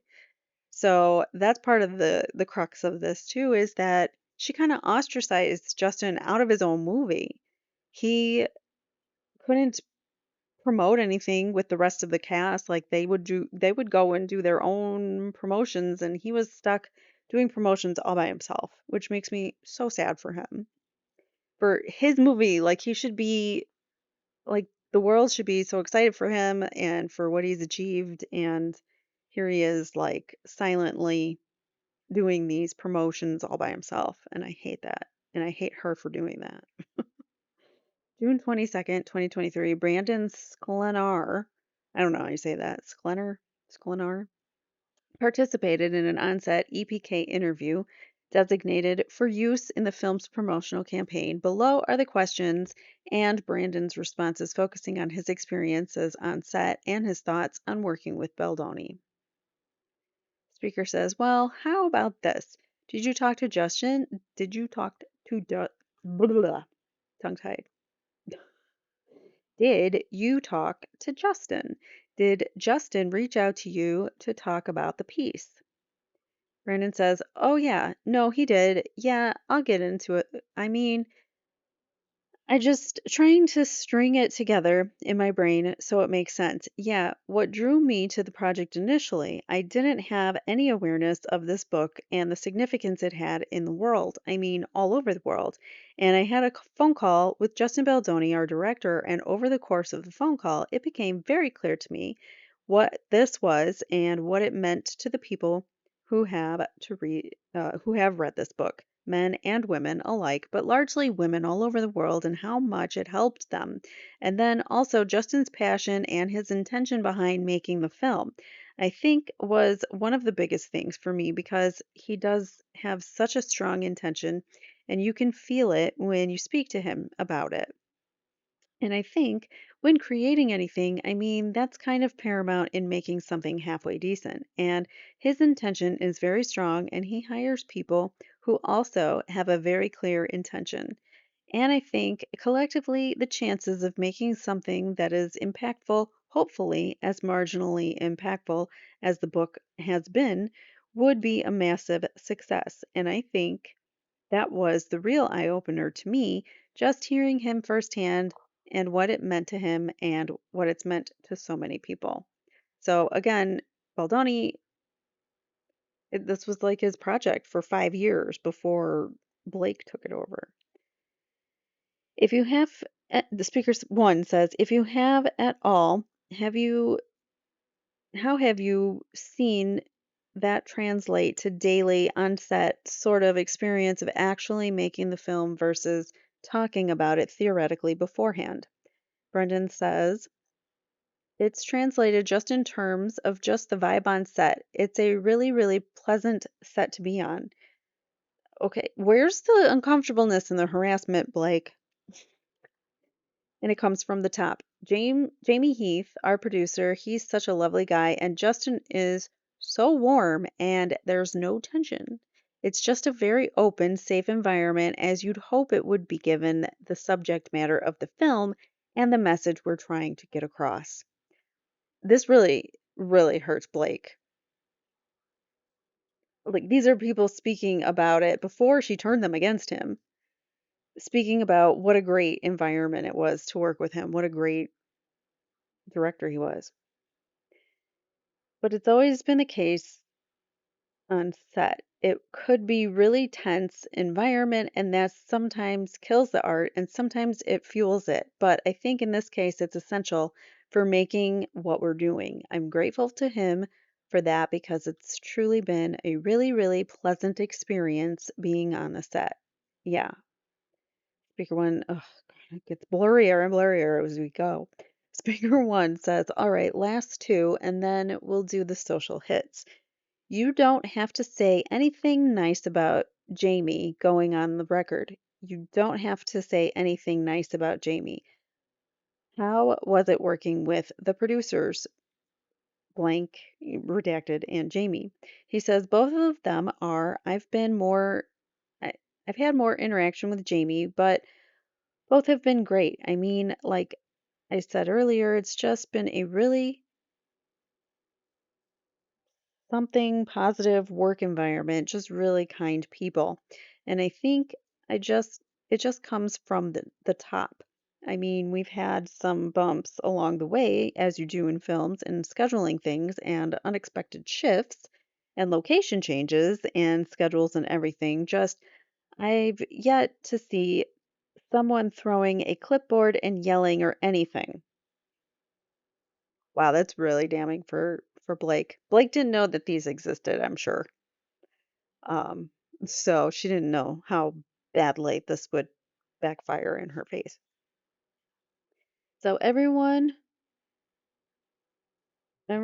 seems to be keeping their head about them and coming to work with a smile on their face. And yeah, it's great. They're lovely.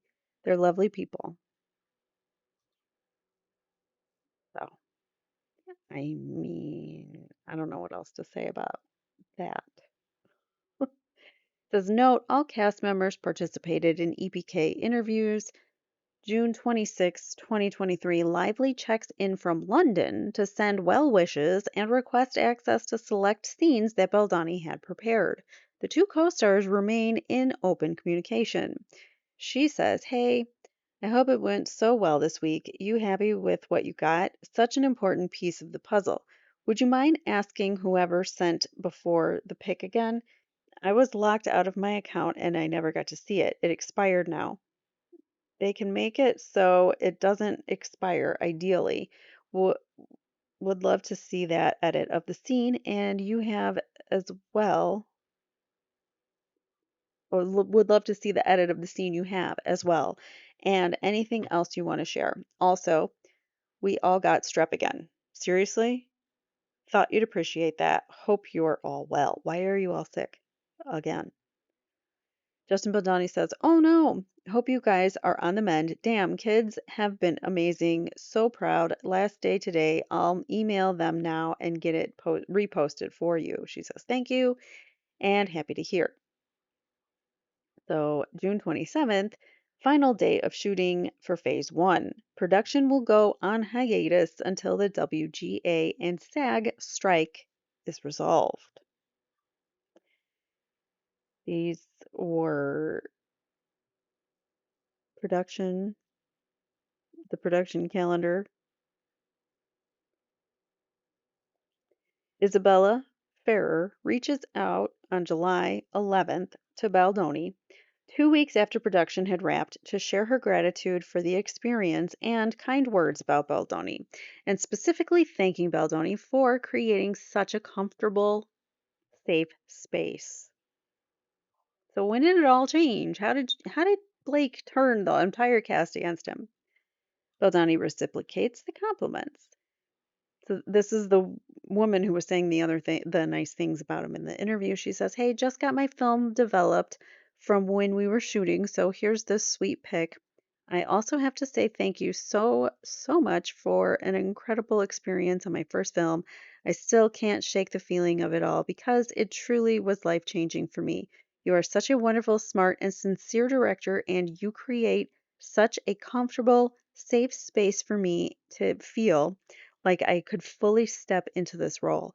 I couldn't have asked for a more welcoming environment. It will stay with me for the rest of my life. See you soon, whether in the fall or later, depending on the strike. Hope you are doing well. He says, Isabella, with three exclamation points. Wow, what a kind message. You are such a joy and pleasure to work with. Your openness, your raw talent, your kindness, and your excitement. I can see why he's liked. And your excitement made me fall in love with directing again. I'm so excited for your career and for everyone to see you in this film. You have a big career in front of you, and I'll be looking forward to seeing you again in September, even if we don't need you to work. Come visit, he says. So, all right.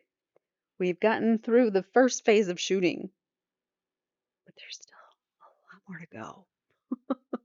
All right. So, July 19th. You know what? Let me take a sip of water first. Hold on. All right. I'm back. Um, I'm going to go.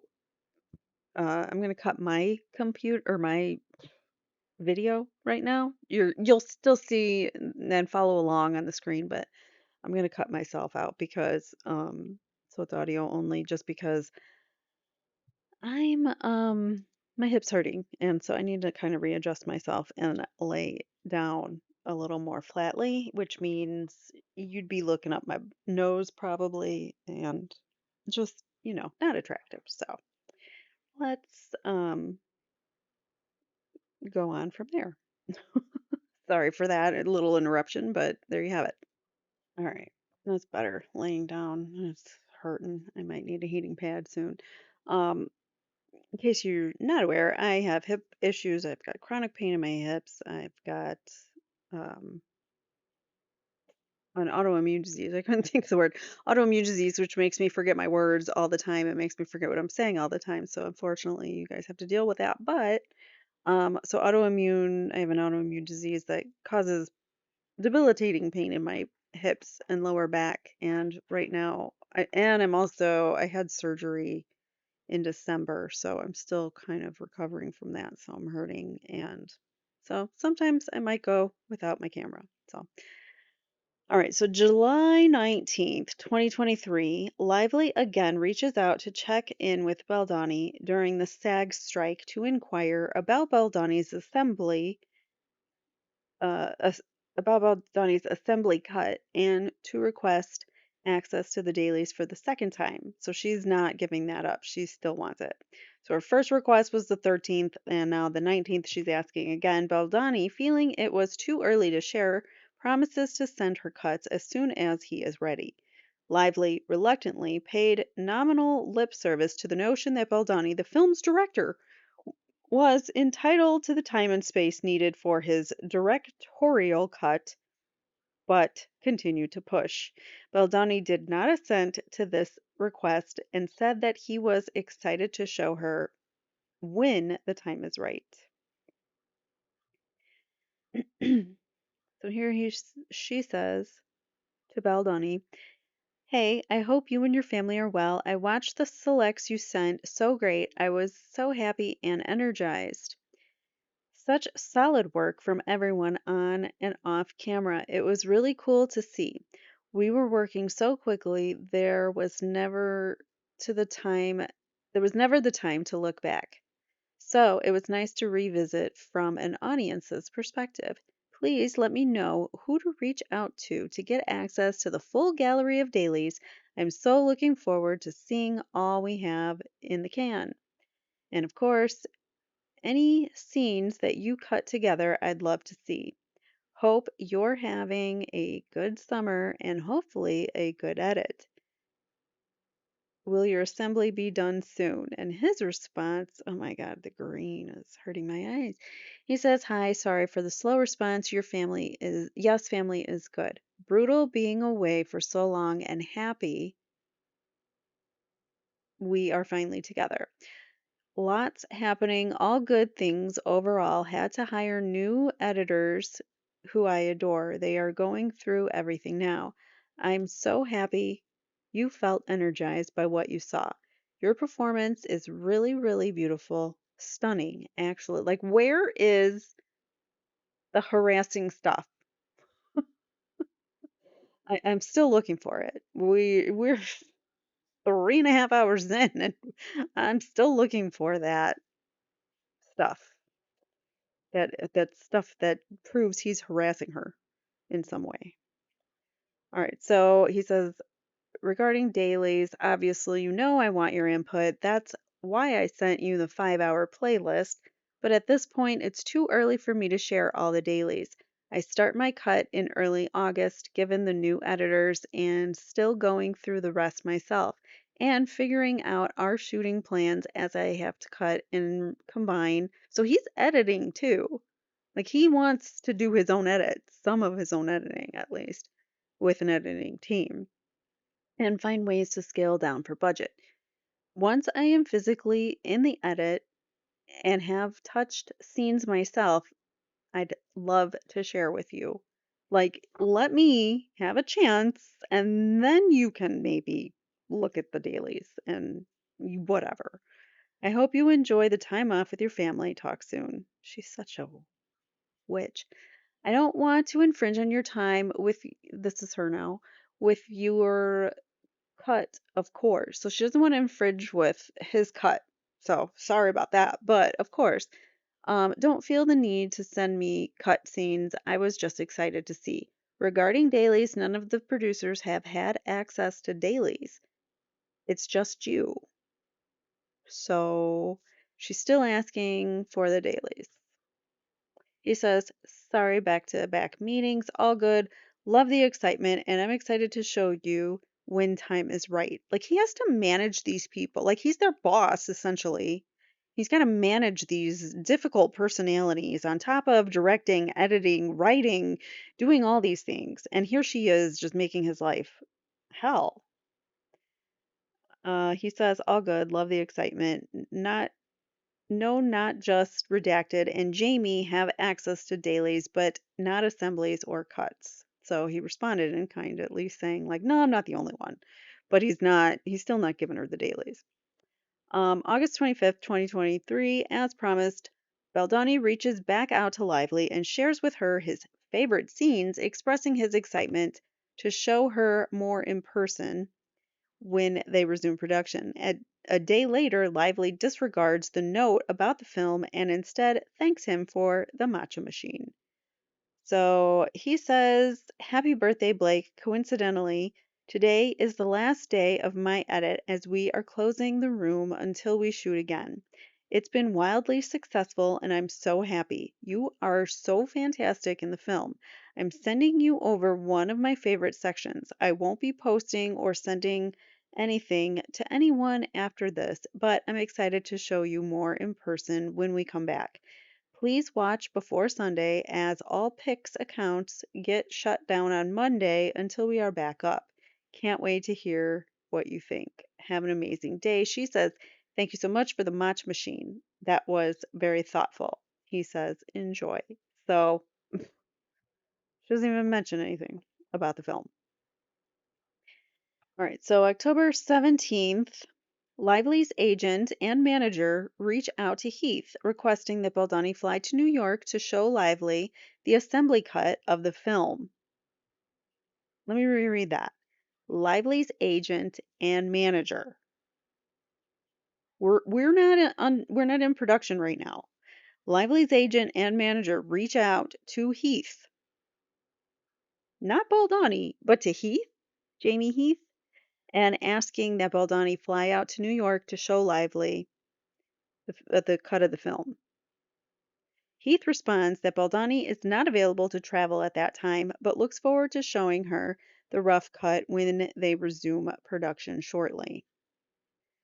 So Lively's agent says Blake would like to see the cut this week if possible. Hate to make him fly out, but if that is how he would like to do it, she gets it.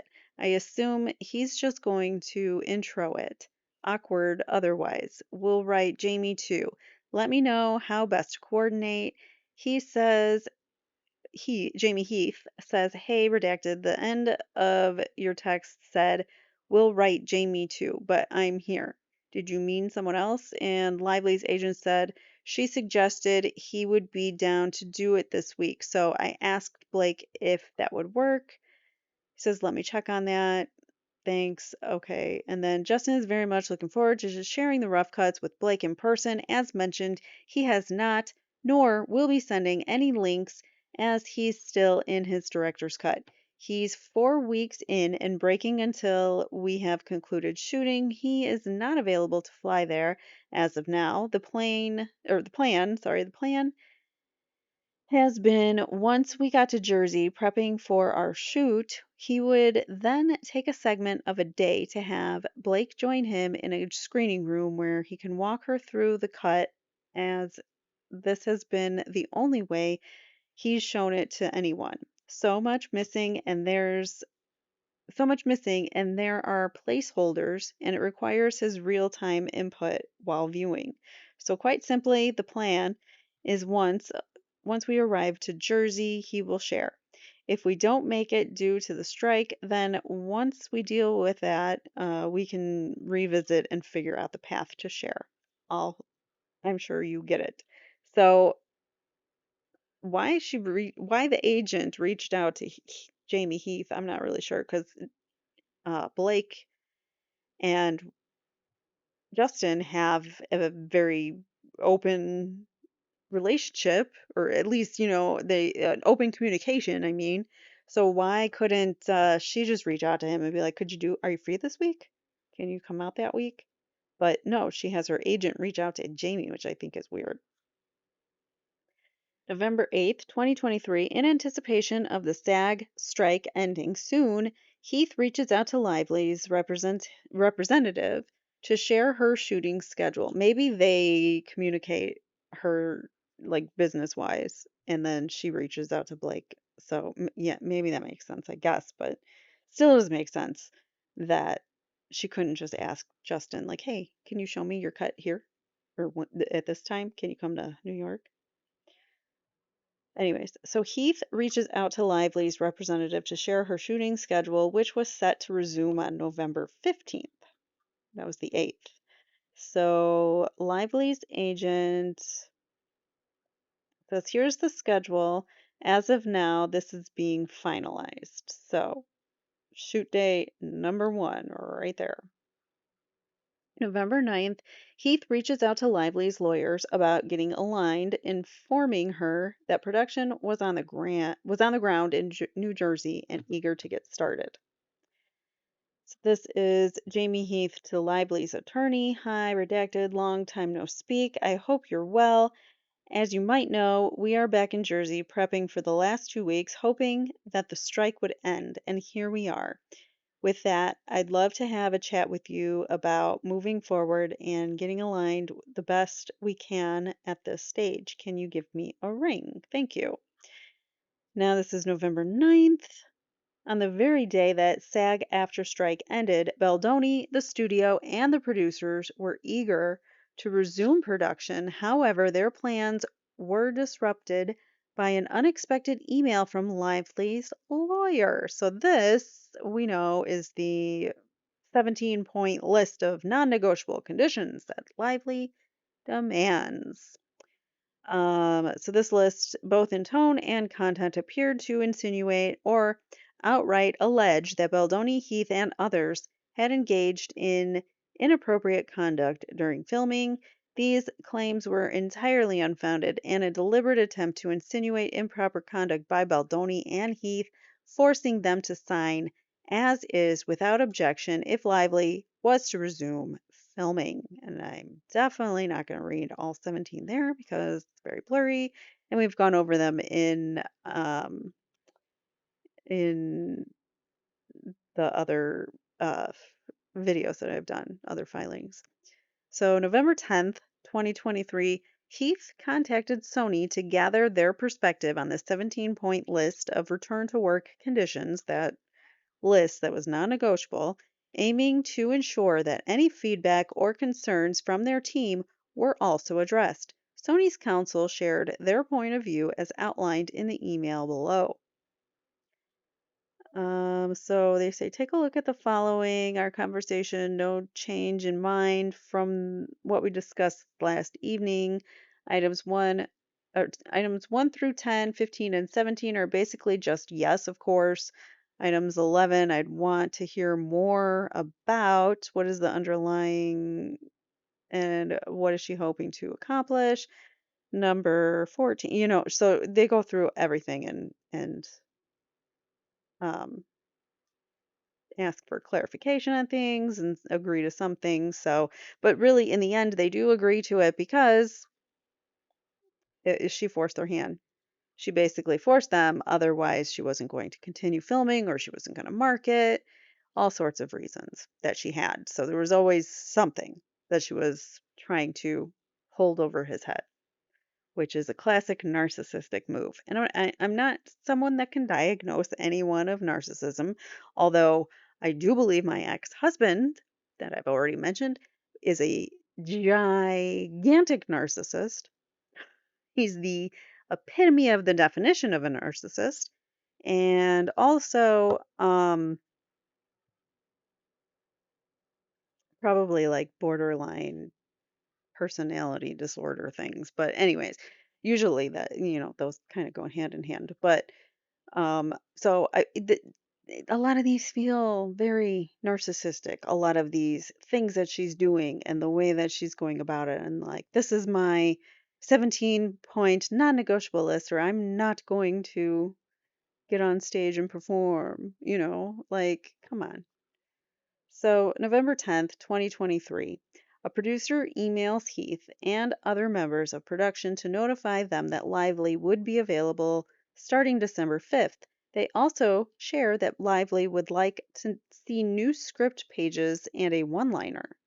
These demands presented separately as the lawyers were discussing the 17-point list, so they're busy dealing with that. Had nothing to do with the safety and appeared to be another condition before Lively would return to production. So these are just her conditions.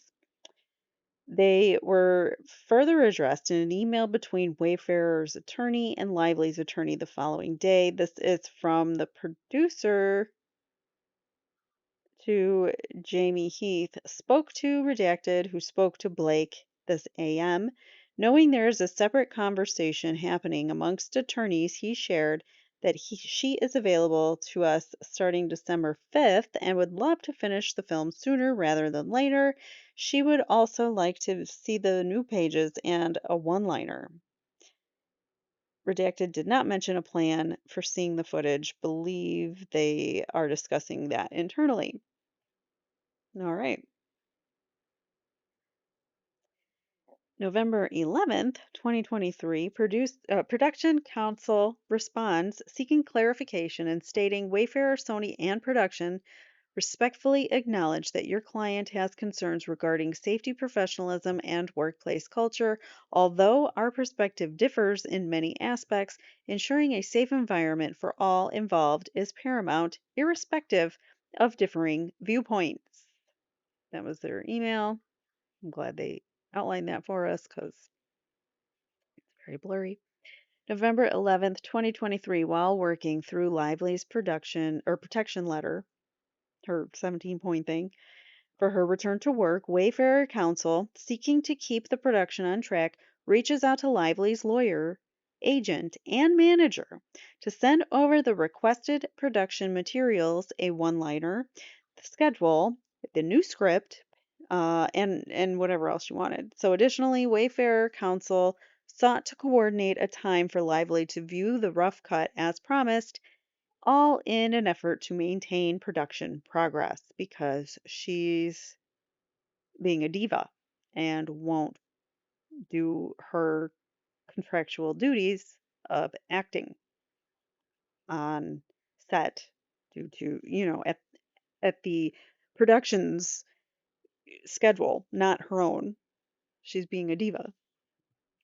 So this one is Wayfarer Counsel to Lively's attorney, manager, and agents. Dear Redacted, in an effort to keep us on track. Did we read this already?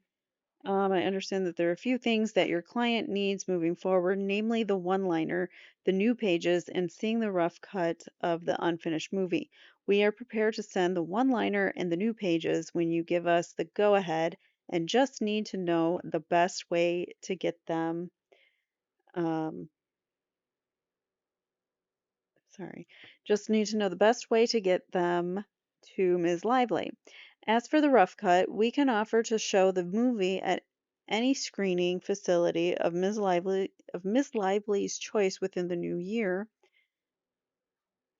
um, Preferably Company 3, as we already have the DCP and require nothing further other than scheduling. If Miss Lively has a place that works better for her, we will accommodate, but would just need some time to set up.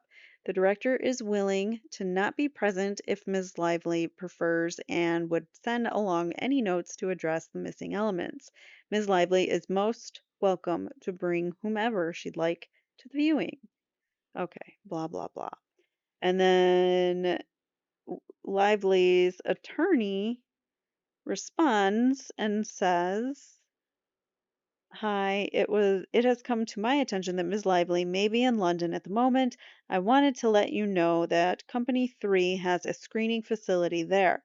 Please let me know if this would be more convenient for your client. We would be glad to arrange the screening there if preferred." So they want him to come out to London now? Are you serious?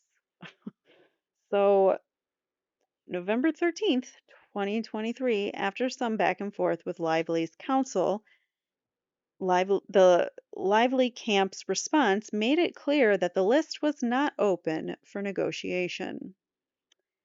To the Wayfair team, this list we provided was not intended as a starting point for a negotiation. Rather, it is a set of protections that needs to be in place in order for our client to return to work.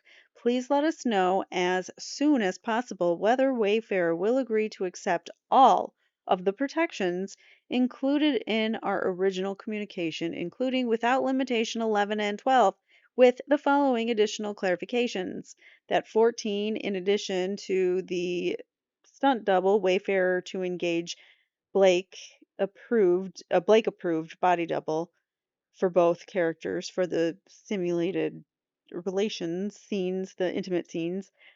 For 15, the requirement applies to any future filming as well as the footage that was already been shot. And 16, we can limit this requirement to scenes involving nudity, partial nudity, and or simulated relations. So there you have it. I don't, those were some of her points that I don't know, she wanted on her list.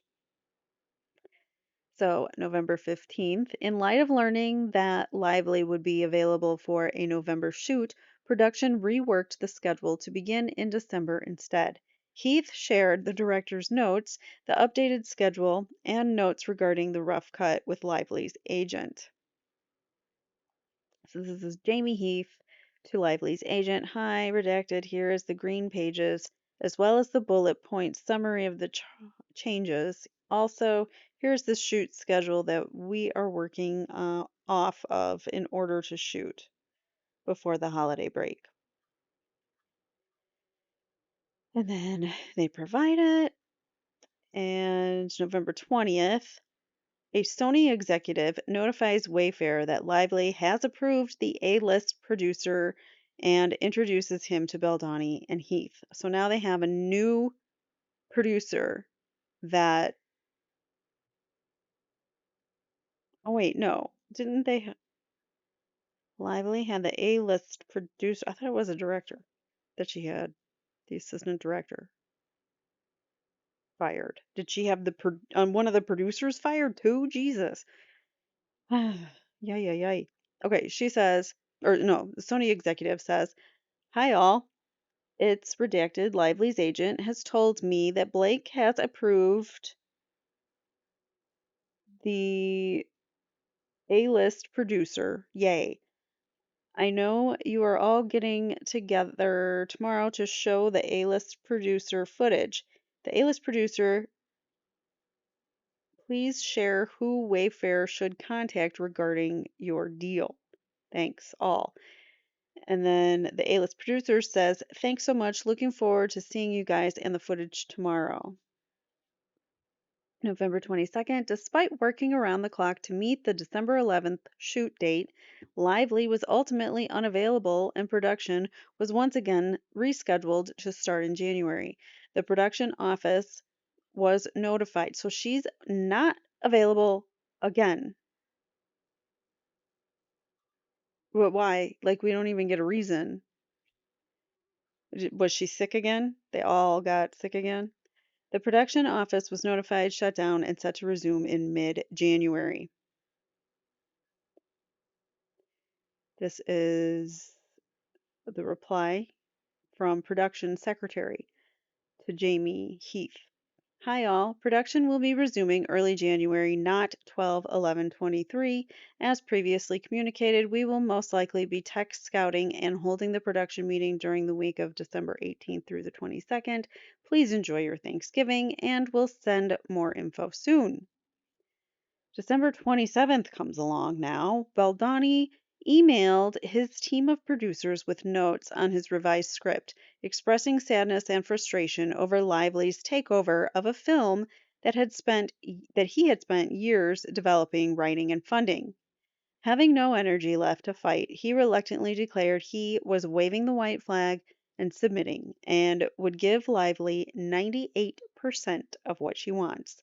He also conveyed serious concern over handling the intimacy scenes, given the accusations inherent in Lively's return to production demands. Baldoni asked his production partners for guidance, stating that he was um, rightfully afraid that something innocuous or not to lively standards would very likely be used against him, as it already had, adding that creativity is impossible in an environment shrouded by fear. A producer responded, thanking him for his thoughtful breakdown, especially considering the circumstances. So, this is Baldani to members of the production team.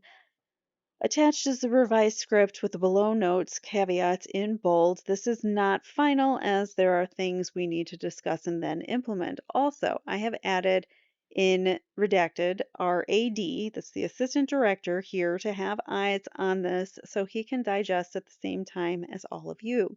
I've spent the better part of the last few years trying to figure this out. Everyone knows how I feel about all of this and how angry I am that Blake has taken over our film and somehow rewrote a movie we spent years developing, writing, and funding. So, yes, I'm furious and sad, but I will continue to get back up with the goal of getting us to the finish line. Written December 27th, 2023. 2 years before the CRD complaint came out. Um, and basically wrecked his life. Or tried to, anyways. He says he's furious.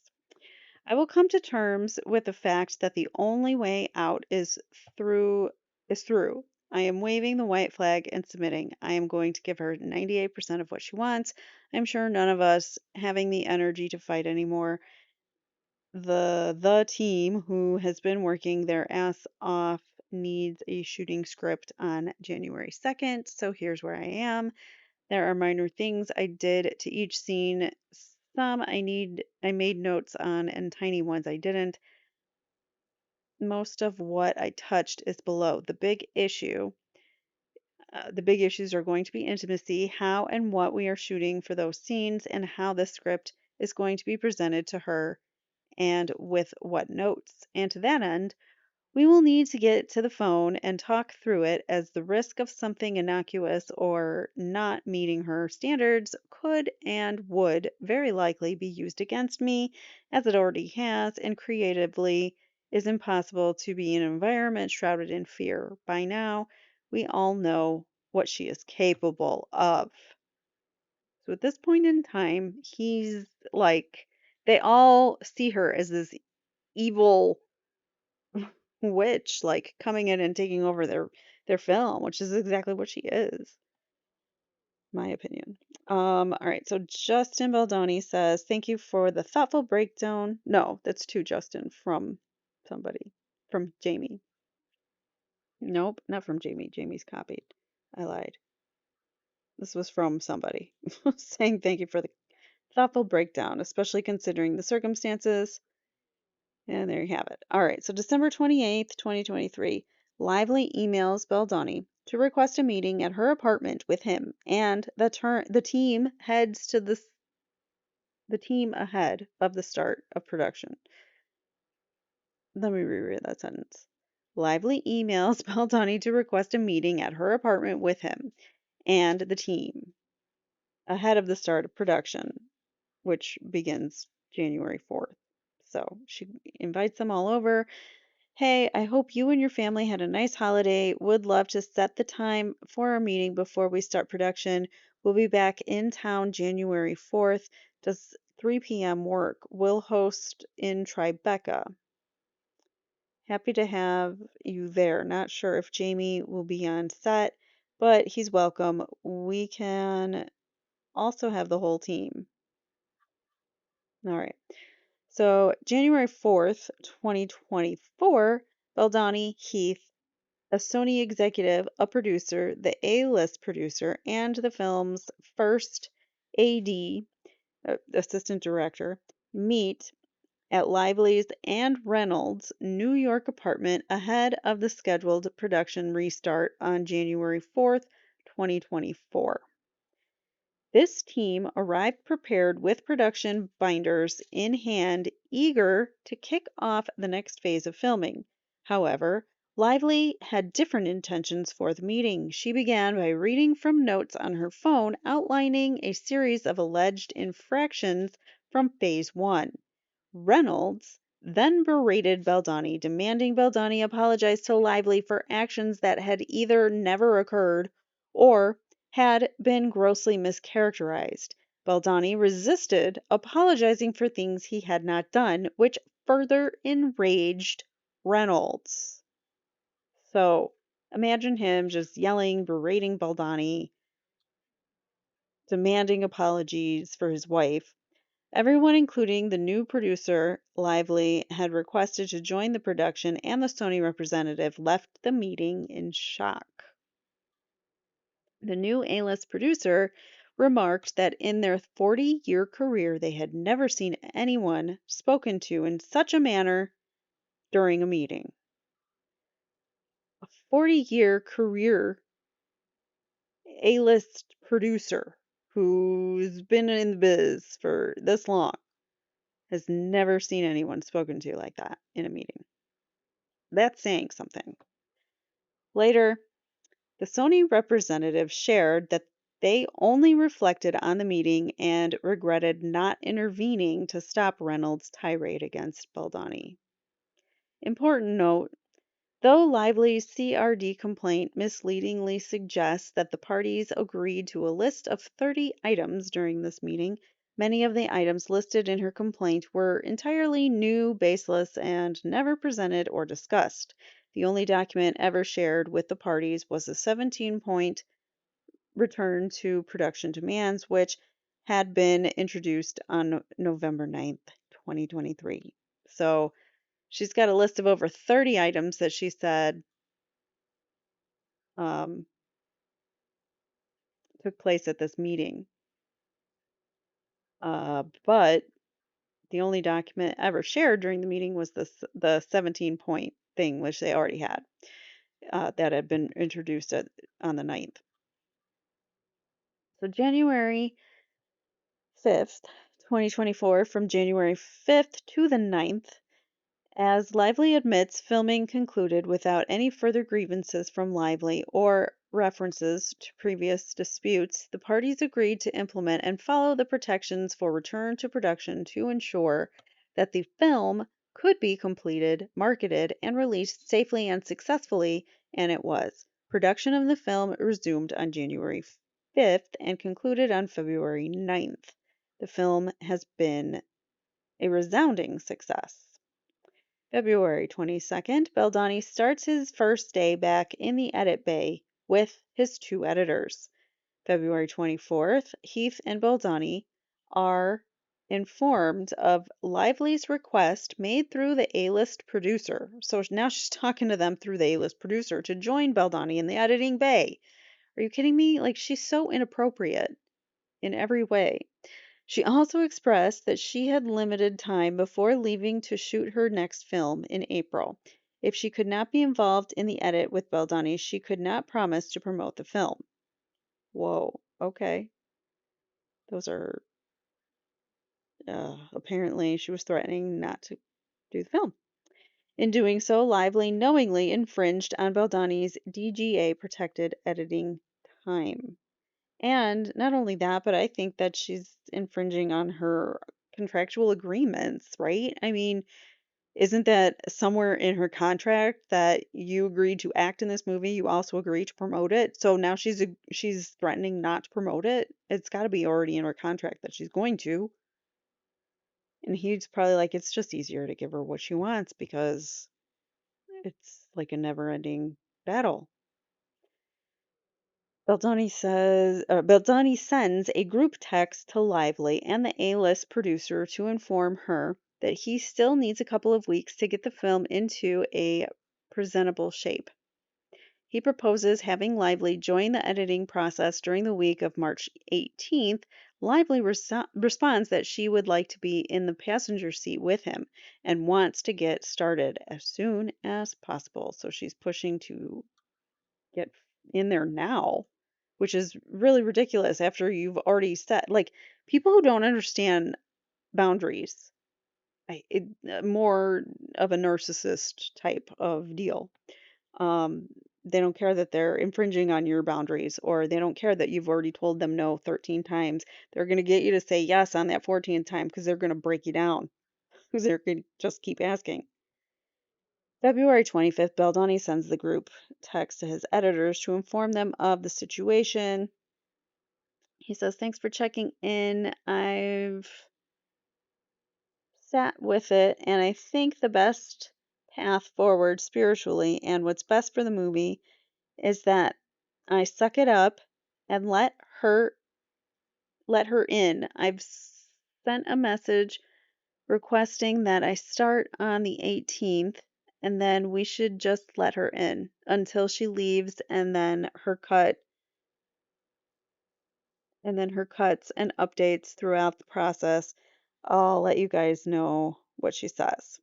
So he's like, I'm just gonna let her do it. It's okay. Just whatever. I'll just eat it one more time, suck it up, and let her win again. Well, she ain't winning right now, tell you that much. Court of public opinion, she is not winning. February 26, 2024, Baldoni responds to Lively's request to be in the passenger seat despite her infringement of the DGA protected time and met with Lively's threats. Baldoni let her know that he will reach out at the end of the week to update her on the progress, still attempting to be encouraging in order to keep her happy. Says, good morning, Blake. The A-list producer and I had a great chat the other day, and he let me know you'd like to come into the edit before you leave for your film, and I think it's a great idea.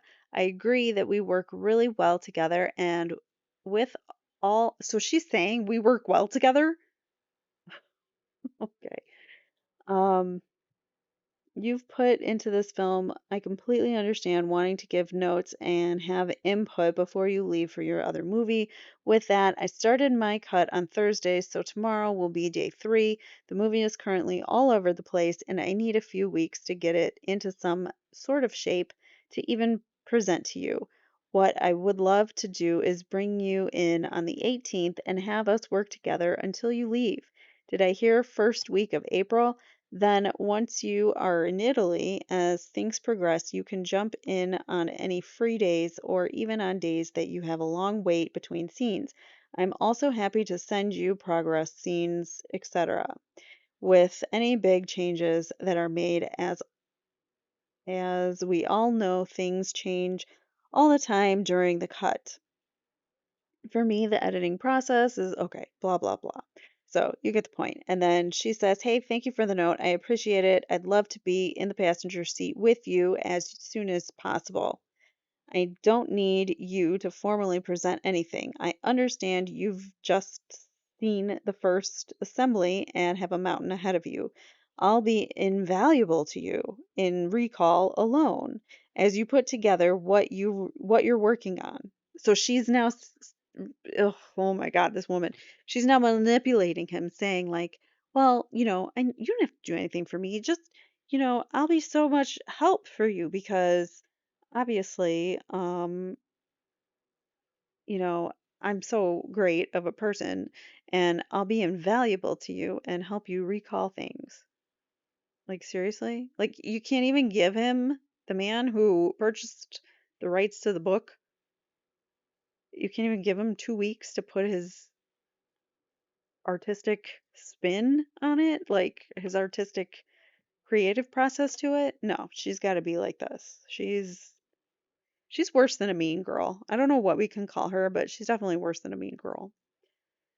I've also been rewatching all the dailies, tons of nuanced gems. The sooner we put our heads together, the better. Very excited to dive back in. He says, "Hey Blake, I hear you, and I do know how helpful you have been and will continue to be. I do need some time to get sorted with my editors and wrap my head around the film itself. I will reach out to you at the end of the week to let you know the progress if just to let you know the progress I have made so we can figure out the best time to start. Thanks." All right, so February 28th, 2024, Baldoni and Heath connect with a senior Sony marketing executive to determine the best path forward with Lively regarding her desire to be involved in the edit and how they can all stay aligned. After the call, the Sony executives express to Baldoni, "We are all in it with you at the end of this pain is a big win." So thanks for the call today. I know we all want the same thing, and obviously it requires creative thinking and something. We will we will get I can't read that. We will get here indeed. That was from Jamie, I think. Yeah, Jamie. Baldani says, "Give me a ring tomorrow, please. I want to figure out where is this thing. Oh, here. This is where I'm supposed to be looking. Duh." He says, "Great. Awesome connecting with you both. We are in it with you at the end. Big win." Okay, so there it is. March 8th, 2024, Baldoni and Wayfarer enlist Screen Engine to recruit a 100-person group, 90% female, to watch the current cut and provide feedback. Baldoni uses these results to further refine his director's cut. He shares the results and scorecards with Lively ahead of their planned collaboration in the edit. Note, this is not an official audience test screening. March 9th, Baldoni shares the assembly cut of the film with Lively and informs her about the mini audience test screening. He says, "Hey Blake, you should have the movie in your inbox. I am very happy with where it is and looking forward to your thoughts. See you Monday." She says, "Can't wait to watch. Thanks for sending tonight. Speak soon." Hey guys, just for my own edification, I hired Screen Engine to recruit a 100-person, 90% women group to watch the cut I sent you. It played great and scored up 2 boxes with all females at a 90.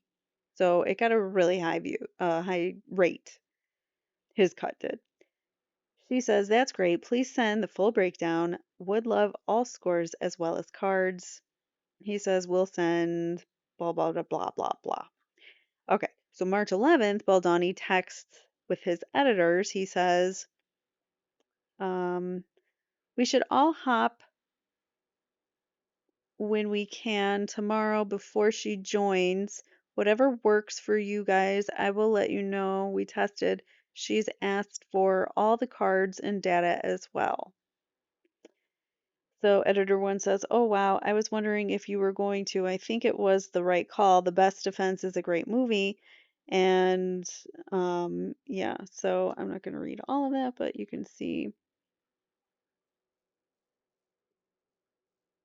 what is oh, good morning from FYI from Blake started watching movie at 8:30. This is from the editor today on Pix. She did not watch it this weekend. He says, yes, she just texted me that she was starting and better to meet on such and such. I don't know, redacted. Since she will have access to yours just in case she comes on early. She doesn't okay, so nothing important there. Sorry. All right, so March 11th, 2024, Lively watches the WIP assembly cut and informs Baldoni and the A-list producer via text that she will not be joining the edit today, but will instead join the following day. She says, I'm starting the film now. We'll join when I finish. See you soon. Justin says, enjoy. Just a heads up, music works great in parts and needs work in others. We are onboarding a new music supervisor and editor today. Exciting stuff. Enjoy. You're fantastic in it. She says, just finished watching the cut. So, so happy. You all are really, really amazing in the film. I felt so much. So, super emotional and complex in a great way. It's extremely watchable and engaging. So she's saying she likes their cut, the one that Justin did. She likes it. It's great. But why did we change it? I'm not going to join today. Let me know timing for tomorrow. He says, okay. So March 12th, 2024, Lively joins the edit with Baldoni and his editors. She shares 7 pages of notes, which Baldoni and the editor spent hours implementing, despite Baldoni not agreeing with all of them. March 13th, despite sharing 7 pages of notes and requiring Baldoni and the editors to incorporate them, Lively did not show up for the day 2 in the edit with Baldoni. Heath checks in with Baldoni via text, and Baldoni shares the following. Says Jamie says, "Hey man, did she show up today?" He says, "No, I told her I would let her know." And then he sent some text messages to her, and Jamie sends a funny Bitmoji or whatever those are called. I don't know. I'm an old guy. I'm an old lady in a young girl's body. I don't know. Um, that's how autoimmune diseases feel. Just FYI. I feel like I'm 90 in a 40 something year old's body. All right, so it is a sprint. Somewhere needs to tell her, or someone needs to tell her she doesn't get it. And I'm sure thinks I don't get the fact that she's not promoting it until she gets what she wants. It's like a cordial Mexican standoff where the fighting is going to happen behind the scenes. This is where you guys and Sony step in. So he says, yeah, let's discuss today. Here's another conversation with editor one. What do you want to do about the falling in love montage? Blah, blah, blah, blah, blah. Let's skip here. They're talking about the kissing scene. He says, I think we have to wait on this until we solve the other Blake note of sex romance after Atlas. We may pull the onesie scene. I don't know. I can't read what all that says. Um, all right, so then March 15th, 2024, Baldoni, keeping in mind Lively's threat to not promote the film, continues to encourage Lively to share thoughts with him and the editors while keeping her updated on progress, all in an effort to keep her happy. In the text, he also shares a comprehensive working update of the film based on the notes that Lively provided. So he says, hi, Blake. If possible, could you send over your rooftop scene thoughts as we never got to them? Stuff coming to you this afternoon. She says, hey, the rooftop is a scene we're going to have just to get in there on. Okay. It's nuanced and too many things to write down. So I put a pin for when we are together working live. An overarching note from memory would be to see Lily think and process so we feel what Ryle sees and feels as he takes her in. Another way of seeing it is I think the fundamental shift is to consider this. The rooftop is the scene the audience falls in love with the hero. That's the goal of the scene.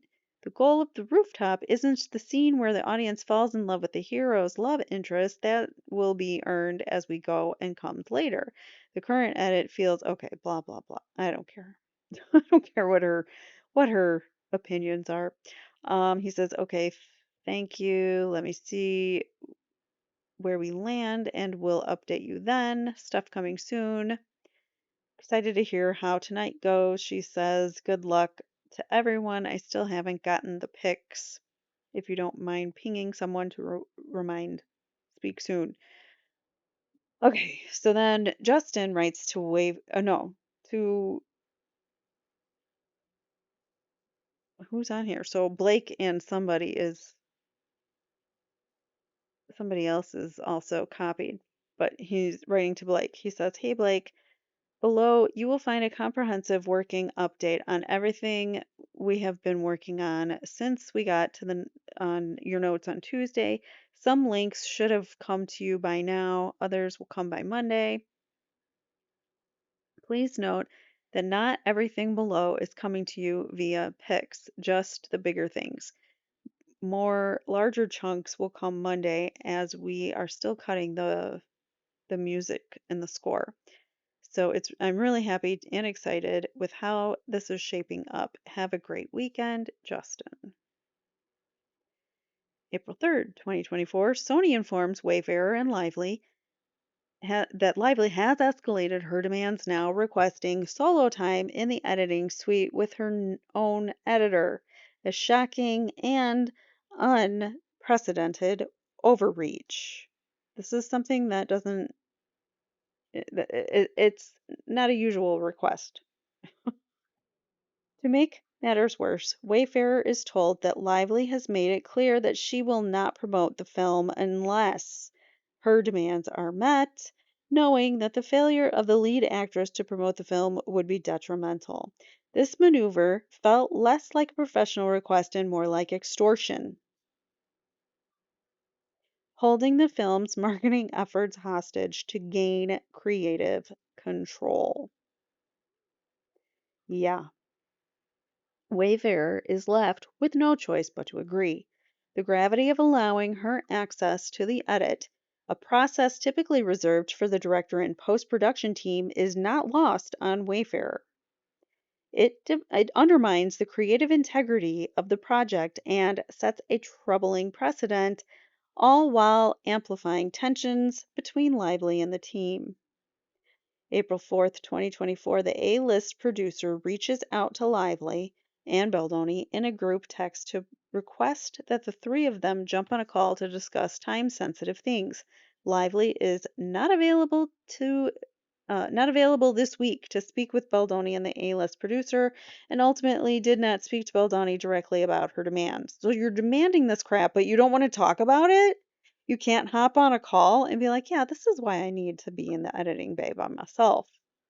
You can't even like state your case as to why you should get the things that you want. You're just going to be a diva and pull a no-show. Okay, cool. So the A-list producer says, hello, Blake. I am in New York and Justin is in LA and you're in Italy, I think. Is there any way for the three of us to chat tomorrow or today? Justin is available tomorrow morning from 7 a.m. till 1 p.m. LA time. Let us know if any of these times work for you. And then Blake says, hey, I have no sense of my schedule this week. They're still finding their groove. It's day 3. I'm in every shot over here. And when I'm not shooting, I'm in fittings or meetings. This week is going to be near impossible. I call BS. But okay. April 4th, 2024, faced with yet another unprecedented demand from Lively to edit the film on her own with her own editor, Wayfarer finds itself with no choice but to assent. yet again. Wayfarer is forced to balance the need to keep the production on track with managing Lively's increasingly audacious requests. Wayfarer reluctantly agrees to grant Lively 10 days in the editing room with with her personal editor, with understanding that her ideas will ultimately be incorporated into Baldoni's director's cut. This concession reflects Wayfarer's continued effort to maintain progress while navigating an exceptionally challenging situation. With each ask, Lively makes it plainly known that if she is not given what she wants, she will not promote the film at all. Wow. Ah, lively, lively, lively, lively. You did this to yourself, girl. You brought this upon yourself. You decided to smear an innocent man, and now he exposed you for what you are, and the world gets to see it, and I'm here for it. I really hate liars and fakers, and yeah. So, anyways, Sony Marketing and Baldoni coordinate efforts to have Baldoni attend Book Bonanza and show audiences a surprise early screening of the film. That's in April 17th. And a bunch of emails. I'm not even going to read them all. There's some book screenings. She's on board. I'll call her today, kind of things. Okay. April 18th, 2024, in a group text involving an A-list producer, a Sony executive, Baldoni, and Heath, the team discusses the possibility of sending Baldoni's editor to New York since Lively's preferred editor is not available. Heath emphasizes the importance of clarifying that while Baldoni had agreed to allow her into the editing process, it should not, under any circumstances, be interpreted as an endorsement of the idea. Baldoni's agreement was purely a concession to move forward, not a reflection of his confidence in or approval of the decision. So, A-list producer says okay, thinks she wants the editor in New York now also. I am okay sending her to New York. Jamie and I are talking soon. Okay. And then Jamie says, okay, please convey to Blake and her team that Redacted will go to New York and that Justin has agreed to it. Let's stay away from any sort of color that suggests that he thinks this is a good idea. Anything of that nature. Just rather, Justin has agreed to it. As we all know, we hate this whole thing. But as Justin continues to find a path forward, he is agreeing to it. And that's the path forward, is just acquiescing to like the snake, lively. All right, so April 18th, 2024, below are texts between Baldoni and his editors discussing whether to have one editor fly to New York and work with Lively in person or remotely. Ultimately, it is decided to fly the editor out. As the editor stated, I want Blake to feel like she's getting what she wants so we can move on from this need of hers. So this is some weird need of hers to get in there and edit. So let's get it out of her system and get her out of there and let's move on and finish this film. Is basically what editor 2 is saying.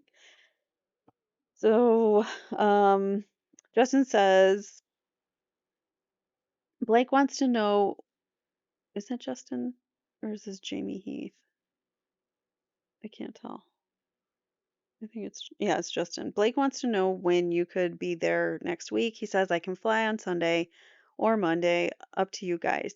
He says, and would you prefer to be there or edit from home? He says, I honestly don't have a preference. Editor 2 said that. Editor 1 says, and so it begins. Justin says, we could push for you to stay home. It's up to you. Editor 2 says, both have pros and cons. I want Blake to feel like she's getting what she wants so we can move on from this need of hers. Justin says, for the record, she's been getting what she wants this entire movie. Editor 2 says, I understand.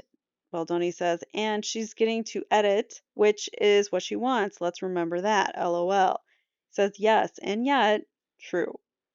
I don't want to give her any opportunity to say Well, because Redacted was in LA, we could only work certain hours, so I need more time and I didn't really get what I needed, or whatever it might be. Justin says, point is, if you feel it best and you want to go there, no problem at all. And also, if you would like to stay home, that's something that we can say. I just want you to do what's best for you. He says that's a good point. Editor says, I appreciate your protection and thought. I'm truly game for going if that's what she prefers. If she doesn't care, then save the money and have me work from home. That's editor two. Editor one says, you're definitely nicer than I am. I would want to stay here to make it less convenient for her since she's going to be on a completely different time zone. Justin has bent over backwards for her for months on end. I don't think you should have to do that too. So, oh, there's more. Okay. Editor one. Wait, we got that. Uh,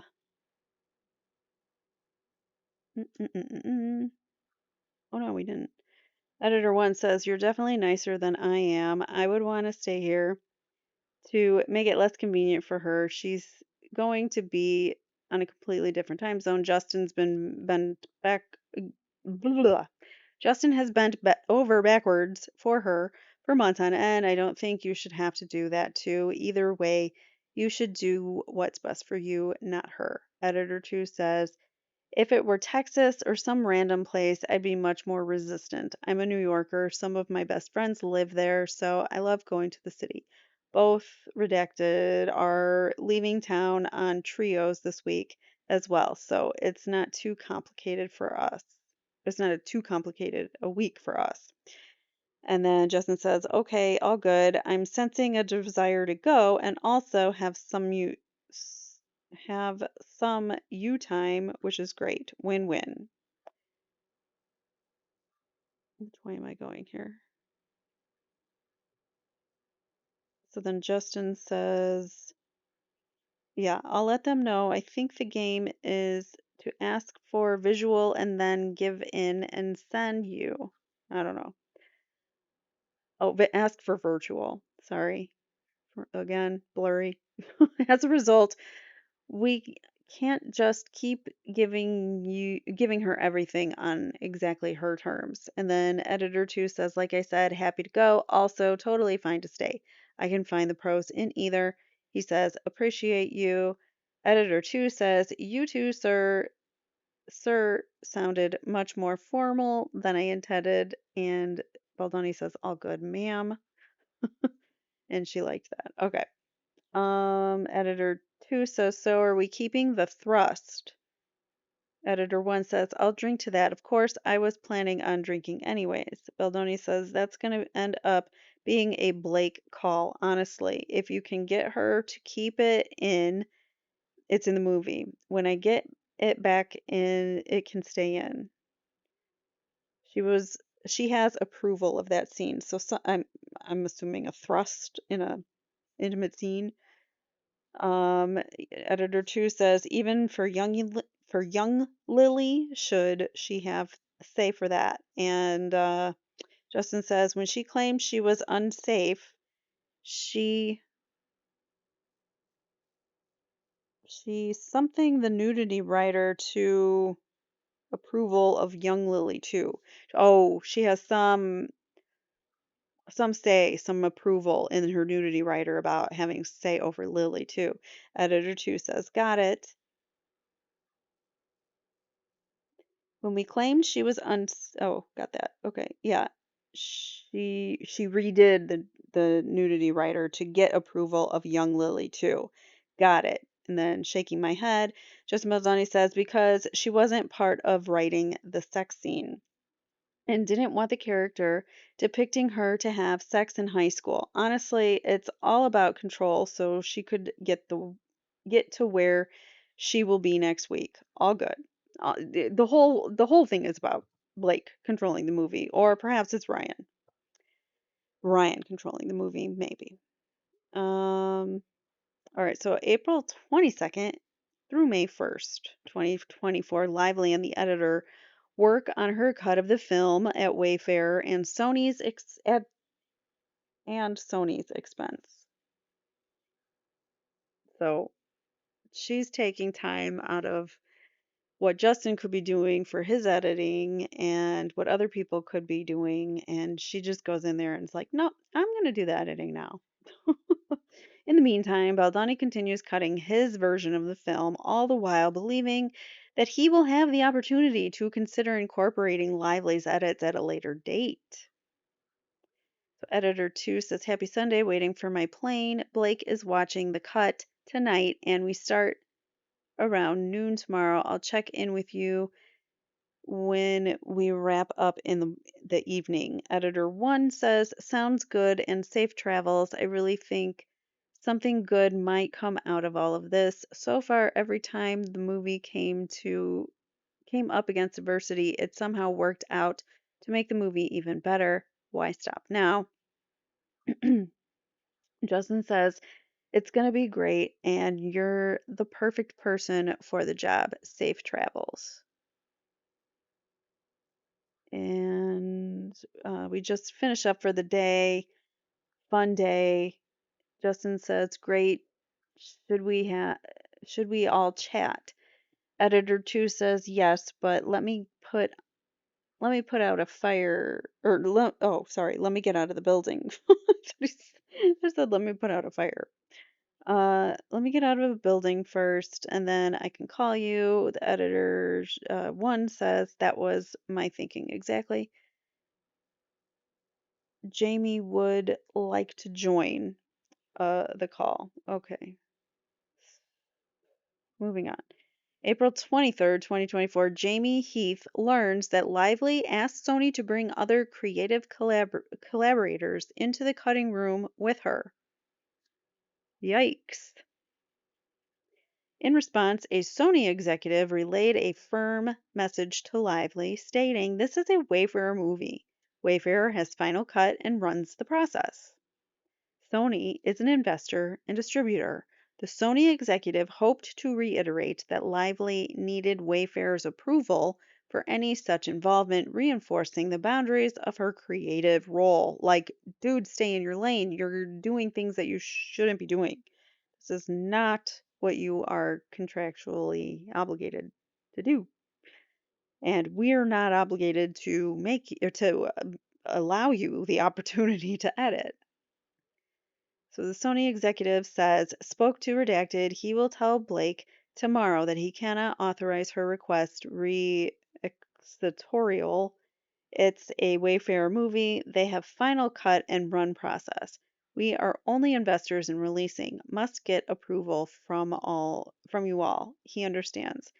Jamie Heath says, Thank you for having the conversation. I appreciate you. And with that said, I'm always open and willing to hear your thoughts as we should make another decision with any of this. He says, okay, let's talk tomorrow. Then he says, the Sony exec says, Redacted texted with Blake, shut down Redacted or anyone in cutting room. She said, okay. She understood. She did say her editor available now, tomorrow, and can Redacted ask if, I don't know. Okay, so April 29th or 24th, 2024. On the same day, a Sony executive informs Heath that Sony is holding firm in refusing Lively's request to bring others into the cutting room. Heath conveys Baldoni growing frustration, noting that while Sony appeared to bend over backwards to accommodate Lively's demands, they do not extend the same courtesy to him as the director. In response, the Sony executive acknowledged the imbalance and admitted that this was not the situation anyone at Sony had anticipated or wanted to be in, underscoring the complexity and the strain of managing the escalating tensions. Holy crap. I think, and this is just speculation now, but I think maybe they had their own contact at Sony. And once Blake started getting her hands on the editing, she started talking to Sony, perhaps, and getting them to back her. having a powerful production company like Sony behind her would really hold a lot of weight. So, what if she was colluding behind Baldoni's back to get Sony to take her side? I wonder. So the Sony executive says, "Is this what we read already?" Mm. Okay, so Sony exec says, redacted texted with Blake shut down or anyone in cutting room. She said, okay. She understood. She did say that her editor available tomorrow and she can ask if Wayfair, she can ask so and so if Wayfair is okay to have editor come in with her and the redacted, the assistant producer or whoever, editor, look at some stuff she likes. She likes that person. I think this is the editor that we said okay to before and was not available. Can I ask, or can I tell Redacted that you guys are okay with this as you were before? So I understand you are saying Redacted coming into editorial as of now is conditional on this Redacted phone call. And that's what I have to talk to him about. Cannot say okay to Redacted now. Jamie responds, Justin needs to hear the feedback from you. As you know, this whole thing is incredibly overwhelming and troublesome. The fact that Blake, can we hear? The fact that Blake, the fact that Blake has access to redacted during this process and we don't have access to that editor is not landing for him. So yeah, she brings on this other like A-list editor guy or whatever, and they won't let uh, Justin even talk to that person. Like, that's a little sketchy, don't you think?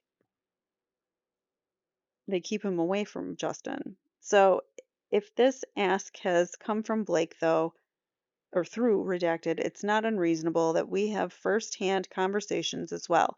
That said, I heard your point and understand I'm trying to manage both sides, putting on or putting my position aside. I think once we three speak, we will sign off on it after hearing your thoughts. Since you're requesting we don't speak to redacted, you can articulate it from Sony's perspective to him. All right. So Sony executive redacted is the lifesaver here that she will not engage with Justin Wayfarer me and he inherited this and now has to be the one to navigate her on all this is not his responsibility, the last thing he wants to do, but he's doing it because he thinks you have hit a hit movie. He does not have bandwidth to do the same with Justin. If something specific to address, of course he will. But the play, wait, what? So they're keeping this director away from Justin, and Sony's like okay with it. She will not agree with Justin, Wayfarer, me, and he inherited this. Okay, so yeah, I don't know. He does not have the bandwidth. If something specific to address, of course he will. But the play by play and the what ifs, he doesn't have the bandwidth. He's overseeing the marketing and release for 8 divisions in addition to his corporate duties. All right then. So April 29th, 2024, Heath and Wayfarer, eager to get the film back from Lively, and ask the A-list producer to make it clear that Lively's agent that Wednesday, May 1st, would be her last day. So, okay, her last day to edit, sorry. So Jamie Heath says anything to the A-list producer. He says, dealing now, standing by Lively's agent, or stand by. Lively's agent was just told firmly by me that Wednesday is the last day for Blake, period. Sit tight, standing by.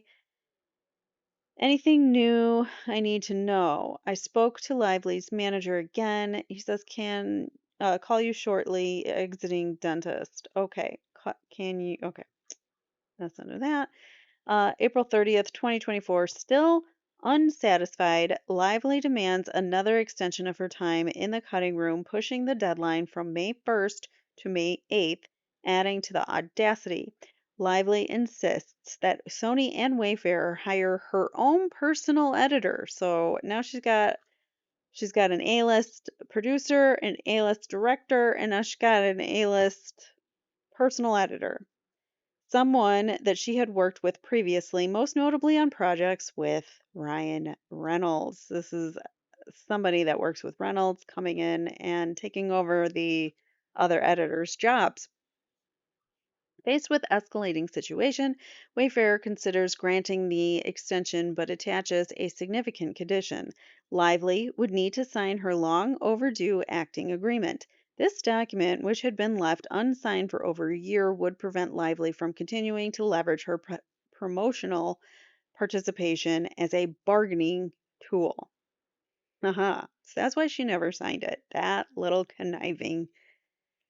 See you next Tuesday. So Wayfarer's attorneys had been tirelessly trying to secure her signature, and this moment represented a pivotal opportunity to resolve the standoff. Heath clearly communicates Wayfarer's position in an email to Lively's representative, hoping to bring an end to the ongoing impasse, while protecting the integrity of the production. So Wayfarer, uh, Jamie Heath, to Lively's reps, managers, and attorney. He says, Hi, redacted. Good speaking with you earlier. Wanted to quickly recap what we spoke about. Wayfarer originally agreed to have Blake work with Redacted, the editor, on the movie in order to express her editorial creative vision on the dates 4/22 through 5/1. We have since learned of her request to continue working with her own editor from 5/2 to 5/8. We are prepared to extend that period of time with the understanding that the to any continued work, prior to any continued work, we will receive her signed contract. That's what we want for the movie. Please let us know that we can agree and execute the long form agreement. Like the movie's over, it's in editorial part of production, yet Blake hasn't signed it, so she's using that to her advantage. April 30th, 2024, Heath is informed that Lively had told Sony Marketing that she would refuse to approve trailers, TV spots, and digital marketing assets if Baldoni's acting credit appeared alongside hers. Sony Marketing, citing Lively's contractual approval rights over her image and likeness in promotional materials, warns Heath that she could effectively block the release of almost every piece of promotional content featuring her face or name. Alrighty then. Sony Marketing, citing Lively's contractual approval rights over her image, so Sony is now backing Lively. Just ridiculous because they're part of the movie, part of the original agreements with Wayfarer and Justin Baldoni, but now they're backing Blake's side. Somehow, some way, she got Sony on her side. Essentially, all of it.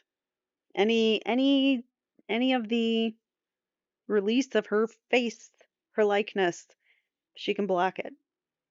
So, faced with this leverage, Baldoni and Wayfarer reluctantly agreed to remove his name from the before or above title credit in trailers and related marketing cutdowns. This concession is yet another clear example of Lively's ongoing effort to diminish Baldoni's presence and influence on the project. Are you freaking kidding me? So,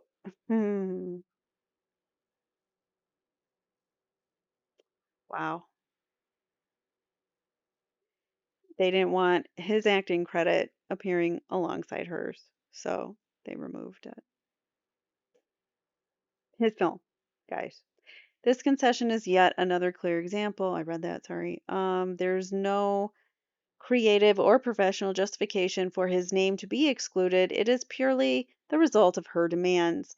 This situation escalates further when, on June 18th, 2024, Sony requests that Baldoni's film by credit be removed by the film from the film's poster, a movie that reinforces Lively's wholesale erasure of his contributions. What a bitch. As a request of this nature would have no meaning to Sony, it is clearly instigated by Lively. Of course it is. Of course it is. I'm not even going to read it because this is going to make me madder. But there's the email there. All right, so May 2nd, 2024, while Lively is holding the film hostage in the edit room, she is simultaneously stalling the film's marketing by refusing to approve key materials, including the trailer release, with less than 3 months until the film's premiere. Wow. Sony becomes increasingly alarmed. How often do you think this stuff happens in Hollywood? When people know that they can abuse their power, their celebrity. How often does this crap happen? I bet this is not the first time that a big, powerful celebrity couple have tried to take down like a smaller production company just because they're bored and they have money and they can. Seriously, like Ryan Reynolds could buy anything he wants, pretty much. And he could probably go to pretty much any studio and pick from a slew of movies to do. But yet he and his wife find it more fun to take people out because I don't know. I guess that's more fun. I don't get it. All right. So while Lively is holding a film hostage in the edit room on May 2nd, she is simultaneously stalling the film's marketing by refusing to approve key materials, including the trailer release. With less than 3 months until the film's premiere, Sony becomes increasingly alarmed about the delay rollout of the trailer, a cornerstone of the promotional campaign. In a text exchange between Heath, a Sony film executive, and a Sony marketing executive who had just spoken with Lively, they inform Heath of Lively's still escalating demands. Lively will not approve the trailer release unless she is granted more time in the edit room with her personal editor. Are you kidding? Adding to the pressure, Lively made a veiled threat implying she might change her mind about reaching out to Taylor Swift to secure the use of My Tears Ricochet. Is that a Taylor Swift song? My Tears Ricochet for the trailer of her demands, if the demands are not met. So now she's trying to go back and say, well, I just might not use this song for the trailer. When Heath stands firm and refuses to acquiesce, the Sony marketing executive delivers a sharp and pointed warning. You don't want to play ball. You are going to delay and greatly hurt the movie. Good luck. Wow. This stark response signals that Sony, too, was beginning to apply pressure on Wayfarer, effectively strong arming them into compliance. The message makes it clear that on that but the message makes it clear that the studio is growing increasingly frustrated with the situation and is prepared to hold Wayfarer accountable, not the person causing the problem, Blake Lively, but Wayfarer, the person on the line for the movie, who's put their blood, sweat, and tears into the movie. And that all adds another layer of tension to an already fraught dynamic. Here's the Sony executive. Number one says, Jamie, I have Redacted on here too. Redacted has gotten Blake to approve the trailer we want with our narration, the chair kick, the bruise, etc. And Blake is calling Taylor to approve the song. She, of course, just reached out saying she is asking for time with Redacted, her editor. We know it was conditional on signing contract, but asking if you will reconsider so Redacted can release this trailer and Blake does not change her mind regarding calling Taylor Swift. So now they're saying, well, we're not going to use the Taylor Swift song. She's not going to call Taylor Swift and ask her buddy buddy for a favor for the trailer. But you know, whatever. You just do you, but we're telling you what you should do. So Jamie says, I'm available to talk on the phone. Call me if you're free. Sony marketing exec says, you guys don't want to play ball. You are going to delay and greatly hurt the movie. Good luck. That is only if you want to make this date. We are going to need to push finish director cut and we can have multiple previews. All right, so May 3rd, faced with Lively's escalating threats, ranging from potentially delaying the film's release to outright refusing to promote it, Wayfarer once again reluctantly conceded to her demands, allowing her to continue editing with her personal editor. Further, they withdrew their reasonable request for Lively to sign her long overdue contract, opting instead to focus on maintaining forward momentum. Wayfarer's only request was that Lively provide updates by the end of May 8th, allowing the director sufficient time to review and incorporate her edits into his cut. Despite the mounting tensions, Baldoni, Wayfarer, and Sony held on to the belief that Lively's contributions would ultimately be integrated into Baldoni's vision for the film, preserving the integrity of the final product. However, I don't think that's exactly what happens. So here is a call request email. Jamie Heath says, hi, hope you are all well. I'm writing to request that we consider finding some time to have a call to discuss the IEWU contract if you are able to do so. And uh, Lively's two Lively's reps and managers. Hey everyone, in light of conversations that have been happening over the last few days, I wanted to align on where things are now. We have withdrawn our request for your client to sign her agreement in order to extend the time with the edit. As of 3 p.m. Eastern, Blake and her editor have full access to the film and will continue to have access through May 10th. As mentioned, through our post supervisor, it would be most helpful if we were to receive any updates end of day May 8th in order for the director to digest the information and implement them into his cut. As for the future resolution of the contract, we will stand by in hopes that we can have a conclusion soon. So, regardless, okay, they uh, they even say in here that they want to receive her cut so that they can incorporate it into the final cut. But that's not what happens. May 6, 2024, Baldoni and Colleen Hoover, author of the book, host a trailer launch event at the Sony studio lot and shoot promotional content in support of the film. All right. May 10th. On the final day on which she is approved to edit the film, Lively refuses to turn over her cut to the film's director and instead tells Sony that she wants to do a friends and family screening of her cut to gather feedback. So she's not going to hand over the reins back to Baldoni. She's like, no, no, no, no, no. I want to invite all my friends and family and do like a little premiere and ask everybody to watch it. So she's doing a screening of her cut to gather feedback and continue working on her edit. This was, of course, at Wayfarer and Sony's expense and not accounted for in the budget. May 13th. Sony and Wayfarer do an official audience test screening of Baldoni's cut in Aliso Viejo, California. The film scores a 94. For females under 35 and the film's primary target audience. Both Sony and Wayfarer are ecstatic about the score. As you can see, he got a 94.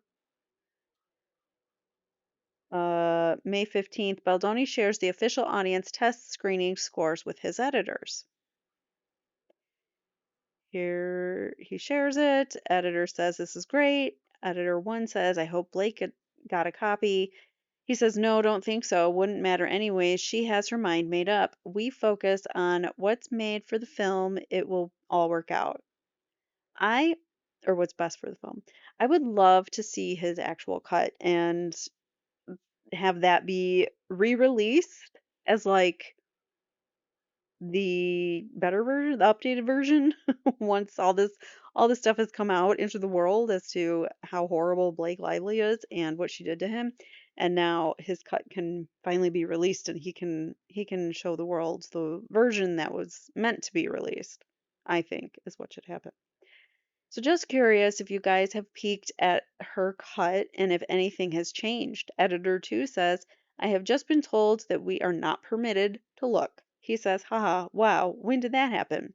Editor 1 says, "As per Sony." Editor 2 says, "This evening through redacted." Baldoni says, "Wow, okay then. The editors and director isn't allowed to look at an actress's cut. Got it. Well, here we go. We will keep taking the high road." So yet again, you gotta suck it up and just keep moving forward. So May 16th, 2024, the trailer of the film is released to the world.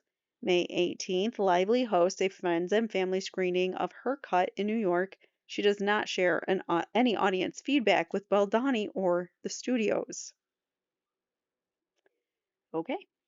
May 20th, Wayfarer is informed through Sony that Lively, emboldened by the feedback she received from her friends and family screening, demanded an official audience test screening of her version of the film. In light of Lively's threat to withhold promotion of the film, as well as her barely veiled threat to end Baldoni's career with a slew of false accusations, the studio reluctantly agreed to do an official audience test on both versions, again at Wayfarer and Sony's expense.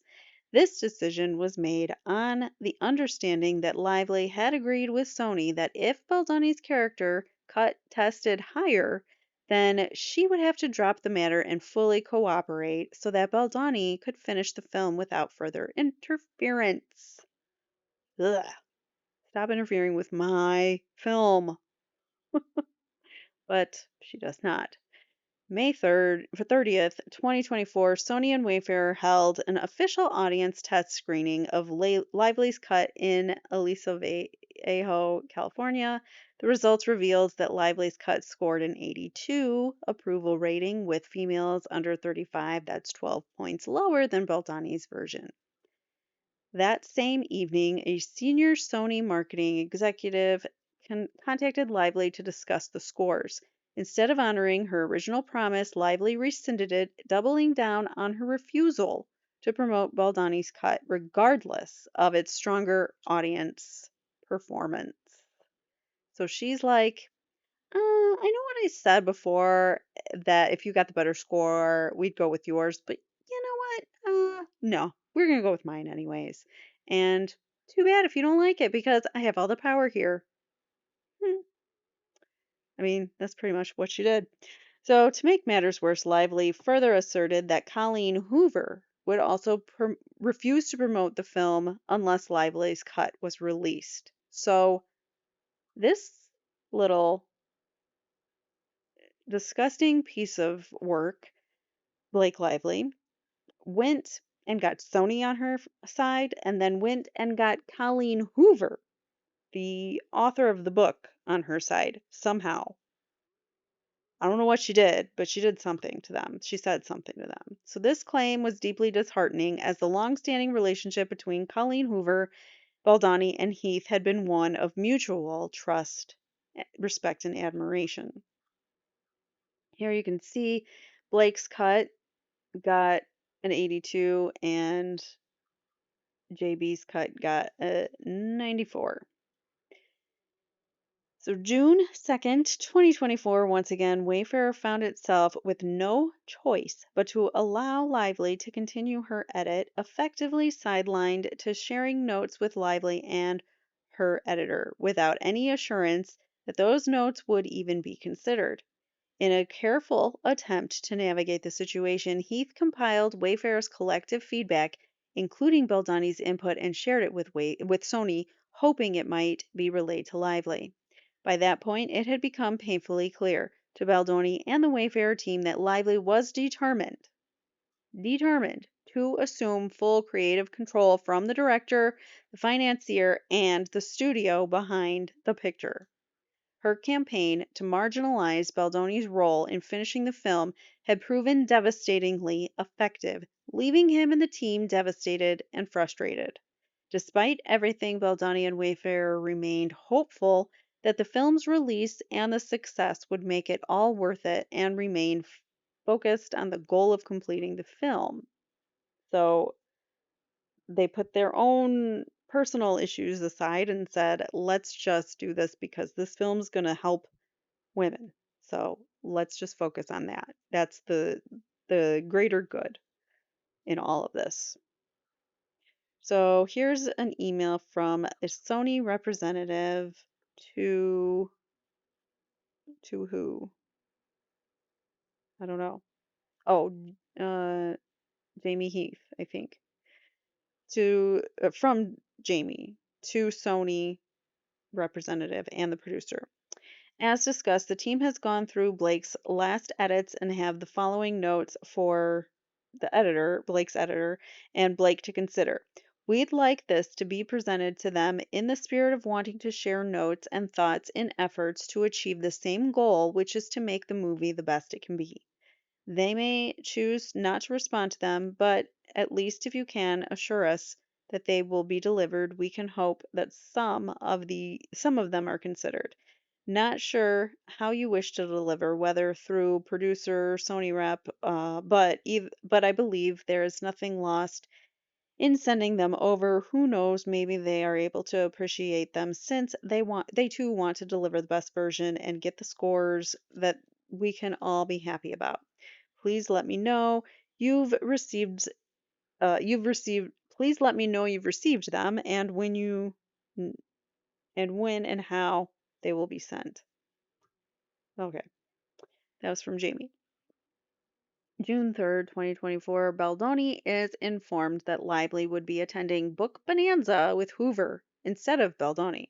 Jennifer Abel, who is Baldoni's publicist at Jones Works, and Baldoni share a text exchange disheartened at how things have unfolded.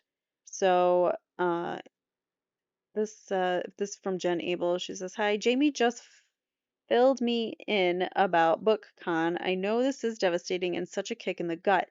It's petty and childish at this point. I'm just making sure you're okay. We will get through this. Eye on the prize. Her attending BookCon is a win for the film, ultimately. And if she wants to drag her ass to Texas, let her. You can be home with your family, which is important." Justin Baldoni says, "She kicked me out officially from the film now. She's finishing it all. I can't be involved. Music, sound, VFX, everything. I'll make it through somehow, just need to feel it all." At this point, he's got to be so stressed and feeling so numb, and he's just like, whatever, dude. I can't, like, she just keeps beating me down. I can't, I can't fight anymore. So June 5th, Baldoni's editors informed Baldoni that they had heard from a secret source that Lively was incorporating a bunch of Baldoni's version back into the film ahead of the second official audience test screening of Lively's cut in June 6th. So a secret source, told Baldoni's editors that. So here is that conversation. Editor one says, "Holy cow, feel better. We didn't want to bug you during all of this, but our secret source has let us know that the new version they are previewing tomorrow has a bunch of our version put back in. We just have to keep it quiet because we want to keep our back channel open. Feel better, get well soon. We love you, and all of this craziness, health and movie is going to work out." And then June 6th, Wayfarer and Sony pay for a second official audience test screening of Lively's latest cut. Scores marginally increased across the board, scoring 83 with females under 35, still 11 points short of Baldoni's cut. So she didn't get the results she wanted with the first audience screening, so now she does a second audience test screening. Ridiculous. Baldoni is hospitalized for 3 days due to a spine infection, and this is what stress does to your body. You will become physically ill. Autoimmune diseases, I think, are from stress and worry, anxiety, all that stuff. Your body can't take it anymore. Like, I know my body, like, it really started affecting me when v- I had a marketing communications job where like everything was on my shoulders, and I was the only person in marketing, and everything fell on me, and it was a very the company, it was a nonprofit, but they worked us hard. Like they gave us way more work than, like a normal workload should have been, or at least for me anyways. And that just started getting my body like totally off track. And that was I mean, I was already having symptoms of autoimmune disease and fibromyalgia and things like that, but it like the stress of that job, oh, it sent my body over the edge, and I haven't been the same since either. And not to mention my ex, my past relationship, but it was like I didn't have the autoimmune stuff until not fully, I think, until after my ex had been out of the picture, and my body just couldn't take it anymore. It's a weird feeling. Anyways, autoimmune diseases suck. June 6th, 2024, Baldani's hospitalized with a spine infection. He says, I'm so sorry. I love and adore you both and will fight for you and your recognition and sing your praises to the end. He's saying to his editors, this will all work out. It's painful, but it will be okay. And we can rest knowing that we have created a beautiful work of art together. And yet, I'm so sorry. And there's a picture of him and his wife kissing him on the head. And yeah, here's another. We read that one already. This one is infection in my spine, pretty serious. Great doctors and caught it early. Redacted, had a feeling my body is done. Too much stress. Will be in the hospital probably until Tuesday now. Then IV antibiotics via a PIC line for 6 weeks. Holy cow. Which means can't travel. Regarding Garfield, so happy he liked it. And then editor one says, "Damn, then uh, just take care of yourself. If Blake is so determined to handle the marketing on the movie, then just let her. Perfect time to look out for number one, right when you're sick. Let her do her thing, and you just take care of yourself. Don't worry about it. Don't stress about it." So here we are at June 12th, 2024. Wayfarer is informed that Blake Lively told Sony that she will be showing audiences at Book Bonanza her cut of the film, regardless of Sony and Wayfarer's approval. She later admitted and on her panel at the event that the studio begged her not to show the film, but ultimately they didn't have the option to say no, and she brought the movie with her on the airplane. A video of this comment is available at that link. So if you had any question at all as to her intentions, her motivation, her was this deliberate? Oh yeah, this is all intentional and deliberate. She thinks because of who she is and who her husband is, more accurately, she has control over the Sony studios. And that ultimately gives her control over this film, which is not hers. Oh my God. Okay, so June 14th, 2024, Lively, Colleen Hoover, Brandon Sklenar, and Isabella Ferrer attend the book Bonanza to promote the film's release. So isn't that weird that like you've got young and old Lily, you've got or maybe current Lily, you've got young and current Lily, and you've got young Ryle, but not current Ryle. Isn't that weird? To me, I would think so as a fan. So Wayfarer was only made aware that Brandon and Isabella would be in attendance the day of the event. Wow. Sony later notified Wayfarer that it was Lively who reached out to Brendan and Isabella and paid for their travel and lodging. What a freaking. Mhm. There's pictures. And all right. June 14th, Baldoni shares with his editors that Lively's cut of the film would be shown on the second day of the book bonanza. So here is editor one says, looks fun. By the way, picture was supposed to get locked this week. Did that happen? Just curious. He says, I'll watch it soon. No idea. Oh, then he says, evidently they are all at book bonanza. Hard. He says, oh boy. But second test didn't go any better. Over 35s went down and under stayed same. I guess Sony asked for much or for more changes to get it closer to our cut, but I haven't watched. They are showing it at the Book Bonanza. Editor 2 says, the whole movie? He says, yup. I can't tell. Her movie. They say, wow. Says, was supposed to be ours, and then I was uninvited. Whole thing is pretty cruel and intense. The editor one says, uneffing believable. Editor two says, ugh, sorry, Justin. And he says, love you both. And editor one says, I just hope you love for at least, or at least stomach the cut that is going out in the world. He says, haven't seen it, can't yet. So it's hard to read when they underline things and it's already blurry and I can't read. But we're doing good. Wow, we're on 5 freaking hours. Holy cow. I'm going to take myself a break because I need a break. But I will be right back for you.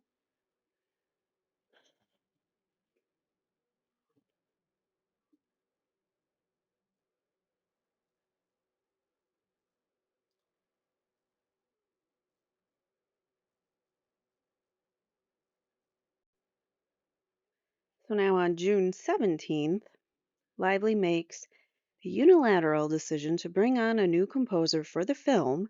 As a result, the original award-winning composer was was let go, despite having already completed the score, which included costly orchestral arrangements. So this is what I was talking about, where now she gets her own composer, music arranger, or whatever for the movie. So even though Lively had absolutely no right to do this, neither Wayfarer nor Sony were able to challenge Lively's decision despite the significant financial implications, paying out the original composer in full and shouldering the steep costs of hiring a new composer so late in the process. They should absolutely have to pay for that. Lively should, and Reynolds, because all these things are adding to the production time and the costs, and it's coming down on Justin Baldoni's shoulders. He has to bear the burden as well as Sony and his investors, his financiers in the movie. And that's not fair on them for having such a diva actress who won't even sign her contract or whatever. So, all right, so June 18th, Sony Marketing requests that Baldoni waive his film buy credit on the secondary poster so that only Lively's name would appear above the title. That is so petty and underhanded. Like, why? Why do you need to just have it be you? Who cares? Like, who cares that someone else's name is on there? If you're such this high-powered megastar or whatever, then why do you care that you have to share the limelight with someone else?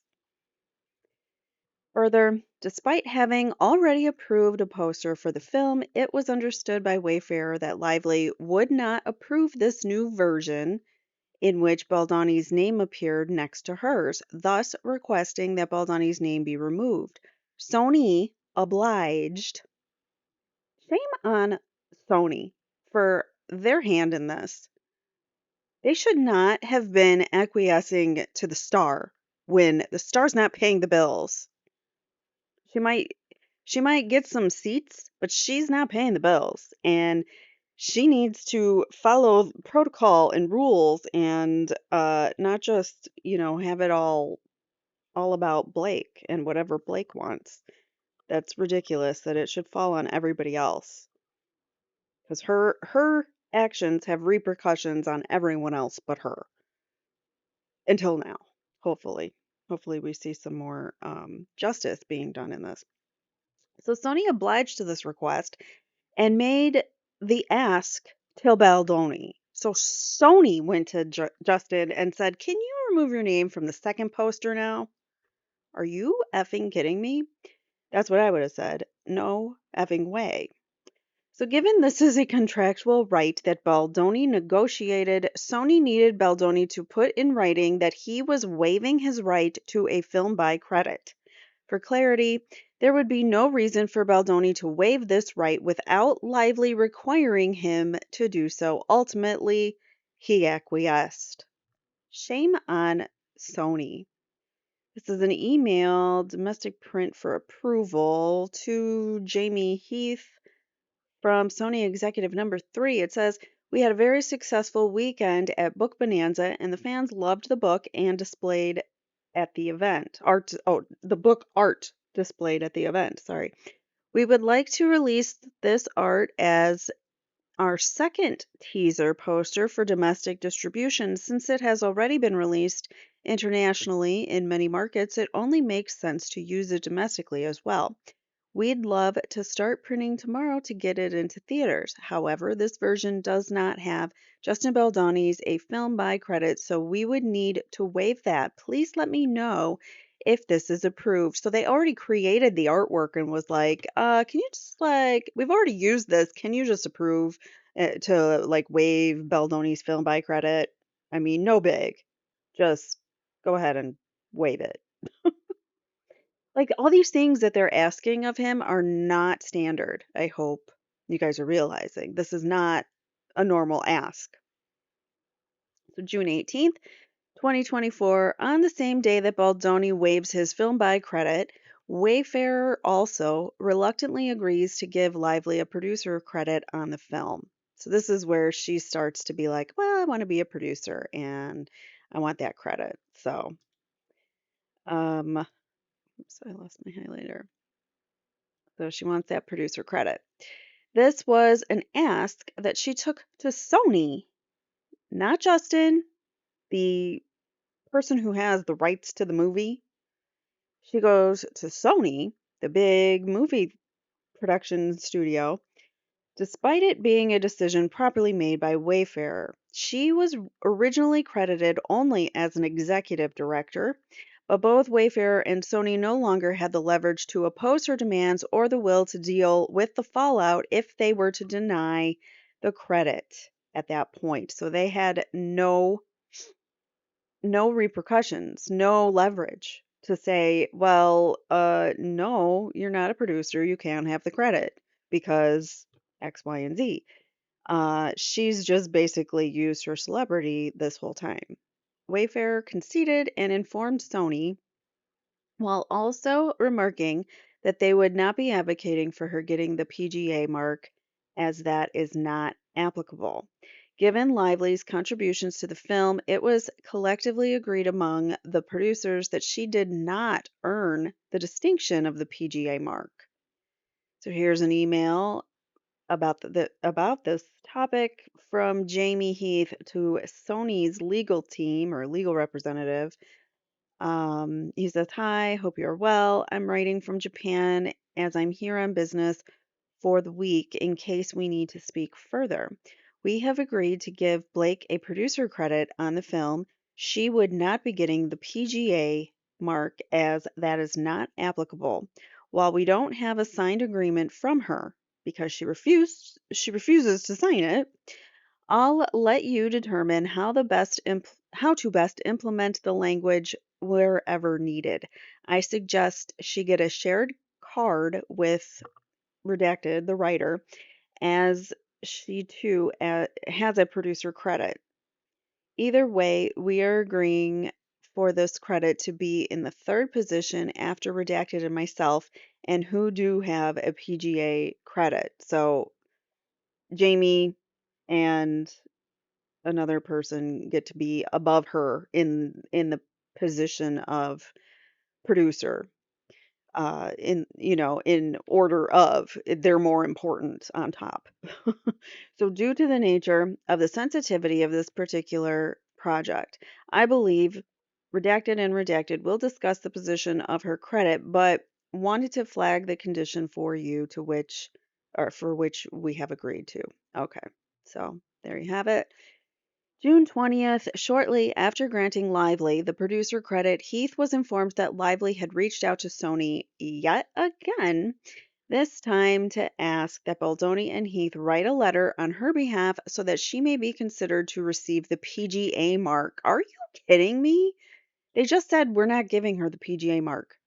And then they come back, "Well, no, Lively now wants the PGA mark. She's going to Sony and asking for all these things, using her celebrity, her fame to get what she needs." But both Baldoni and Heath did not feel that her work warranted the PGA mark, a distinction highly valued and taken seriously within the industry.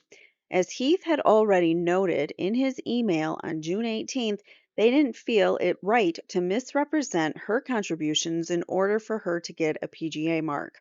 Heath had learned from Sony that Lively was extremely displeased with this response and told Sony that as a result of the men not submitting the letter, any goodwill left was now why can't I highlight that? Any goodwill left was now gone. Was there goodwill at any point?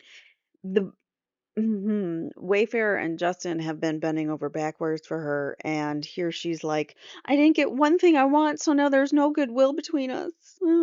Crying like a spoiled little rich girl that she is. June 20th through the 24th, Abel, Baldoni's publicist, emails Sony's marketing team to inquire about the content shoot that Lively seemingly coordinated with Maximum Effort, Ryan Reynolds' production company. Sony, at the time of the initial outreach by Abel, was not aware of the plans for the shoot, which were planned for June 27th and 28th.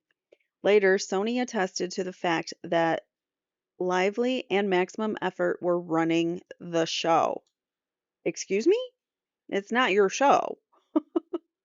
What? Abel was understandably concerned at the optics of the entire cast doing a content shoot without the director and co-lead being present. This would later be something that the public would take notice of as well and heightened the rumors of negative press that Lively would take issue with. So that is foreshadowing to come. So Jennifer Abel email to some Sony peeps in Jones work. Jones work is where she works, so somebody else within her organization. She says, "Me again, just checking in to see if you've heard anything about this. Is it happening on Monday or when? Just want to make sure that we stay on top of this and can put together some content ideas for JB to also be included so it's less apparent that he's not physically there with the cast. Keep me posted." Um, okay, if it's something that's going on or that's going to be used in an official way on socials, find a way to include Justin. More emails from her saying, "We just heard about that too. She wants to do tape, more content with some of the actors. We'll keep you posted." That was a response from somebody from Sony. So Jennifer says, "Morning, quick question for both of you. I'm hearing through the grapevine that Blake is having her agent and other producers reach out to the reps of the other cast members for the IEWU event that she is putting together next week. Just wanted to get ahead of this. Is this something official for the film that is being organized or something more private that Blake is hosting? Do you guys know about this at all?" So Blake just goes and hosts her own private uh, casting event or events for like all the cast members except Justin to exclude him. personally, like specifically just to exclude him. It seems that she brought in this other production company to do this. Wow. Okay, this email is from Jones Works to Jennifer, the other person from Jones Works to Jennifer Abel and Sony. So was this the original email? I guess we're going backwards. Sorry, or maybe not. Maybe they put them in order. Oh yeah, we did. So we read them backwards. Sorry about that. They're just in different orders. But anyways, and now this says number 6. So I don't know. 3.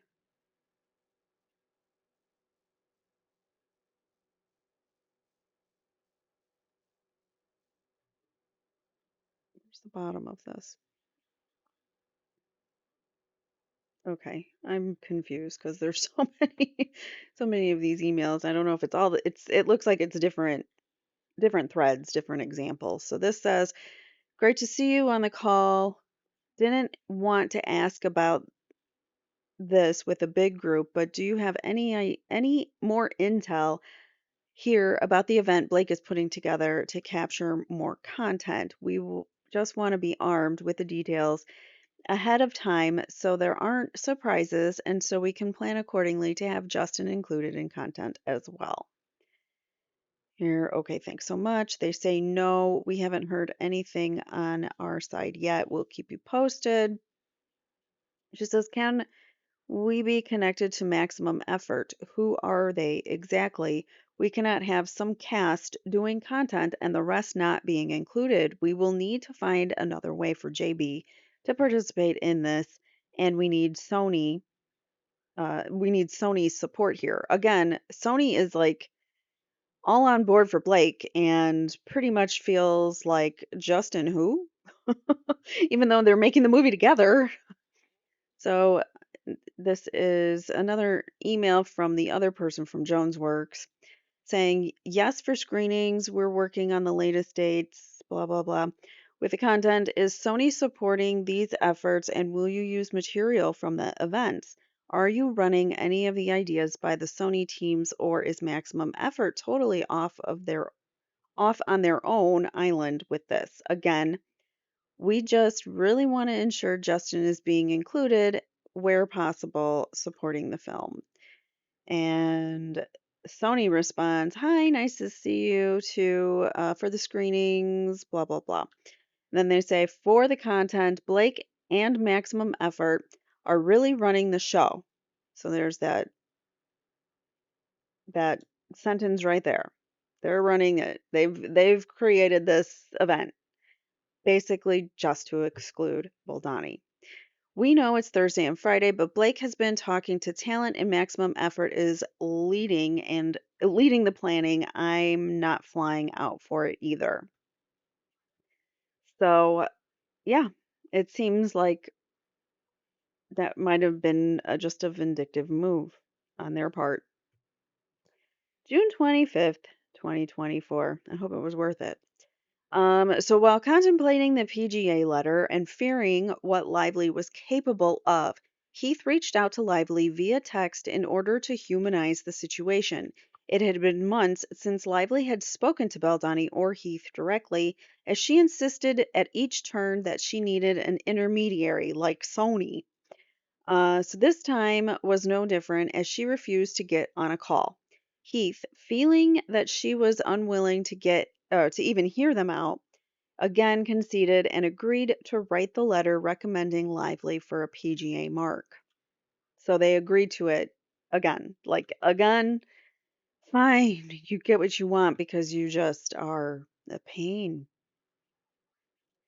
So this is from Jamie. It says, "Hi Blake, hope you are well. I wanted to write a note acknowledging the challenging times we all have found ourselves in and how it has undoubtedly affected many decisions.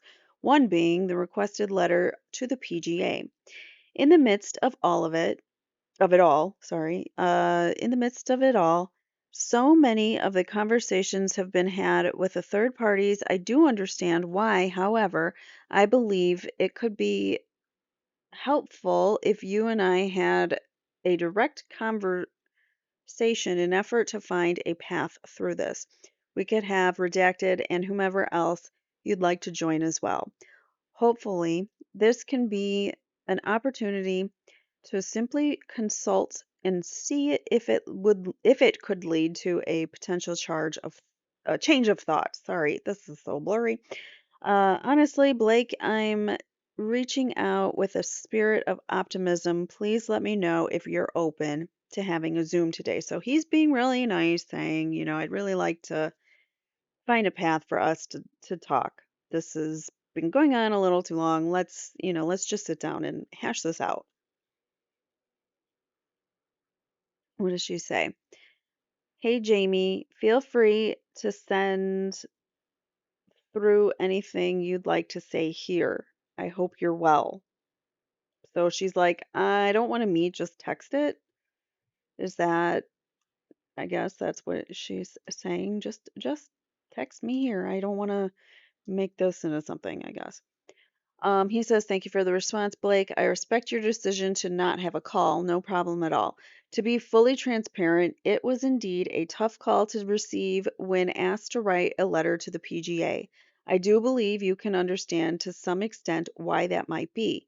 However, we do want to be fair minded and just to all parties.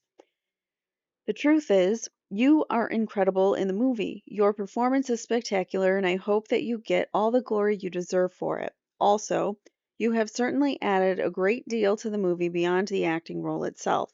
There is no denying that. With that said, I have consulted further with Justin, and as a result, he and I have both agreed to write the letter. Please let me know to whom we should send. Moving forward, I will continue to respect the process of communication through your designated reps, but I felt compelled to reach out directly for this. Looking forward to the movie being a success for everyone involved. She says, in response, thank you, Jamie. I appreciate you both acknowledging the work. You can send the letters to me here or via email, and I'll pass along to the people I'm speaking with at the PGA. I'll let them know now that your letters are incoming. What a conniving little witch. June 26th comes along. After many conversations and once again feeling trapped, Baldoni and Heath write a letter of recommendation to the PGA on behalf of Lively and send a copy. They should, if they give it to her, they should rescind it. I don't know if they gave it to her, but um, the PGA should definitely rescind it. So the recommendation of the PGA on behalf of Lively and sent a copy of Lively to submit to the PGA. Heath simultaneously wrote a letter to his attorneys deriding the extortion by Lively. Thank God it's being documented. They're like, we felt like we had to, so we did it. Here's that letter. Dear members of the Producers Guild of America, that's what PGA stands for. We hope this letter finds you well. We are writing to inform you of the significant role and contributions that Blake Lively has played in the making of the film It Ends With Us, based on the best-selling novel by Colleen Hoover. This film has meant a great deal both personally and to our company, Wayfarer Studios, as we optioned the property nearly 5 months. The property, the I guess, like the rights to it. So they optioned the property nearly 5 years ago. As such, we've been directly involved in overseeing every step of development, from adapting the book to the big screen to bringing on our co-financier distributor Sony, and of course, casting our lead.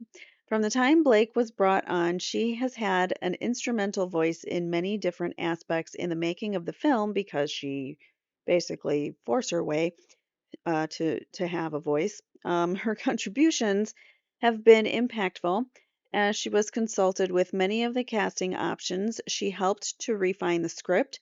She did do that. She redesigned her own wardrobe. Well, she did that without any prompting, as well as gave notes on others, also without prompting, I'm sure.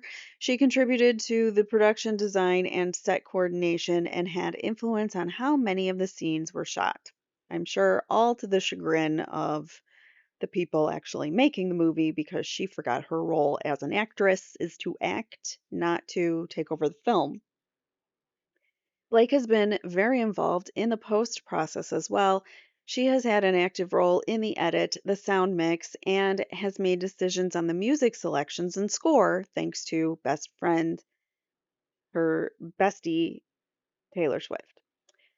She also continues to find creative ways to promote the film so that it can achieve its greatest success. She contractually since she contract since contractually she began the music with the EP credit that was worded weirdly. Our earlier submission to the PGA did not include her as a named producer, but we both feel her contributions have warranted, as we're saying, under duress, and the revised credit and consider for the PGA mark on behalf of Wayfarer Studios, Justin Baldoni as the director. It ends with us, Jamie Heath, the producer, PGA. It ends with us. And this is Jamie. This is a private and confidential PGA letter. It says from Jamie Heath. Hi everyone, I'm writing to you regarding a letter that I wrote on behalf of Justin and myself addressed to the the Producers Guild. So this is to his lawyers. He's documenting the fact that he was extorted. So as you know, we received a request to write a recommendation on behalf of Blake for her to receive the PGA mark. This was a request that we feel was unreasonable and cold-hearted. Essentially, has the movie IEW. It ends with us. Sorry, the movie It Ends with Us. Oh, that's what that stands for. Oh, Heather. Okay. Sorry, that IEWU stands for It Ends With Us. I thought it was like a union that they were working with or some kind of organization that they hadn't laid out. Anyways, whew, well, welcome to halfway through the thing, and we're just now learning It Ends With Us as IEWU. You guys at home probably were screaming it at me, and I apologize, I didn't hear you. All right, so essentially, the movie has taken has been taken. It looked like the word teen. This is so blurry. Couldn't the lawyers have put better images in here? I'm sorry, but it's just really hard to read. Essentially, the movie has been taken uniquely from Justin as a director and essentially from Wayfarer's control due to the extortion of Blake. Without going into all the details of the events that have transpired over the months, Justin and I ended up agreeing to write the letter due to feeling trapped. She continues to hold a threat over our heads, and every time we try and hold a line, she uses the threat either directly or indirectly to get us to fold. Make no mistake, I am not suggesting that we were literally forced to acquiesce, but given the high profile of the movie, the partnership with Sony, the amount of money invested, and the need to complete the movie, we have written a letter on her behalf, omitting the truth of how and why she was able to contribute in the ways that we listed. There is nothing to do with the letter now. It only serves as a way to memorialize why the letter was sent in the first place, should we ever need to explain it. Well, thank God Jamie Heath wrote that and memorialized that just for these purposes because here we are in a $400 million lawsuit. He is suing Blake, Ryan, and their manager or publicist, manager, whatever she is, Sloan, Leslie Sloan. She's also on the lawsuit. So this goes to her too because she contributed in a lot of ways, in like the smear campaign and stuff. So June 28th, which we haven't even got to yet. So June 28th, Heath, the CEO of Wayfair, expressed to Forbes on June 28th, 2024, that his high hopes for the film. The article would be later released in August. So this is an excerpt of that. He says, I hope that people leave the theater feeling inspired, that for those who have been hurt, that they feel seen and that the story was told in a way that honored them. I feel like people who may in themselves as someone that may hurt somebody may think twice about it. So I hope that people leave feeling that they got a glimpse into the world that oftentimes we turn our eyes away from. June 28th, Lively and Reynolds company Maximum Effort organized a content shoot for the film's promotional campaign with the entire cast and author of a book, minus Baldoni, of course. The content shoot included the cast making flower arrangements, baking cookies, playing Pictionary, excuse me, collage making, and other concepts developed in the Maximum Effort team in support of the film's promotion. They later posed for seemingly staged paparazzi photos before having dinner together. So, those are some of the pictures. They do look very staged, very posed. Uh, there you have it. All right, so July 1st now. By July 2024, Baldoni was completely locked out of the film's final cut. By virtue of his role at Wayfarer, he was permitted to give notes as a studio. Despite his personal feelings, he redirected his thoughts to focus on one positive. The film, years in the making, was very close to being seen by the world, even if it was no longer his film. The film's original editors informed Baldoni that the last they heard, she was putting back a fair amount of Baldoni's version into the final cut. So this is just wanted to check in and any updates on our little movie. Just hoping all is good and everyone and everything. Justin gives a long-winded thing. He says, I have lots of notes on the final mix. I have not seen the locked cut.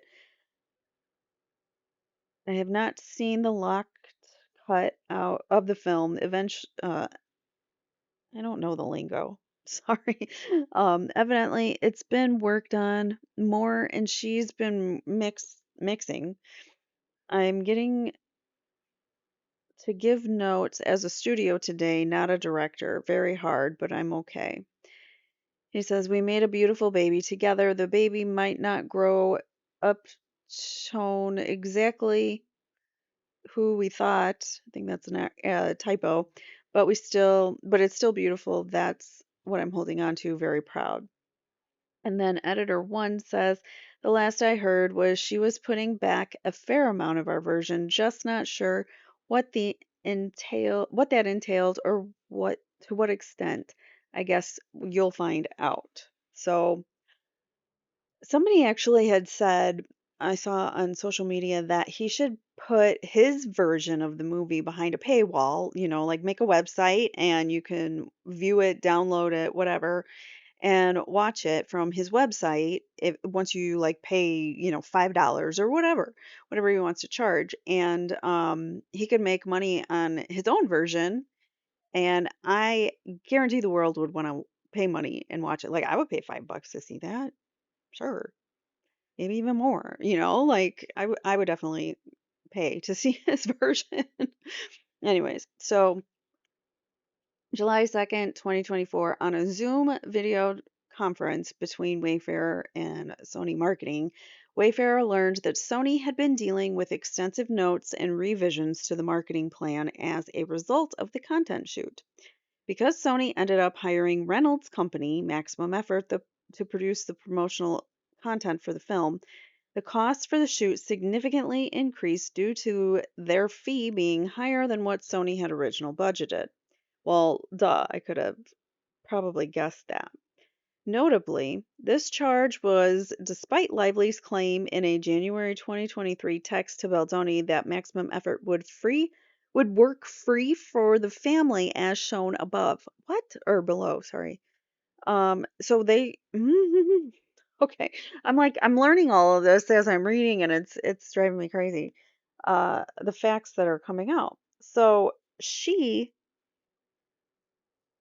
says in a text or yeah, that they're going to work for free, yet Baldoni, Wayfarer, and Sony are and end up with having to foot the bill for something that she said that they were offering for free. That's garbage. Like that alone, I would be suing her for the overages, for all of that time and cost for production, and there's plenty here to show that she slowed down production. She costs the studio more money and definitely tried to sabotage Justin. So, despite ultimately approving this, Wayfair was told that Sony was not allowed direct access to the footage which they had paid for.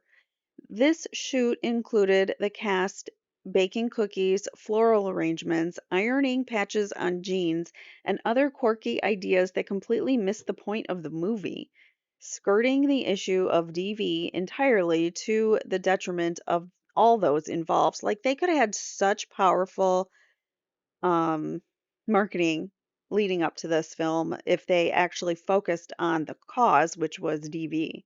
They could have really done a lot of good if Baldoni had maintained control of his film and not had it taken from him by an evil witch. As noted in the email, Sony did not have much opportunity to be involved in the shoot. This is Blake's text saying maximum effort is on board to help as much or as little as you want. Let me know. We have a great group over there. We can help supplement and do the work that Sony won't, so we can just hand it to them between our collective resources. Justin says, haha, my kids are in the jinx phase right now. I'm going to push to higher max effort. So he's like going for even after all of these problems, Blake is saying this is max efforts on board, whatever. He's like, yeah, okay, I'll push for hiring them, I guess. So, whatever. He's again acquiescing. She says, but all is led by me, Ryan, and probably Taylor. So we'll make sure to weed out the lame ideas. They don't need they don't need to hire. He says part of why I want to die on this hill. She says, it's me, Ryan, and Redacted. We work for free for the family. It's mafia style on this. So she's even making jokes like, we work for free for the family. Like, you're part of the family. We're in a mafia together. Haha, funny. Okay, this is, what is this? It's a summary of what was shared during a bi-weekly meeting. I don't know, these are some notes here from Wayfair Marketing. This is a summary of what was shared during my bi-weekly with the digital and social team. The creative team has been dealing with extensive revisions based on feedback from Blake. So right there, production and marketing, things are being extensively revised. That's in writing from someone other than Justin and Heath. This is, it says Ryan's agency, Maximum Effort, is producing content, some of which will roll out on his handle. There was a shoot with 3 creators and the rest of the cast. Sony did not have much opportunity to be involved. All right, so July 10th, 2024. Whilst dealing with the Baldoni mounting PR headaches, Baldoni's publicist, Jennifer Abel, was also dealing with the difficult working relationship with her employer, Stephanie Jones, who is the founder of Jones Work. So Jennifer Abel, who's Baldoni's PR person, she's dealing with a difficult relationship with her boss, her employer. So the tension between Jones and Abel reached a tipping point when this is crazy, when Jones, whose behavior had become increasingly erratic and hostile, the boss, demanded that Abel corroborate falsified accusations about a senior Jones Works employee in an effort to drive him out. When Abel refused to go along with it, Jones responded with mockery, calling her a 12-year-old drama queen. As a result, on July 10th, 2024, Abel notified Jones of her decision to depart from Jones Works and intention to start her own business. Abel offered a 6-week transition period with an end date of August 23rd and notified her colleagues. Here's that notice, I guess. So this is Stephanie Jones. You just quit on a Zoom with your employee Jen, then blasted our entire senior team with your resignation. Grow up. Jennifer Abel says, I've been nothing but a good partner and helped grow LA from 4 people to 13, and I'm proud of that. I don't want this to be hostile. The response back from Stephanie Jones is, I'm not the one creating hostility or drama. You have and continue to do so. No one senior behaves like this. It's reactionary, dramatic, and immature. Sad. And I have been equally good to you. No one else would do for you what I have done. You'll see. Your behavior is appalling. You'll see. And then she writes, um, Jennifer Abel writes, and I thank you for everything you have done and the many opportunities. And that's a great response. Like, I don't want things to be hostile. I'm proud of the work I've done here, and thank you for the opportunities. Good day, you crazy lunatic. That's exactly how she should have dealt with it. So this is from Jennifer Abel to Stephanie resigning.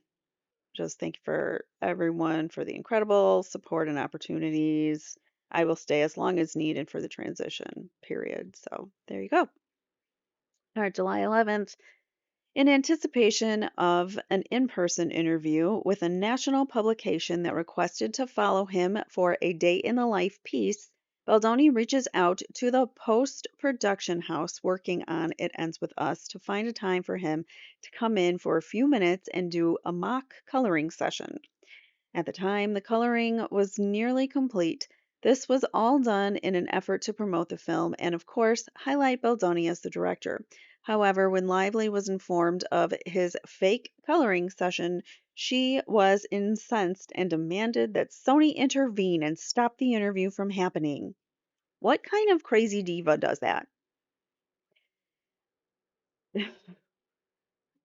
Sony obliged, which left Baldoni and team disturbed by Lively's insertion into Baldoni's own marketing and promotional efforts. So he can't even do his own promotional efforts for the film without her or the cast. It's his film. She has no right. And why is Sony bowing down to the nobody Blake Lively? Like she's so vapid. There's nothing to her. She like now I'm seeing like all my impressions of who I thought she was were correct, and I didn't underestimate her. I underestimated her evilness, I should say. All right. Wayfarer is informed by July 15th that Reynolds contacted Baldoni's personal agent at WME. Ryan Reynolds, is now stepping in, contacting Justin's agent at the big agency. WME is like the head, like the premier agency. All the stars in Hollywood, the big ones, are at WME. During the call, Reynolds escalates his attack on Baldoni's character, calling him a deranged predator. Baldoni's agent relays to Wayfarer that he did his best to reason with Reynolds and challenge the absurd claims. But Reynolds was unwilling to consider any counter narrative. Reynolds reiterated that Baldoni should not attend the premiere, so it's Reynolds who says Justin can't attend the premiere, stating no one wants him there. Okay. When Baldoni's agent shares his conversation with Baldoni and Heath, both are disturbed by Reynolds' continued efforts to damage Baldoni's reputation within the agency. July 17th, Baldoni attends Lily Bloom's pop-up shop at Westfield Century City to promote the film. Following the pop-up, Jones contacts Abel to check in. Abel shares that Baldoni is struggling and under immense pressure. Moreover, Baldoni is dealing with Ryan Reynolds calling Baldoni's agent and saying what a horrible person Justin is. And we've seen this picture before. This is him at that pop-up flower shop. Those are just some people, fans or visitors that came. This is Stephanie Jones. How was pop up? Jennifer Abel says, it looks so good. Justin was great. I feel bad for him because he's just under so much pressure and so sensitive that he can't even acknowledge when something is good. He just looks so dazed and sad, but he did a really great job. He's probably like so stressed and depressed that like it's wearing on him, like it was the spinal infection wore on him, I'm sure. That was the stress wearing on him. Ryan Reynolds is apparently constantly calling his agent and saying what a horrible person Justin is. It's so weird. Wow. July 22nd. Lively, Reynolds, and other members of the film's cast attend the premiere for the Deadpool and Wolverine movie. At the after party, Wayfarer was informed that Reynolds approached a senior executive at WME and expressed his deep disdain for Baldoni, going as far as to suggest that the agency is working with a sexual predator. Wow, that's defamation, total defamation. Ah, okay, they're going down. If even half of this is true, their best bet would be to settle, but they're not going to. Oh, and by the way, as I record this, obviously, since this is a very long video, but I'm piecing it together, obviously. So this is the following day, and now I'm recording on the following day, and Baldoni, or not Baldoni, Ryan Reynolds and Blake Lively were in court yesterday, Monday, the 3rd of February, and the judge did deny them a gag order. So Brian Friedman, their attorney, was not told, he can still talk about the case. He was given like a stern warning or something, I don't know, but nothing that he's released has ever been, these filings are all public and making evidence public, like these text messages and emails and things, that's not a crime. But, anyways, that was one of the things that, happened. I know there was more, but I haven't even had time to catch up on everything. So, life has been living and then also trying to record all of this. This is a long one, so apologies. But let's keep going. So,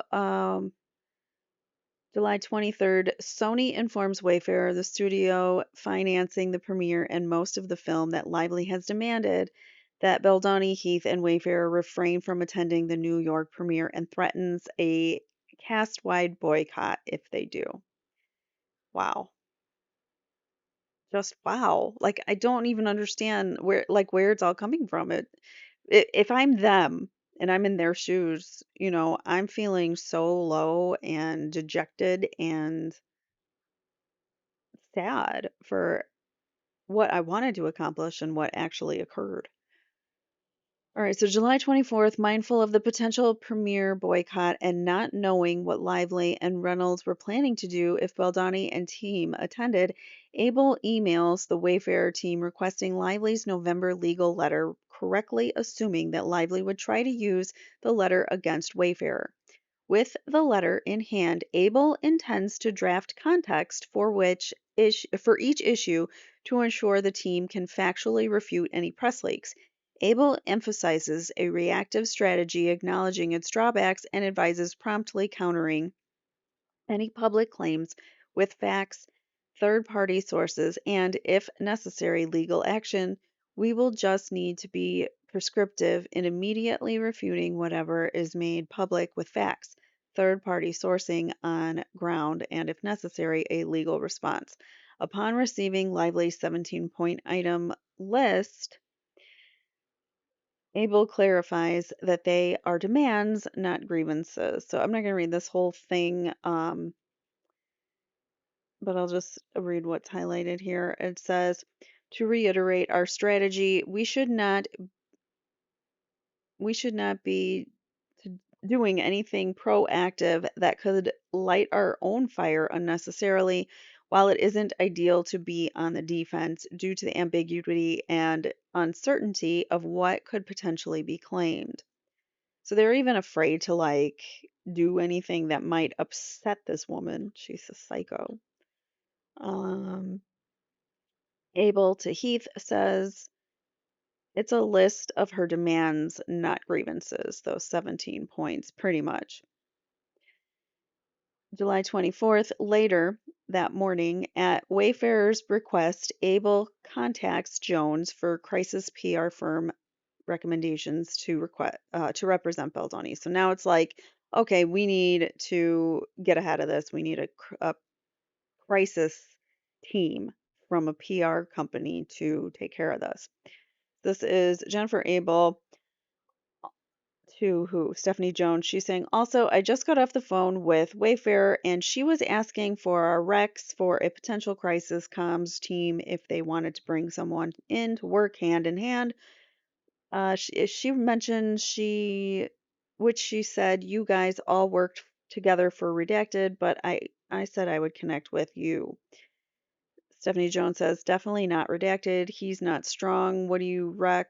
I think Redacted could be amazing or Redacted team. And then Abel writes back, how do I understand what they're talking about when they're like, I've only ever worked with Redacted and Redacted.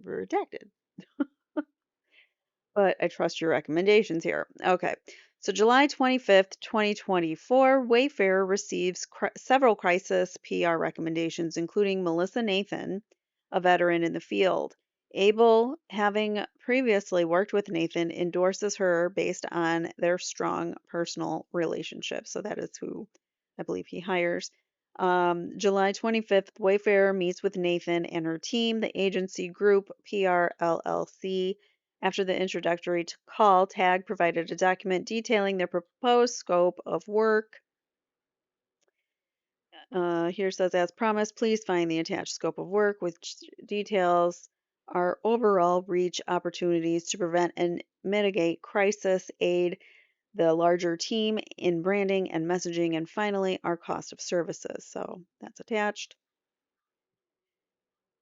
And here's their overview. I'm not going to read through all of it, but basically, they're going to support Justin, curate statements, um, develop a comprehensive planning document to help them moving forward, catalog third party validators from the crew, previous projects, and other industry peers, blah, blah, blah, blah, blah. Monitor the coverage, provide input. Okay. And then more branding, messaging, fees, $1,500. I mean, 15,000. That's much more than what I just said. $15,000 a month. July 26, 2024, upon learning that Wayfair was considering working with Melissa Nathan, Stephanie Jones, seeing her as competition, began pressuring Abel to intervene and tell Wayfair that she was shady. Abel refused to do so, which only made Jones more. Abel refused to what? Abel refused to believe her, so that made Jones more irritated. Here's Jones saying, just spoke to Redacted. Can I call you quickly? Oh my God, I just saw your note. We can talk later. Jennifer Abel says, and she said, let me zoom in here. All she said was, I'm working with Steph on this, on out on this one, or this are we, I don't know what that word is. Okay. We have reached out to Melissa Nathan for crisis comms. Steph has flagged some issues and potential conflict with us, and Jamie and I are investigating, and we will keep you posted. And I'm like, okay, let me know and how I can help. Steph just texted me too, and I'll call her back. Stephanie Jones says, surprised you didn't weigh in with an opinion. Don't you think you should also text Jamie with redacted with how we feel? We always discuss how she doesn't lead with integrity. You say how shady she is all the time. Just kind of surprised you wouldn't weigh in on that. So she's, yeah, she's getting pissy here. Jennifer says, she literally said she was into it with you and she and Jamie were investigating. It wasn't that open of a call where she asked for my opinion, more of telling me what was going on and that she would keep me posted. She says, okay, I think since we are on that chat, you should share with them how you feel about her too, so we are honest and it's not just me. So she's like trying to get her to say, this person, Melissa Nathan is not good. She doesn't have integrity, is what they're saying. She's shady. And then she says here, you don't trust Tara and me. Abel says, she made it seem like she was handling this separate from us, so I didn't dig in. And I didn't want to get more involved if they wanted to hire someone neutrally from us. She says, Jen, we talk about lots of texts. It's okay. She wanted you to opine. She responds, let me call you back. My friend just got here. She says, please call, blah, blah, blah. Okay. Jennifer Abel says, stop. Um, I'm not part of it at all. She's saying something about you're cooperating. We feel like you're cooperating.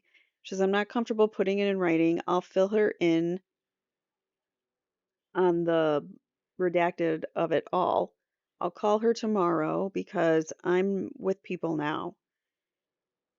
Stephanie Jones says, help me understand why you don't want to put she's shady and we don't want to work with her in writing. You don't have to use her name. Doesn't add up. I love you and this is killing me. It's weird. Like, why do you want her to say that so badly? It's like she's pushing her. She says, I love you too and you have to trust me, please. This is not worth stressing over. Stephanie Jones says, this makes me sad. You don't have to put her name. We need honesty and transparency. I wonder if Stephanie Jones was being um, infiltrated by uh, Ryan Reynolds and Blake Lively also, just as WME was, the agency.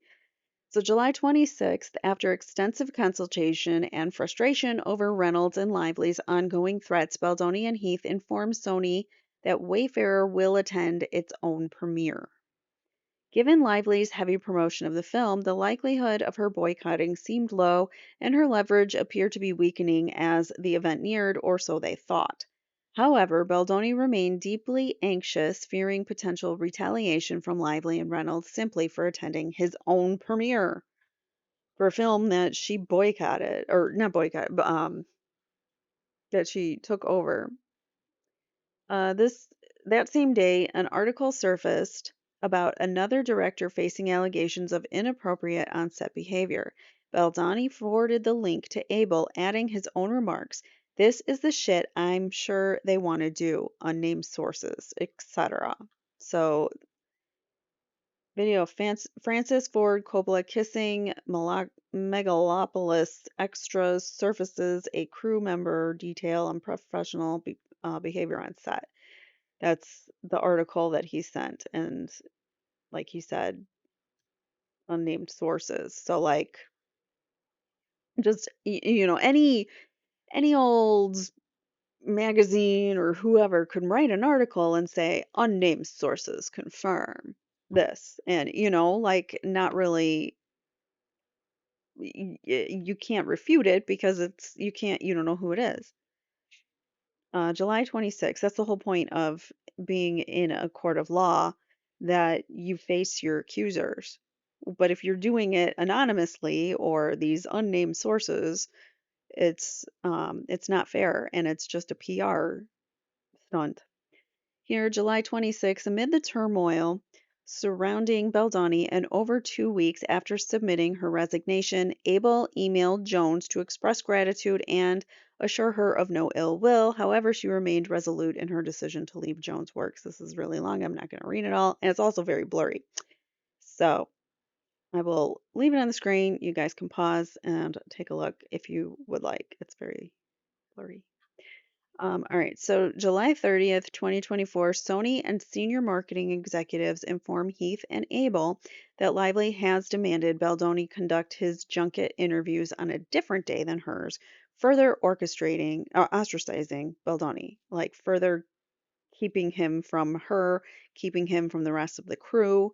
She's turned the entire crew against him somehow. They said all these nice things about him before, and now no one wants to do anything with him, apparently.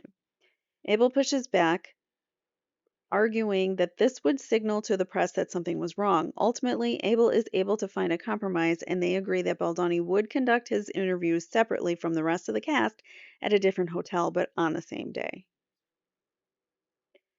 Social media on July 31st, social media detectives begin to notice Baldoni's absence from the promotional content being posted online.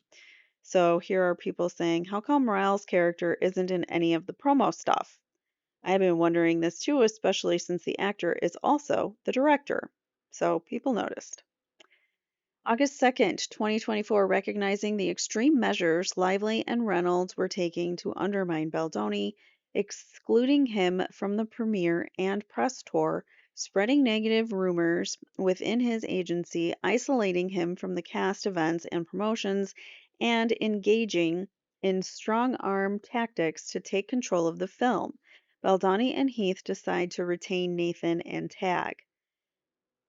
Baldoni and Heath did, that's her company. Baldoni and Heath did so after Abel learned that Nathan, after Abel learned from Nathan that a negative story was being circulated among media contacts, labeling Baldoni's religion as a cult and accusing him of fat shaming Lively.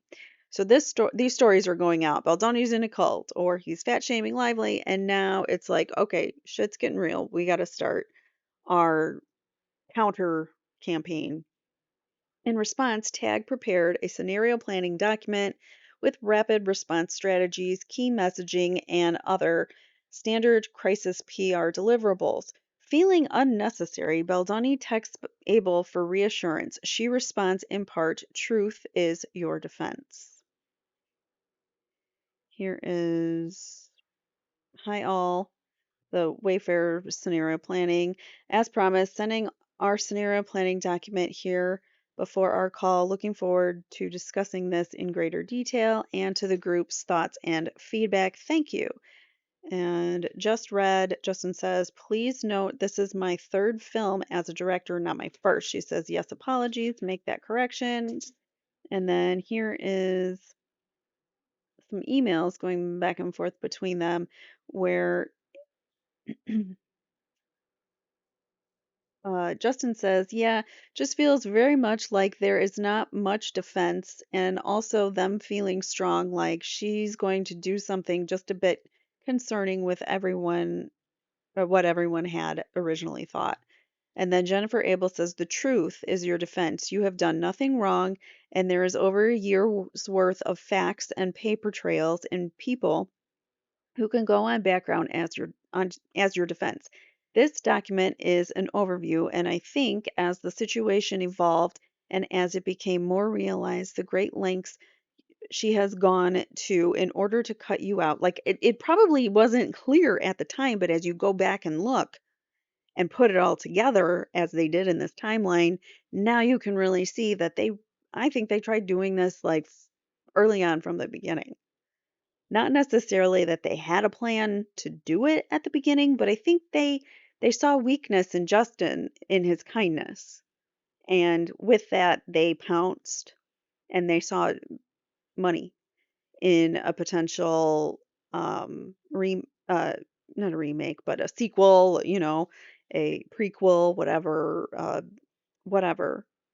So there's money involved, and so that changes things, I guess. She says, I think that as the situation evolved and as it became realized the great lengths that she had gone to in order to cut you out, or not just the film, but promo, the premiere, etc., we need to prepare as if she will also go through any great lengths with press. Of course, now we know that she was. It's a good thing if we all prepare for the worst outcome because then, if and when it's not as bad, we are over prepared.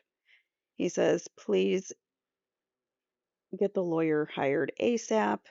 Jennifer Abel says, it's my understanding it's already all over that. But okay, somebody's over that, getting a lawyer. So you see how stressful all this is and back and forth and having to make sure that they are. Oh, wow, look at this. Okay, so we're going to go over now in her CRD complaint the comparison of what Lively cherry picks versus the text messages between Abel and Nathan, stripping their exchange of critical context. So let's take a look at that as I zoom in here. It's going to be so difficult to read. I can't read all that. But all of this is excluded. As you can see, they leave out a lot of information. I can't read all that as it's blurry, but I'll kind of scroll through it. You can see there's a lot of stuff that's excluded, so it's hard to or difficult to get all the context here.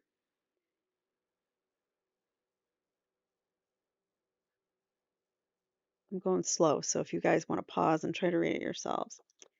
All right, so social media, August 3rd, social media chatter begins to intensify with users questioning why is Justin not in any of the promos?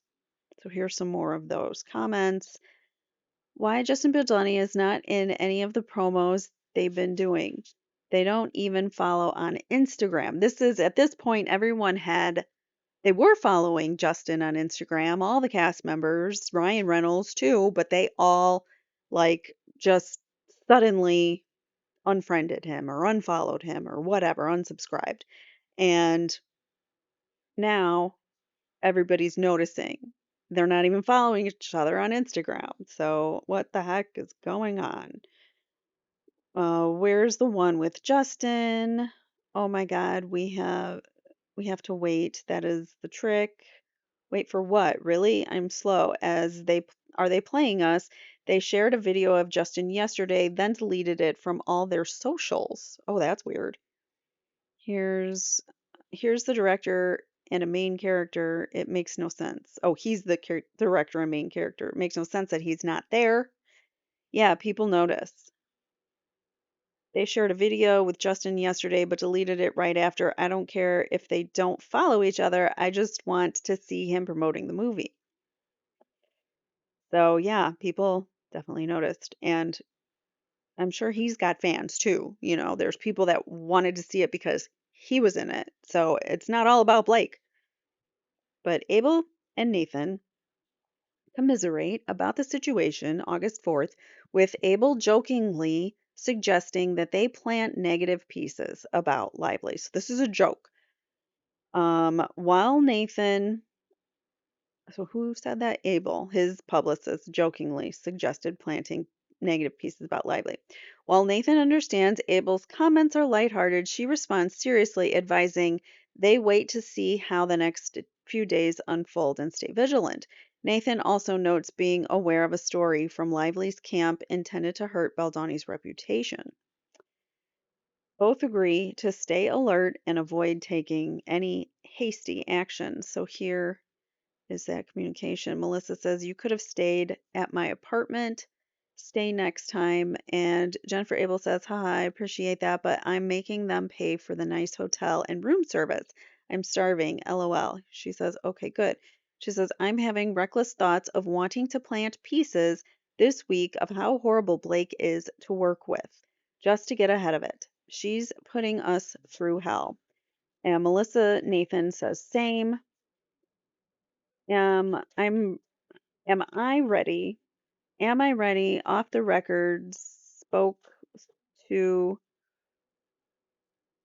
am am I already off the records? I don't know what that means. Spoke to the editor of Daily Mail because she's my friend. I don't know why people don't pre proofread their texts. She's ready when we are. She says, what did she think? She's ready. She's happy to do whatever. Jennifer Abel says, I'm following your lead about this.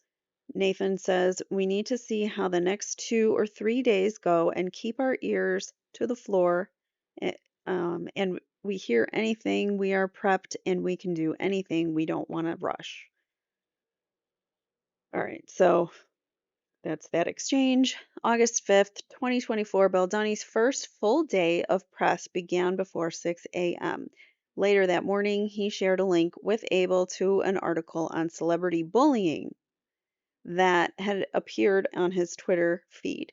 Given the circumstance that Baldoni had found himself in, the article's timing resonated with him as he was understandably feeling bullied, so he took a screenshot and sent it to Abel.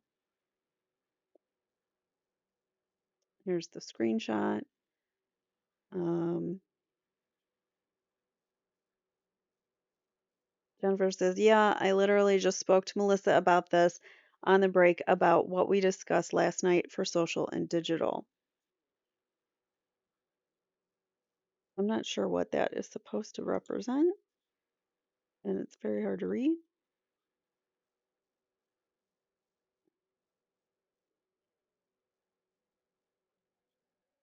I don't know what that is. Do you guys know what that is? This is a screenshot that he sent, supposedly defaming. Did he say defaming him? Bullying him.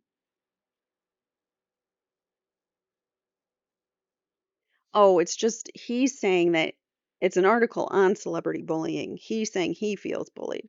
Oh, it's not about him necessarily. Okay, got it. I needed to read the context above. All right, so now on August 5th, 2024, that evening, unbeknownst to Baldoni and Wayfarer, Lively and the rest of the cast attend a meta screening of the film at the Roxy Hotel. So I'm assuming that's meta like Facebook screening. That event includes a Q&A session with Colleen Hoover, the author again, and the cast, with everyone except Baldoni. This exclusion further highlights Baldoni's deliberate sidelining. Fans and journalists quickly noticed the absence of the film's director and co lead, sparking online chatter and fueling rumors about tensions behind the scenes. The incident underscores the growing divide and continuing efforts to exclude Baldoni from the film's promotion. Here is a picture of that event with everyone except Baldoni. And look, Lively is the only one in the promotional image, the graphic behind them. So, wow. All right. August 6th, next day, at the premiere of the film in New York, Baldoni is instructed to walk the carpet separately from the rest of the cast. However, he is quickly ushered off the press line when it is announced that Lively is on her way. Once inside the theater lobby, security escorts Baldoni and his family to the basement to prevent a potential encounter with Lively and the cast. They are then taken to a basement stockroom for holding while Lively, Reynolds, and the rest of the cast walk the carpet. This is disgusting behavior. After the lobby clears, Baldoni, Heath, and their friends and family are ushered to a small theater at the end of the hallway for a separate screening. So they had their own screening, as we know, in the basement with family friends, and Lively had her, big Hollywood screening, or rather New York, but you know what I mean. So you had a red carpet screening. All right, so August 7th, articles about a potential cast feud began circling online. So some kind of feud going on because obviously Baldoni is not there. So what's going on? People start to chatter. It intensifies. Audiences take notice that the cast had unfollowed Baldoni, and fans observed that he was absent from any promotions. This confirms Baldoni's team and Sony's long-standing concerns. The situation was overshadowing the film. Baldoni and Wayfarer feared it would also undermine the film's message. That was the big deal, is that they really, like, he really was passionate about this. As we know, this was his baby for 5 years before Baldoni came along, or when Blake and Ryan came along to take it over. Here's a Sun article image. It says cast chaos. It ends with us fans suspects that Justin Baldoni is feuding with cast, including co-star Blake Lively, after spotting clues. So people notice. August 7th, Nathan texts Abel. This is the time to make a decision on social planning. Would rather be in the front than in the back, and it costs way more in the back. Abel responds, do you think we need it? Abel remains unconvinced that any changes are necessary. Nathan and Abel continue to do the work outlined in the tag scope of services, which at this stage involved monitoring coverage and social conversations, correcting and updating stories and headlines in real time. So, this is their conversation. Melissa says, it's just going to, or I'm just going to say one thing. This is the time to make the decision, and social planning would rather be in the front than in the back, and it costs way more than in the back. So, like, it'd rather be in front of it than in behind it, is what she's saying. That's all I will say, and I hope that I am 100% wrong, but just have to flag you to know that that's my job. All right. And Abel says, do you think that we need it from what you're seeing? Because we have also planned a response if needed, considering all of the interviews he is doing between now and Friday. And then the crisis management team again responds, now that's not this second. We don't need to get ahead of it this second, but it's one of those better safe than sorry. But from what I'm saying, I don't think you need it this second, but just want to be really, really aware. I am an over planner. And then she says, phew, thank God. Melissa Nathan says, just be aware. Oh God, famous last words, Jen. This might be a fight, but we will come through it well. That's all that matters. And this looks like a screen, uh, uh, screenshot of a text message, something about like they unfollowed each other. So people are like talking. Okay, who cares? Um, what is this one? We can't change the headline. It's not a place that would. It's clickbait and it's reporting on what happened, which did happen. We need to concentrate on the big media and socials, but monitor that article heavily. She says, Jennifer Abel says, okay, copy. I think we really need to put the social combat plan into motion. She says, so do I. We are heavily monitoring, trust me, and have our friendlies updating as well. And then there's the rest of that text message. I am an over planner because you know socials.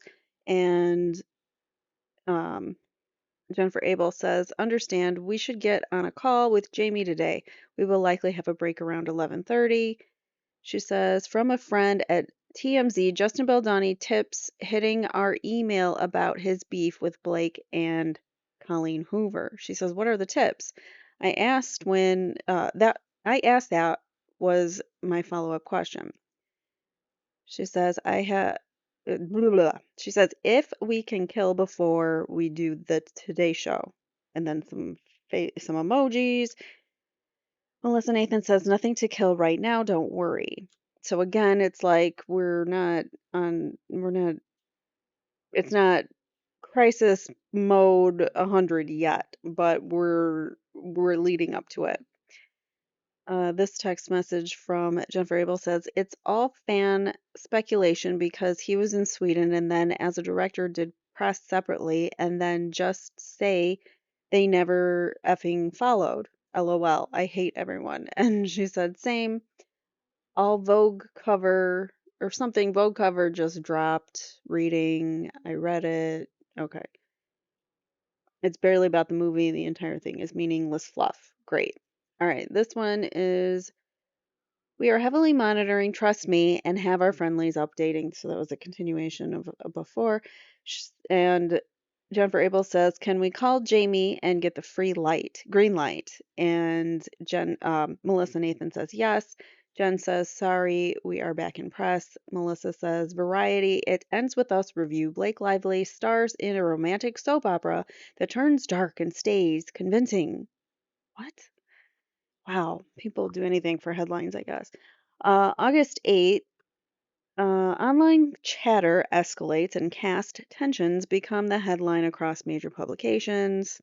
Here are some images of those publications. What the heck is going on with Justin Baldoni and the entire It Ends With Us cast? Blake Lively, bad blood. And here it says it ends with us fans are convinced there's a huge feud between Blake Lively and Justin Baldoni. Here's why. Why fans think Blake Lively, Justin Baldoni, and It Ends With Us cast had a dramatic falling out, and then all the juicy evidence the cast of It Ends With Us is secretly beefing with Justin Baldoni. And we got one more. Um, just awkward. Justin Baldoni stumbles as he asks about Blake Lively on Today feuding rumors of It Ends With Us. I don't know what, I never saw that.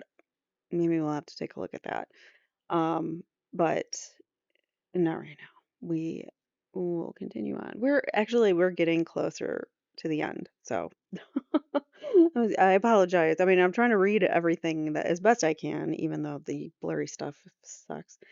But here we go is an email comment request regarding Justin Baldoni feud rumors. This is from redacted to Stephanie Jones.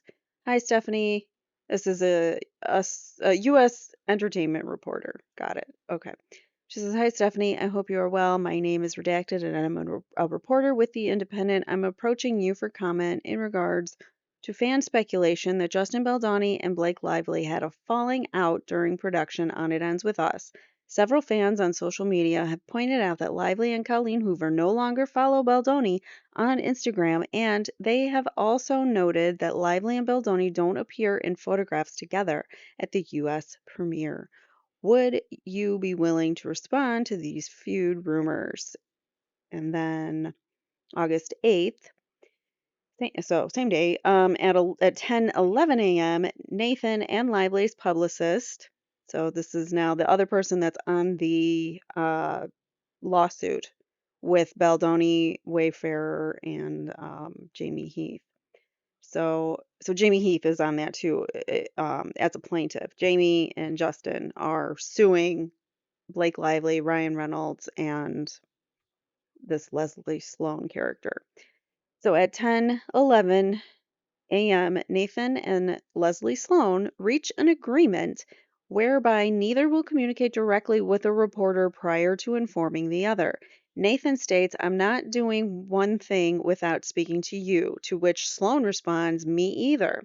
Just 9 minutes later, Sloan breaches her agreement with Nathan by engaging with a reporter at the Daily Mail. Sloan actively continues her discussions with the Daily Mail reporter, seeding false information to cast Baldoni in a negative light. So that's why she's in the lawsuit, because she's helping to defame him. To divert attention from Lively's tyrannical behavior on set, Sloan attempts to portray Baldoni as the antagonist, stating the whole cast doesn't like Justin, nothing to do with Blake. All right. She doubles down, insisting, I'm telling you, she's a liar. They are panicking as the whole cast hates him. Sloan also threatens the reporter, saying, The entire cast I will have on the record. This needs to hold. Nathan's texts with Sloan here. So Millicent Nathan, and Leslie Sloan. Leslie Sloan says, Happy to. I land in less than 2 hours. She says, Thank you. Have a safe flight. Just also, I am not doing one thing without speaking to you. I'm not answering one email about the situation. I've told everyone to not do one thing, plant seed, even speak to one reporter, even on background. Now, I am involved. There will be no shock surprises to you. She says, Me either. So she agrees. Okay, great. I'm not going to do any of those things either. Then Sloan texts the Daily Reporter. Leslie Sloan is in the gray. The Daily Reporter is in the blue. The Daily Reporter says, I have to talk about some stuff that came in from the reporters regarding Blake and her new movie drama. Leslie says, on a plane like what? And then the reporter says, well, it's a lot of text, but it's regarding probs on the sets involving her and Justin Baldoni and fallout over that, with Blake being labeled difficult and a power struggle existing. Leslie Sloan says, that is 1000% untrue, but I don't want to go on the record. Daily Reporter says, never on the record. Sloan says, your info is totally off. The reporter says, there is clearly something going on because it's cold from 3 reporters and none of them are me. Um, yeah, I'm just the only one not afraid to reach out to you. She says, you have it all wrong. Your reporters are so wrong. Daily Mail reporter says, okay, I'm just being straight up with you because this is how I roll always. I'm coming to you because I actually like Blake and don't want Daily Mail to F with her. One of them said that Blake and Ryan insisted on rewriting the movie, and another that she got very opinionated over directorial issues. Do you want to ring me when you land, and I'll tell them that they need to hold off on anything for a few because her rep is unavailable and need to at least get no comment. No one knows that we speak, just that you would read emails for me and respond. Sloan says, yes, please, as this info is all wrong. She didn't require script runs, nothing to do with this. She produced the film and got a cut, got a cut, I don't know. Did a cut, had a cut, I don't know. What the F is going on? The whole cast doesn't like Justin, nothing to do with Blake. And then the Daily Mail reporter says, like I said, though, the reporting is that there were issues between her and Justin as well as others, and that Justin found it difficult to work with her. One of these reporters, known is close with Steph Jones because they used to always get Tom Brady, Giselle stuff, and Steph reps him, and I believe. I told them she is awful and to not rely on anything she says. Sloan says, I'm telling you, she's a liar. They are panicking as the whole cast hates him. I promise she is lying. This will not look good for your site. Really, really, Leslie Sloan. How's the Daily Mail? I think the Daily Mail should get a defamation lawsuit too if they filed something that or reported something that wasn't true, and Leslie Sloan is behind that being reported. So she says, I'm telling you, oh, we read that. Okay, the entire cast I will have go on record. The reporter says, can you give me anything at all on what the issue is then if it's not her and it's him? She says, no, I'm on a plane and this needs to hold. He says, sounds good. I'd like to clear this up. So there you have that. So you can see that she was definitely talking to, I'm sure they have the. Oh, yeah, there's a date there, August 8th, 10:29. 10:29 is when she starts texting with this person right after. When did she promise? At 10:11. At 10:11 she promised, I'm not going to talk to anybody else, and then she goes and talks to somebody from the Daily Reporter. All right, moving on. August 8th, that same day, Jones, attempting to reinsert herself into Baldoni and Wayfarer's good graces while sidelining Abel, despite both representing the same firm, contacts a Daily Mail reporter about a story on Baldoni and Lively. Abel, at the direction of Baldoni and Wayfarer, previously instructed Jones not to speak to the press due to the fragile truce with Lively's team. Despite this, Jones brags to Wayfarer about trading calls with the Daily Mail to appear engaged with the account. Notably, at the time, Wayfarer and Abel were unaware that Sloan had breached her agreement with Nathan. Sloan and Sony later discovered that someone from Baldoni's team had been communicating negatively to the media.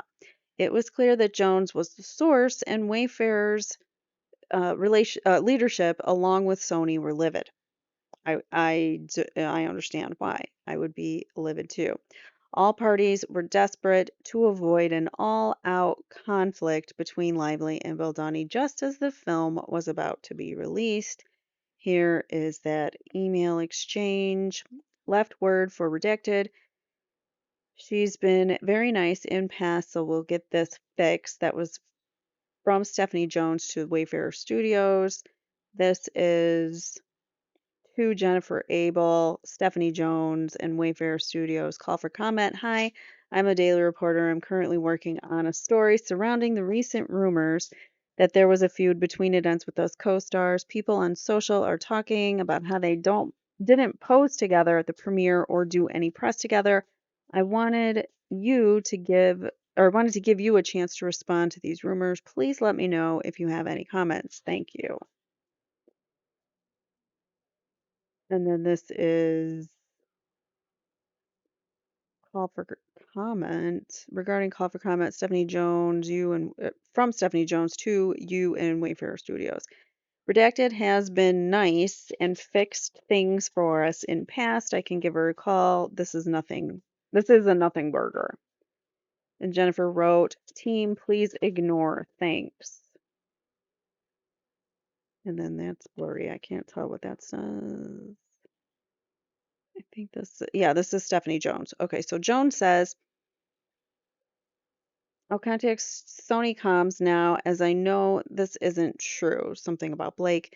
And then Jamie Heath, Jamie Heath and uh, Stephanie Jones are communicating here. Heath says, do not context, I think he means contact anyone at all right now. Contact. I'm sorry for being direct, but I need to be direct. I don't want any messaging with anyone right now, so I am officially needing that to be understood.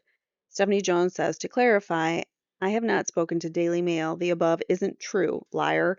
She says, I also don't believe redacted or redacted at Sony are saying that above. Quote, or saying that above quote also has spaces as if it was just being drafted. I'm not contacting press, but is concerning if redacted or redacted are saying I have escalated this as I haven't even touched this.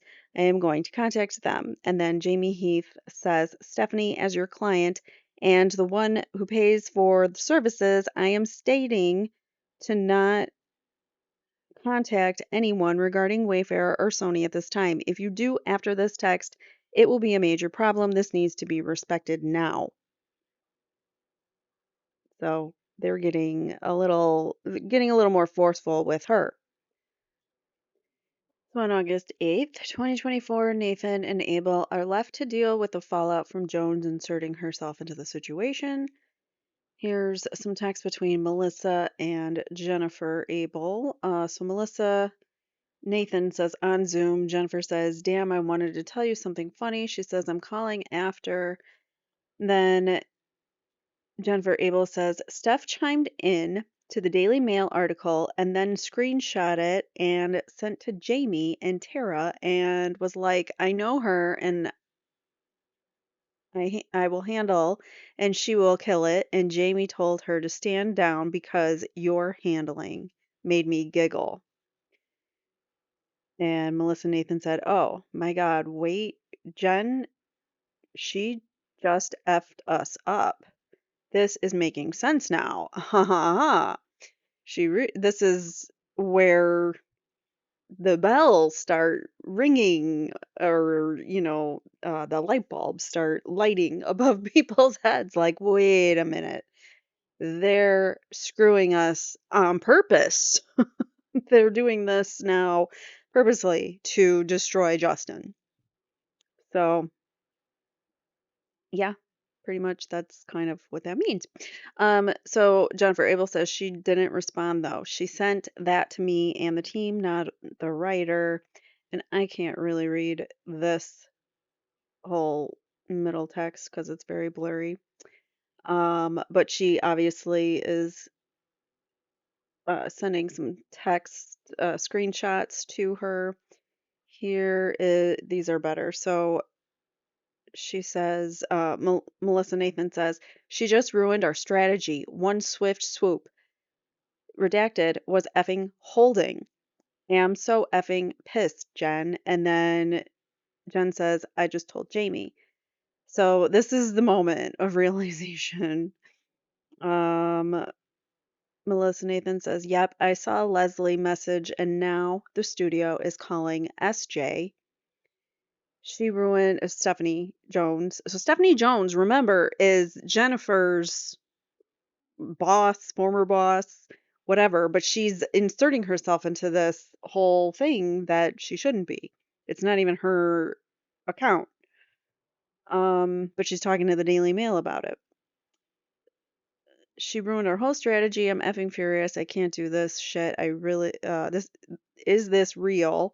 And then she wrote, now pushed redacted to write more. I'm trying to stop it. Oh my effing God. I'm at a loss. We were perfect. Okay. Am looking at Leslie's screenshots. So these are some screenshots, I guess. She has direct line to the Daily Mail. Who's told her what Stephanie Jones has said. I think I need to talk to Leslie so she knows it's me and sort of a joint story. This is my only move I've got next. We had a nice soft plan that was working. And then Jennifer Abel says, I told Jamie I had the head of Sony call me about this. Can you loop me in with Leslie? Is she on the plane? That's Leslie Sloan. And then says I can text you, or I can text with her too. So Leslie was talking with the Daily Mail, but also Stephanie Jones was apparently. Yeah, so not good. Here's some more. Yes, absolutely. I just want to know that I am not crazy and that you know what happened here in your heart in reality. You know it's correct. 100, she says. Whoops, I didn't mean to highlight that. I'm horrified. That's the last I will say, says Melissa Nathan. Okay, I just texted her. She's on the plane coming back.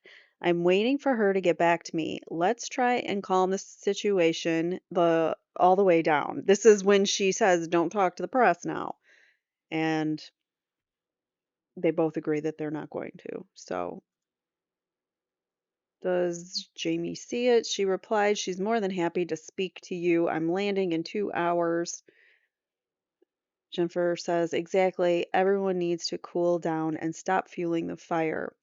Melissa says, I need to have a shower and go to my client, but you made the right decision and I hope you know this. Exactly. And then Jennifer says, we all are on the same team. Melissa says, and I'm going to tell her exactly that. Jennifer says, I know now more than ever. And they're horrified. Here's some more. Melissa says, I'm going to ask Leslie if we can do a group text and update her on the requests incoming that we are not weighing in on. Jennifer says, she needs to help kill that New York NYP story. What's the P stand for? That she planted in the, I'm still in shock. So I don't know, NYP story. Of course, it's the only thing that could blow up, and it's my sister. Who's her sister? She needs to, oh, here. Whatever this is, it's a screenshot of Blake Lively, Rom, Drom, whatever they're talking about. I can't read it all, but some article, a screenshot of it. All right, so August 8th, crisis mitigation specialist Jed Wallace is engaged to assess and monitor all online and offline concerns related to Baldoni and Wayfarer, specifically pertaining to information received about a developing campaign to discredit and damage Baldoni, including his, I don't know how to say that, is it Baha'i? faith or something. You know what? Let's learn right now. I want to learn how that's pronounced. All right, so here is a YouTube person saying how to pronounce this, and so I think I was correct. Whoops.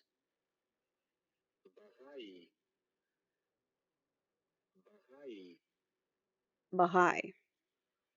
I mean, I don't have the the dialect that they have, but I'll say it like a Westerner does.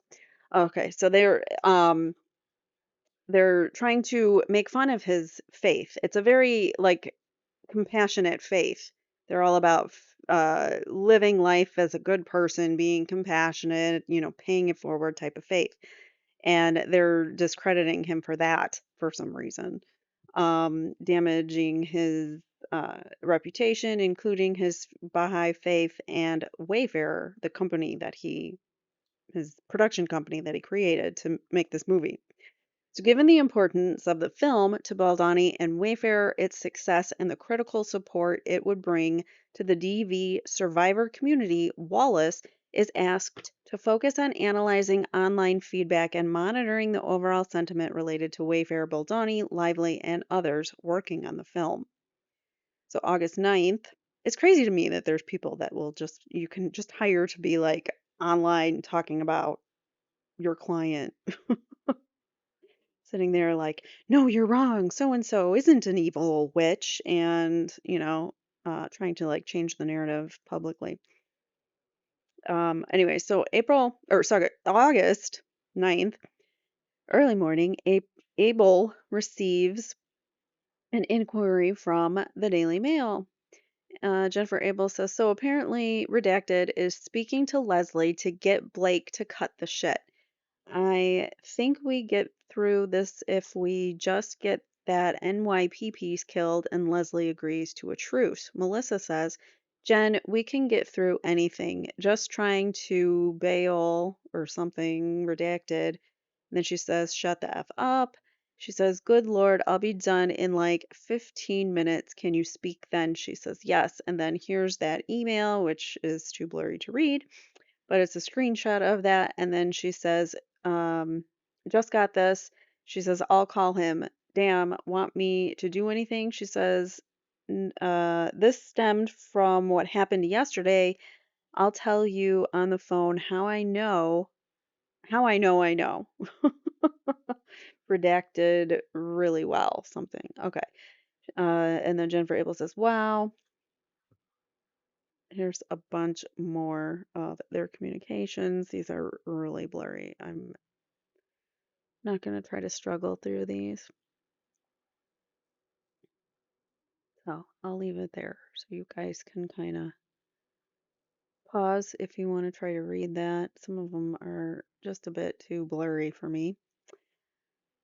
But I'm sure they're talking about like all the different things that are coming out. These are, she's sending links and texts and things that are coming out on Instagram, the sentiment.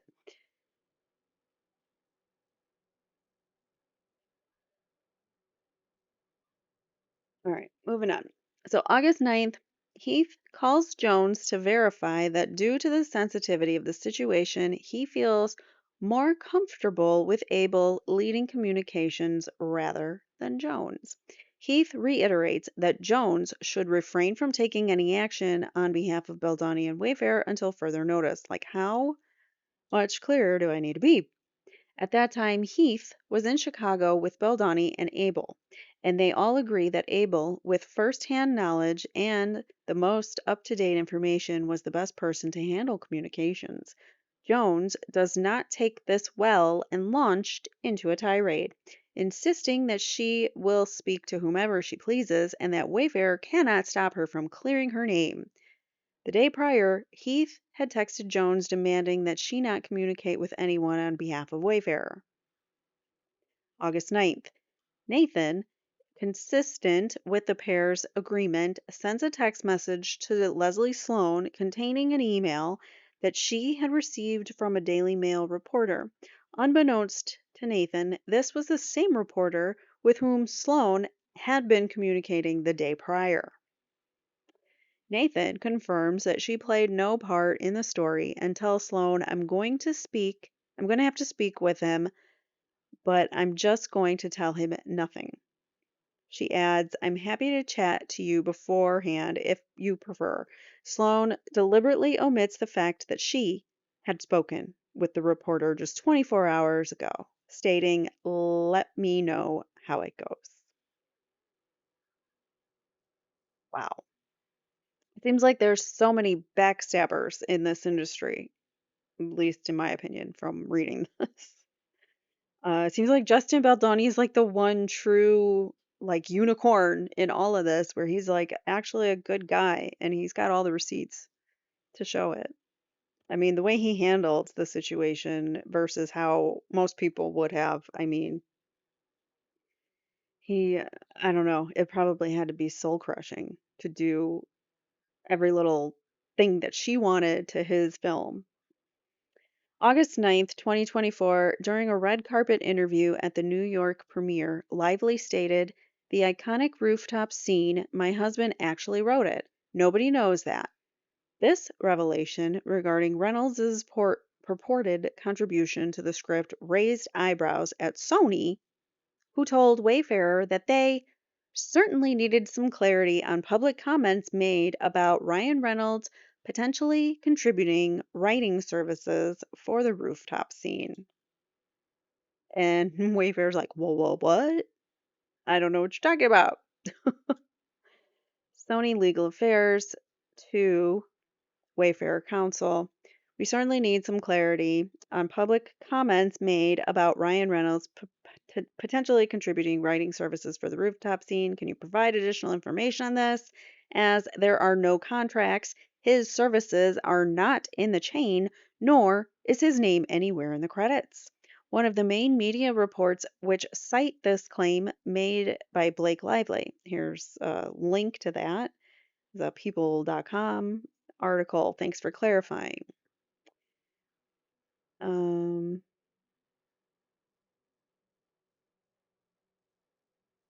this says your email was shared with me by redacted in order to address this issue. Says Wayfarer team to Sony Legal. Says we are not aware of any writing services rendered by Ryan Reynolds, regardless of what is being said publicly. This is not something we are aware of. We are learning about these allegations in real time. Holy crap. That was really cricket. But yeah, holy crap. They were learning it in real time too. It's not it doesn't feel good when you find out in an email and you have to answer to what this thing is in this email and you're like, this is the first time I'm hearing about it. And yeah, that's not cool. August 9th, on the day of the domestic release of the film, Heath shares observations with Sony Marketing, urging them to take the topic of DV more seriously as part of the film's rollout. This was a concern that Baldoni, Heath, and Wayfarer had long expressed to the team. This was something that obviously we knew that that was their sole purpose was to get a good positive message out about this topic, which is a horrible, horrific topic, and to do justice to the women who have suffered, to do justice for those who need help. You want to make sure that you are highlighting the important parts, not, who's fighting with Blake today or Justin today. All right, so Jamie Heath to the Sony marketing team. Hey, all. I'm just going to skip to the red part. It says, as you know, this has always been a concern of ours, and I think we might agree that there is enough response to at least consider giving it more thought. So this was the whole, the DV um, angle of marketing. We are open with we're opening with great numbers, and that is a testament to the movie itself and also the way you've positioned it, no doubt. And we should listen to the responses and really embrace what we are hearing. It won't hurt the movie by being more deliberate in embracing the DV aspect. People need to know that the two recognize the gravity, or that we two, I don't know what I'm saying, that we too recognize the gravity and sensitivities of the subject. So, yeah, I mean, I didn't even know that. First of all, I'm too busy in the true crime world that I don't even know what movies are out right now. But when this was happening, I wasn't paying attention. I'm paying attention now. And I mean, I did watch the movie only because it came on Netflix, and that's how I watched it. I knew that it was about DV. That's the only reason I watched it. Blake didn't draw me to it. It was because of the topic. I had no knowledge of it whatsoever, other than it was a contra like I had heard the name of the movie. That was about it. Here is looks like a social media post. Grab your friends, wear your florals. Why okay, why is that the topic? Grab your friends, wear your florals. Who gives a crap about florals when the movie's about DV? I'm gonna wear, first of all, I don't wear florals, but if I did, I wouldn't. August 10th, 2024, Tag and Abel continue to monitor online chatter about the film. Melissa Nathan says, staying steady. Jennifer Abel says, are you following that redacted account though? She freaks me out. LOL. That's why I was worried about LAT. Melissa Nathan says, no requests though. I think people are bored. The majority of socials are so pro Justin, and I don't even agree with all of them. LOL. Jennifer Abel says, oh, I agree. I'm just anxious per usual. LAT reached out to Justin's old assistant. Who is LAT? I'm confused now. They don't say. LAT. Reached out to Justin's old assistant. She said, Melissa replies, you're okay. It's been too much press, too chaotic. I told you, People magazine messaged me. Then they messaged me again to say they're getting rabid silence on everything. Abel says that was the request he sent through, nothing to me, and then redacted from Showbiz 411 called, but I'm leaving it. Yeah, I reached out from ET, who just annoys me. Oh, somebody from ET, uh, somebody from ET reached out to Jennifer Abel, who she says they just annoy her. And I saw that redacted said limited pickup, but I've honestly not seen any from those two pieces. And Melissa responds, just keep on giving nothing, nothing, not one thing from those pieces. So, like, don't corroborate, don't give them anything about that. I mean, that was just a lot of work, just talking everyone off the effing ledge for those two pieces. Jennifer Abel says, literally, I feel like I've been hit with a truck. And Melissa says, and then after the weekend, people are going to move completely past it. It's boring now. Nothing came out for anyone. I bet you have that constant anxiety. Go to the Wii Spa. They have really good food there. I don't know if that says it looks like Wii, like the like the game WII Wii, but I doubt that's what she's saying. Okay, so we'll move on. And then here, let's try to read this. It's really difficult because it's blurry. It says something about he doesn't realize how lucky he is right now. We need to press on him just how lucky. Just how effing lucky. The whispering in the ear, the sexual connotations like Jesus effing Christ, other members feeling uncomfortable watching it. I mean, there is just so much. Doesn't matter if it's not true. And then Jennifer Abel says, I know, I don't think they get it. They think the truth wins. And she says, no, it doesn't. So Here's some more things from the complaint. Looks like from Lively's complaint, what does she say? The retaliation campaign relied on a bunch of stuff. Something publicist, crisis manager spinning stories. They are, I can't read that. Retained subcontractors, including a Texas-based something named Jed Wallace, who weaponized a digital array around the something from around the country from New York to LA to create, seed, and something uh I can't read that. Promote content that appeared to be authentic on social media platforms and internet chat forums. So that was in Lively's complaint, I'm assuming. This says, "Hi team." This is included in her complaint, but then excluded is here. So let's try to read through this. It says, "Hi team, so far extremely limited pickup on Daily Mail on page 6. We'll continue to keep an eye out and send pieces as needed, but so far it's been steady coverage on pure speculation. We've also started to see a shift on social due largely to Jed and his team's efforts to shift the narrative towards shining a spotlight on Blake and Ryan. Again, we'll continue to send links and screenshots, but wanted to send an update in the meantime."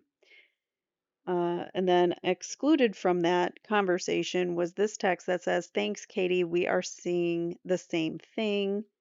And then also excluded, "Thanks, Katie. I'd like to have a quick Zoom today if we can all arrange without Justin. Is that possible for all?" All of this has been excluded. It looks like Jamie Heath. "I can join just running around, so might not be on camera, but just let me know when. Happy to jump on too." So this is just a bunch of people happy to jump on. So it wasn't like some, I don't know. I don't know what they're trying to prove there. Here's some more. It's more excluded. So look at all the excluded content versus the included content. So let's continue if we can reading these. Jennifer Abel says, "Are you following that account?" This okay, so we read this already. This was already provided, but these were all these all were excluded, obviously, from Blake's complaint. The only ones that she submitted were these that talk about the whispering in the ear, other members feeling uncomfortable watching it. I mean, there's just so much. So these they totally like cherry picked. They're showing you how they cherry picked just certain things that without the context around it, you can't tell. I can't read what that says. It's actually sad because it just shows you have people really want to hate women. Again, all without context, without anything around it. And so does that mean Justin is a woman hater because someone else made a comment about somebody hating women? Like, no, but putting it in there, like cherry picking it and whatever. That's how they try to win public opinion, anyways, in their original complaint. August 11th, Baldoni felt it was important to stay on message as he had during the film's junket press tour from August 4th through the 9th. Despite a purported feud or the focus of the film's box office success, Baldoni sought to redirect attention to DV survivors. He sends a text to the social media team urging them to focus their efforts on this topic. It says, "Good morning, team. So I was thinking about the response to this weekend, and I feel like what we should do is make sure the emphasis the voices of the is emphasize the voices of the survivors." Holy hell, Heather, let me reread that because that was bad. Good morning, team. So I was thinking about the response to this weekend, and I feel like what we should do is make sure to emphasize the voices of the survivors. It's going to be a lot of buzz how much money the movie made, but I want to be the one that always direct back to the survivors. So I would love to come up with some sort of video or carousel of messages from survivors and the response to the film. August 11th, Heath follows up on his email to Sony from August 9th, expressing his gratitude for the team's effort in making the films a box office success. He requests, however, that they schedule a call to discuss the film's messaging. Jamie Heath to the Sony team and Jennifer Abel is copied, saying, to be clear, we are not saying it's been inappropriately marketed in any way. In fact, you all have been brilliant. Thank you. Extremely honored to be partners with you. It's been fantastic. The proof is in the pudding. This post is only pointing to the ones who have spoken about the marketing. And while I am not dissuaded by the commentary, it's good to take some learnings from it. So again, they just want it more focused on DV. August 12th, organic articles emerged directly relating to how Lively was promoting the film. So here's Natasha Jokic has an article. Here's what's going on with the It Ends With Us drama. It's on BuzzFeed. Lillian Gisson has Blake Lively fans blast it. Ends with us as the actress is tone deaf over her interviews with co-stars. And that's okay. So those are screenshots of those articles there. August 12th, WME able. So remember his management company.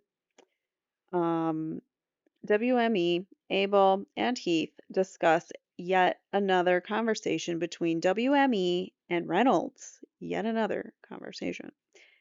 WME shares that Reynolds and Lively are furious with Wayfarer and Baldoni for positioning them as promoting the film as a Barbie film while elevating Baldoni to speak on the more serious messaging. In what universe did that actually happen? Reynolds and Lively purportedly believe Nathan is responsible for the position and demand that Wayfarer release a statement of contrition, taking accountability for the negative press towards Lively and Reynolds. They warn WME that absent compliance, the gloves will come off. Oh, buddy boy. So now Ryan's threatening WME. In turn, Reynolds tells WME that he would personally draft a statement for Wayfarer to release immediately. Heath and Abel are astounded, as they should be, that Reynolds and Lively blame Baldoni and Wayfarer for their self-inflicted PR nightmare. It is self-inflicted, 100%. Heath had consistently communicated that neither Wayfarer, Nathan, nor anyone on their team was manipulating the internet using bots or seeding stories about Lively or Reynolds' character. All press stories were organic and directly resulted from Lively's own tone deaf marketing approach. I don't want to say, like, I told you so, but Blake, I told you so. It was you should have not taken control and listened to Baldoni.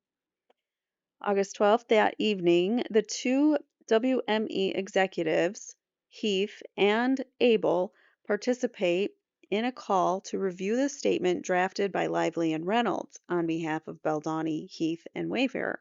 Upon review, WME concurs with Wayfarer that the statement was vague, implies culpability without substance, and fails to address the issues at hand.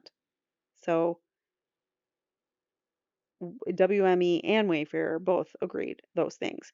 Furthermore, if the goal was to mitigate negative online attention directed at Lively, the statement would have the opposite effect, pretty much. In response, Wayfarer, Baldoni, and Heath reject the demand, firmly refusing to issue any statement, falsely assuming responsibility for non existent issues. Here is that statement, prepared by Blake Lively and Ryan Reynolds on behalf of Baldoni. It Ends With Us was a troubled production which we take full accountability for. We are very sorry to everyone we caused upset, to privately and publicly. Blake Lively, Colleen Hoover, the entire cast and crew led with professionalism every step of the way. Any negativity aimed at them is ours to own. We mutually agreed that the cast would be promoting the film separately and understood why. We have always said that we are not perfect, and even if unintentional mistakes were made, we will always own them. We hold ourselves accountable. It's not anyone's job but ours, and that's part of being man enough. And that's a dig at Baldoni's. I think he has a book titled Man Enough. If not, he has a podcast titled Man Enough. I'm not really sure. I'm not like a fan of his. I don't like follow him personally, but I liked his work in Jane the Virgin. That's all I gotta say. And he seems like a nice guy. But Man Enough is it's referring to his being a male feminist. So they got to put like another they keep digging. As you know, we've also talked about the whole um Deadpool scenes that Nice Pool was based on him basically mocking Justin Baldoni and his the actual the characteristics of the real Justin Baldoni, like the man bun and the being nice, like the guy's nice, and we're gonna make fun of him from that, but okay. We will practice what we preach. We are learning and growing from the experience, and we thank everyone for their patience as we find a better way to proceed. We are very proud of the film and the welcome arms that it's been received. Part of our work is to have uncomfortable conversations for public growth. The film is doing that on screen, and we are doing that off screen. Thank you to the cast and crew and public for the opportunity to be imperfect and to be given the space to learn and grow with humanity and dedication. August 12th, Abel shares with Nathan that Blake and Ryan want Justin to put out a statement. Both are shocked by the request and state that they have never encountered anything similar. Nathan advises Baldoni to retain legal counsel immediately. So here's Jennifer talking to Melissa. She says Blake and Ryan want Justin to put out a statement. This is unbelievable. Melissa says, call if you can. Career killer for them and Wayfarer. No, have to fight it. At what point do you fight? It's now. Lawyer up now. Jennifer Abel says, this is so crazy. Melissa says, honestly, I've never had anything like it. Can he please hire a lawyer? She said, Jennifer Abel says he needs to. He has one, but he needs a litigator. So, um, there you go. August 13th, the Daily Mail publishes an article titled Blake Lively Goes into Damage Control by Finally Addressing the DV in It Ends With Us amid criticism over tone deaf film promo. This follows Lively's post to moviegoers, which includes statistics on DV and a link to resources for support. The information remained on her story for 24 hours. Thank you to everyone who came out to the show, that people who came out to show that people want to see film about women and the multitudes we hold. Is that what it says? I can't tell. Um, I'll just leave that on the screen so you guys could pause. Blake Lively goes into damage control by finally addressing the DV in It Ends With Us amid criticism over tone deaf film promo. August 13th, the New York Post contacts Nathan for a comment regarding competing cuts, and on-set feuds. The information provided is inaccurate. Lively did not have final edit approval, nor was she given Sony's cut. In reality, Sony did not have a studio cut. Rather, Wayfair and Sony shared a studio cut. Should the director's cut not perform well in audience screenings, the studio collectively held the right to recut the film. However, this never occurred as Lively used her promotional efforts to secure the final cut. All the information Leslie provided to the New York Post was false and misleading. There you go. I'm not going to read all that. I'll leave that there for you guys too. There's a lot. All right, August 13th, 2024, The Hollywood Reporter publishes a story naming Nathan as Baldoni's crisis PR representative, drawing a comparison between Baldoni and Nathan's previous client, Johnny Depp. All right, so Nathan also represented Johnny Depp in his Amber Heard stuff, I'm assuming. This comparison proves damaging for Baldoni as Nathan was hired specifically to ensure that the truth would be communicated free from interference by Lively's team. Justin Baldoni hires crisis PR veteran amid alleged "it ends with us" rift. So basically, trying to make the association that, well, Johnny Depp was guilty of, even though he wasn't, he was later acquitted of um, a DV against Amber Heard by putting Johnny Depp and Baldoni in the same paragraph, in the same sentence. They are basically, insinuating that Baldoni is potentially an abuser as well. Not as well. I mean, I don't mean as well, because Depp isn't, but public perception could have been that he was. August 8th, Sloan, I feel like we're going backwards. We are, a little bit. It's kind of going out of order here. Sloan has a text conversation with a Daily Mail reporter who spoke to Jones. Jones, acting independently, had reached out to the Daily Reporter, seemingly on her own initiative and indirect disregard for Heath's previous request to say nothing. So here's that. Leslie Sloan in the Daily Reporter. She says, thank you. Who is Steph's team? And then the Daily Reporter says, whoever launched this BS smear campaign on Melissa, it's probably Stephanie because Justin's rep is leaving Steph in 2 weeks. Apparently, an expose coming out on SJ, Stephanie Jones. And then Leslie says, who hates Blake at DM? They are mean to her. Who cares? Like, that's not a crime. Being mean to somebody. Obviously, if it was, then Blake would have been, she would have had lawsuits up the yin yang. Daily Reporter says someone in LA seems to. These are all coming out of LA office. Sloan asks who. She said, or the Daily Reporter says, I have never met anyone in our LA office. They run as a separate company and are constantly ducking us over because they never contact reps and it is blamed on us. Here it says, like I said, though, the reporter is that the reporting is that there were issues between her and Justin as well as others, and that Justin found it difficult to work with her.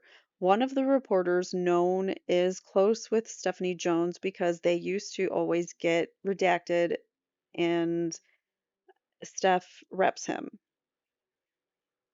I believe I told them she is awful and not to rely on anything that she says. Sloan says, I'm telling you she is a liar. They are panicking as the whole cast hates him. All right, so we read that already. All right, August 14th.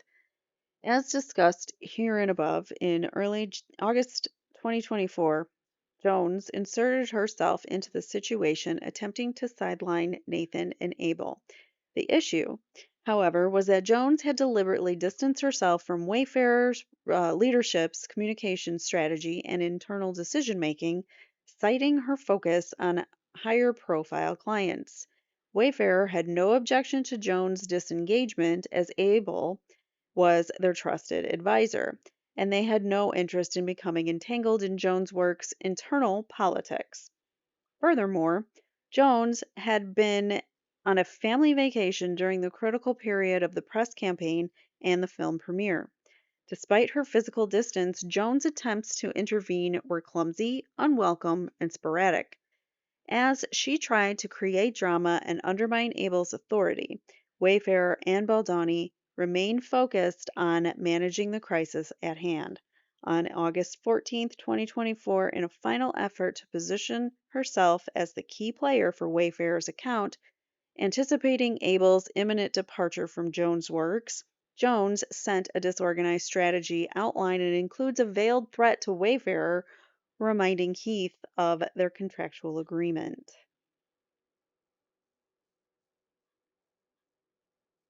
I am not going to read all of that, so I will let you guys go ahead. The title of it says regarding Blake Lively felt Justin Baldoni fat shamed her, kissed too long during scene.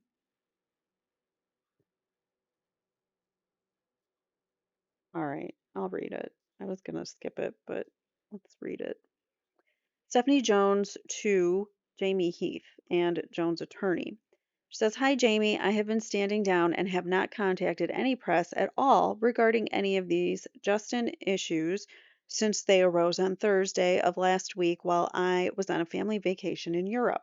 I wanted to take a moment to reiterate my commitment to Justin and our work together. Over the past 8 years, I have successfully managed every crisis for Justin without any negative press coming to light. As a key member of both Justin's and Wayfarer's account since we signed him, I believe if one of our team members, including me as a key man of Justin's account, can rectify a story, it's essential we leverage that for Justin and Wayfarer. While my background isn't solely in crisis management, I have extensive experience representing our billionaire clients, many of the biggest stars and athletes in the world, as well as many of our Fortune 500, Fortune 50 founder clients. This experience has equipped me with the skills necessary to navigate complex situations effectively, often more diligently than the crisis PR firms we have worked with in the past. My recommended strategy would be twofold.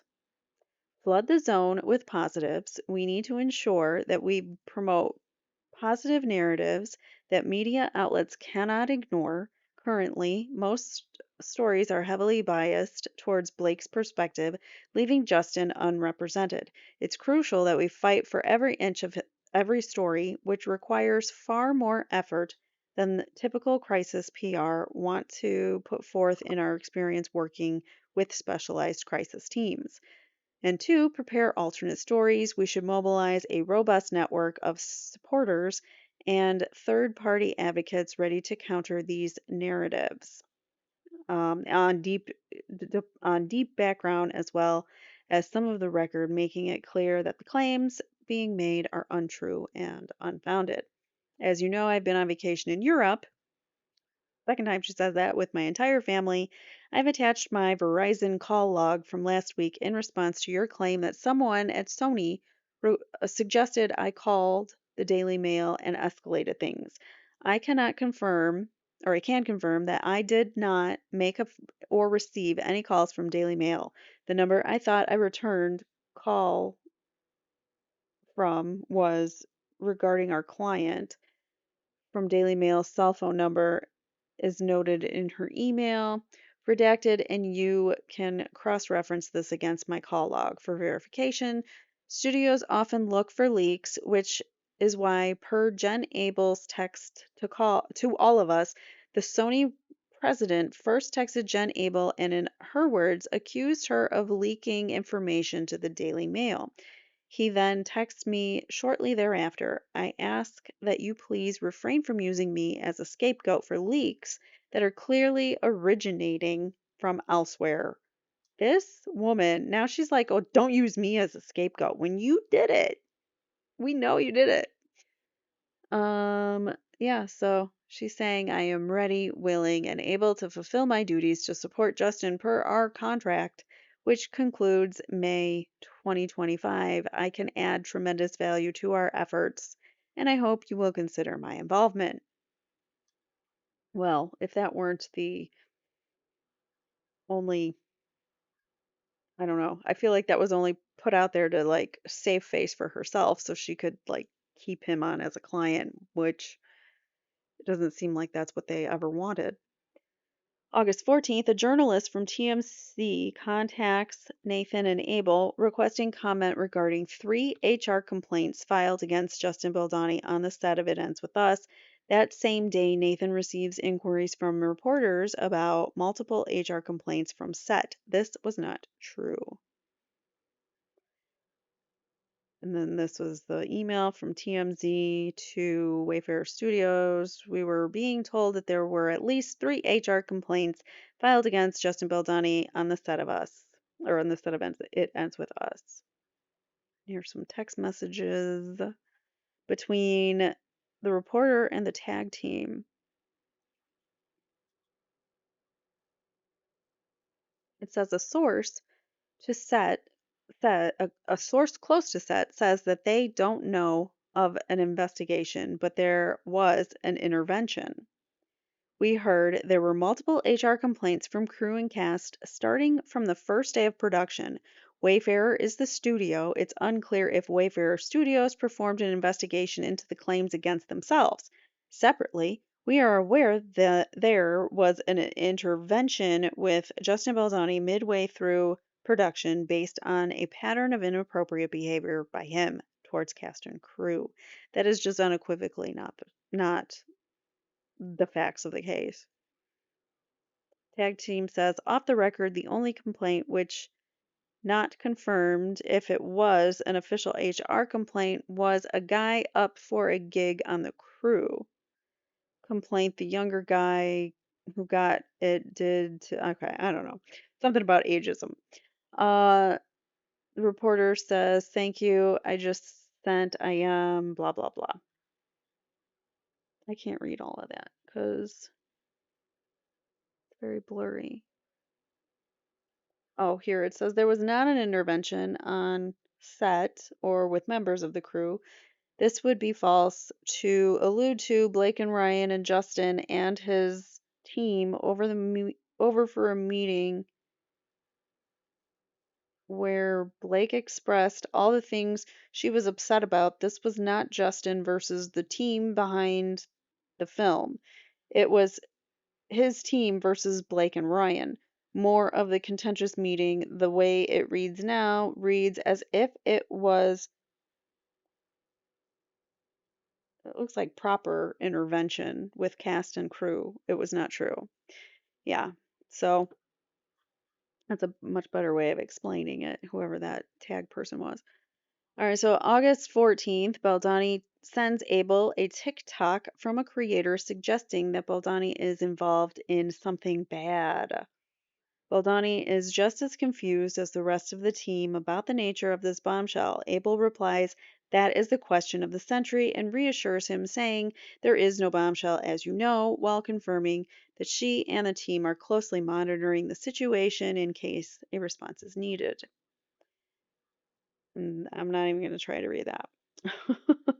I'll pause it on the screen if you guys want to try. Again, it's probably better if you go and download it yourself. You'll see that they are blurry um, on your own when you do this. So it's not just my version. It is how this comes from the website. August 14th, Baldoni texts Nathan seeking clarity on what is happening, what the strategy is, and how the ongoing feud can be resolved. Nathan explains that she spoke with Sloane and asked her for her perspective on a solution. Nathan observes that when Baldoni is respectful, they, Reynolds and Lively, don't like it. And when he plays by their rules, they still don't approve. She questions what do they want. Nathan further clarifies to Baldoni that she left the matter with Sloane, asking her to indicate what course of action she prefers. Nathan emphasizes that she is willing to work with Sloane either collaboratively or to protect Baldoni and Wayfarer, until something is leaked or wrongfully put out by Lively's team. Nathan and her team will not take further action. And those are a bunch of texts I'm not going to read because they're blurry. This says from Justin says, I said to Leslie on the phone, you tell us what you think the solution is here. He is respectful. They don't like. He plays by their rules. They don't like. What do they like? That was somebody talking with Justin. Not that was not Justin. Oh, that was Melissa Nathan talking to Justin. So that's her in the blue. She also says, I left it last night as please come back to us and tell us because we are baffled and will do whatever it takes to either work with you or protect Justin in the studio if anything wrongly leaked and put out there. Until then, we are not doing anything. August 14th, Nathan receives word from a reporter that Sony chief, Tony Vinciquerra, made a statement about Lively being an advocate for DV with no mention of Baldoni in the piece. Nathan immediately senses Sloane's involvement in this development. However, Abel suggests that it is Reynolds who likely pressured Sony into issuing that statement. So let's try to read this conversation here. I can't. Says, ugh, I will tell you in 2 minutes nothing new on Baldoni's side in terms of what or what didn't happen on set.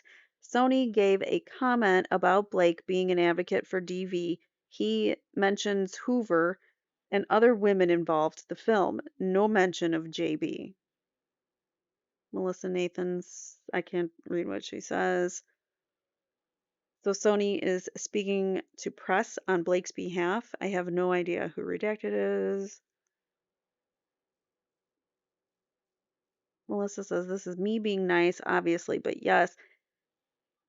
The reporter says Jamie should know what Sony is speaking to media on Blake's behalf. It would enrage him that they are supporting her and not Justin. And same with Justin's agent.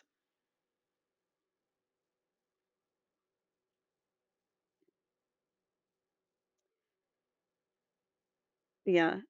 So Melissa Nathan says, Holy Christ, this is fully Ryan Reynolds putting pressure. The reporter says, so I'm not supposed to know this, but yes, that's exactly what happened.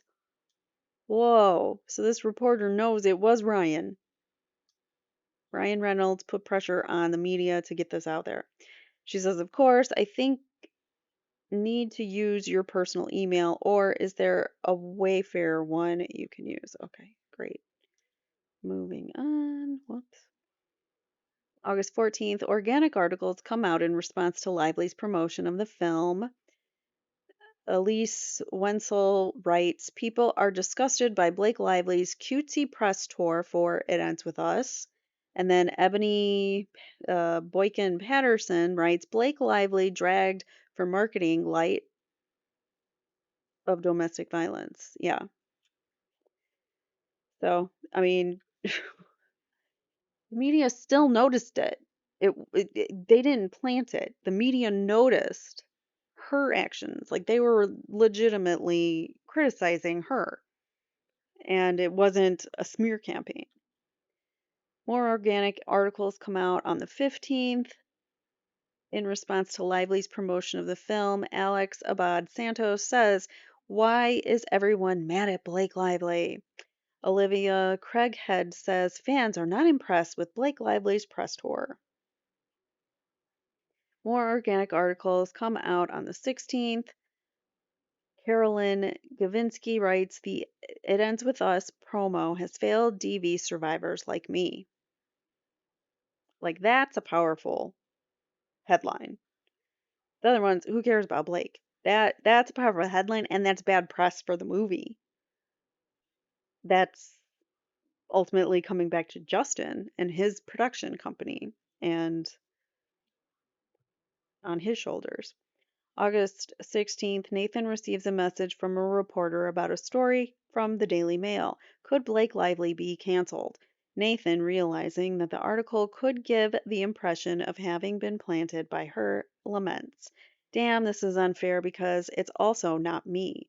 The reporter responds, no, it totally does look like his side. Nathan shares a screenshot of her conversation with reporter with Abel. The two of them sarcastically joke, you really outdid yourself with this one. Nathan responds, that's why you hired me, right? Like they're joking like this bad press is happening and she's saying like, wow, you really outdid yourself with all this bad press happening for Blake, but she's laughing and joking, like they're joking because they didn't actually have anything to do with it. This is all organic.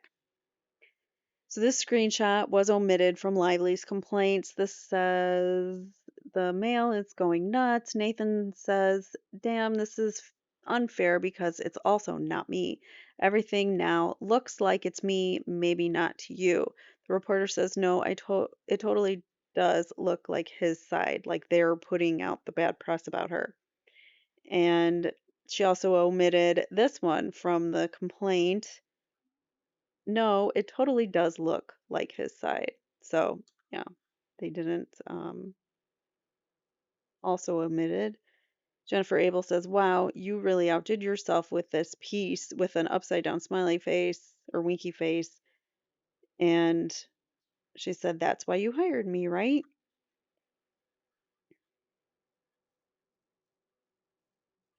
And again, some more examples of what was included in her complaint versus what was excluded and how that changes the meaning of her complaint. Here's some more. Baldoni asks Nathan to confirm this is not us, correct? Baldoni was seeing the feud rumors and could not believe how much heat Lively was getting. Nathan reassures him that none of us would ever do this. Nathan continues, there is this struggle where it's kind of maybe even unbelievable the way that people are turning against her. It was organic. She's blown herself up by her own actions. That's Melissa Nathan saying, I had nothing to do with it, and she did it on her own. And it's really blurry, so I'm not going to read all that. So, and that's confirmation that they did not have anything to do with it. Here's some more of that conversation. Let me get it centered.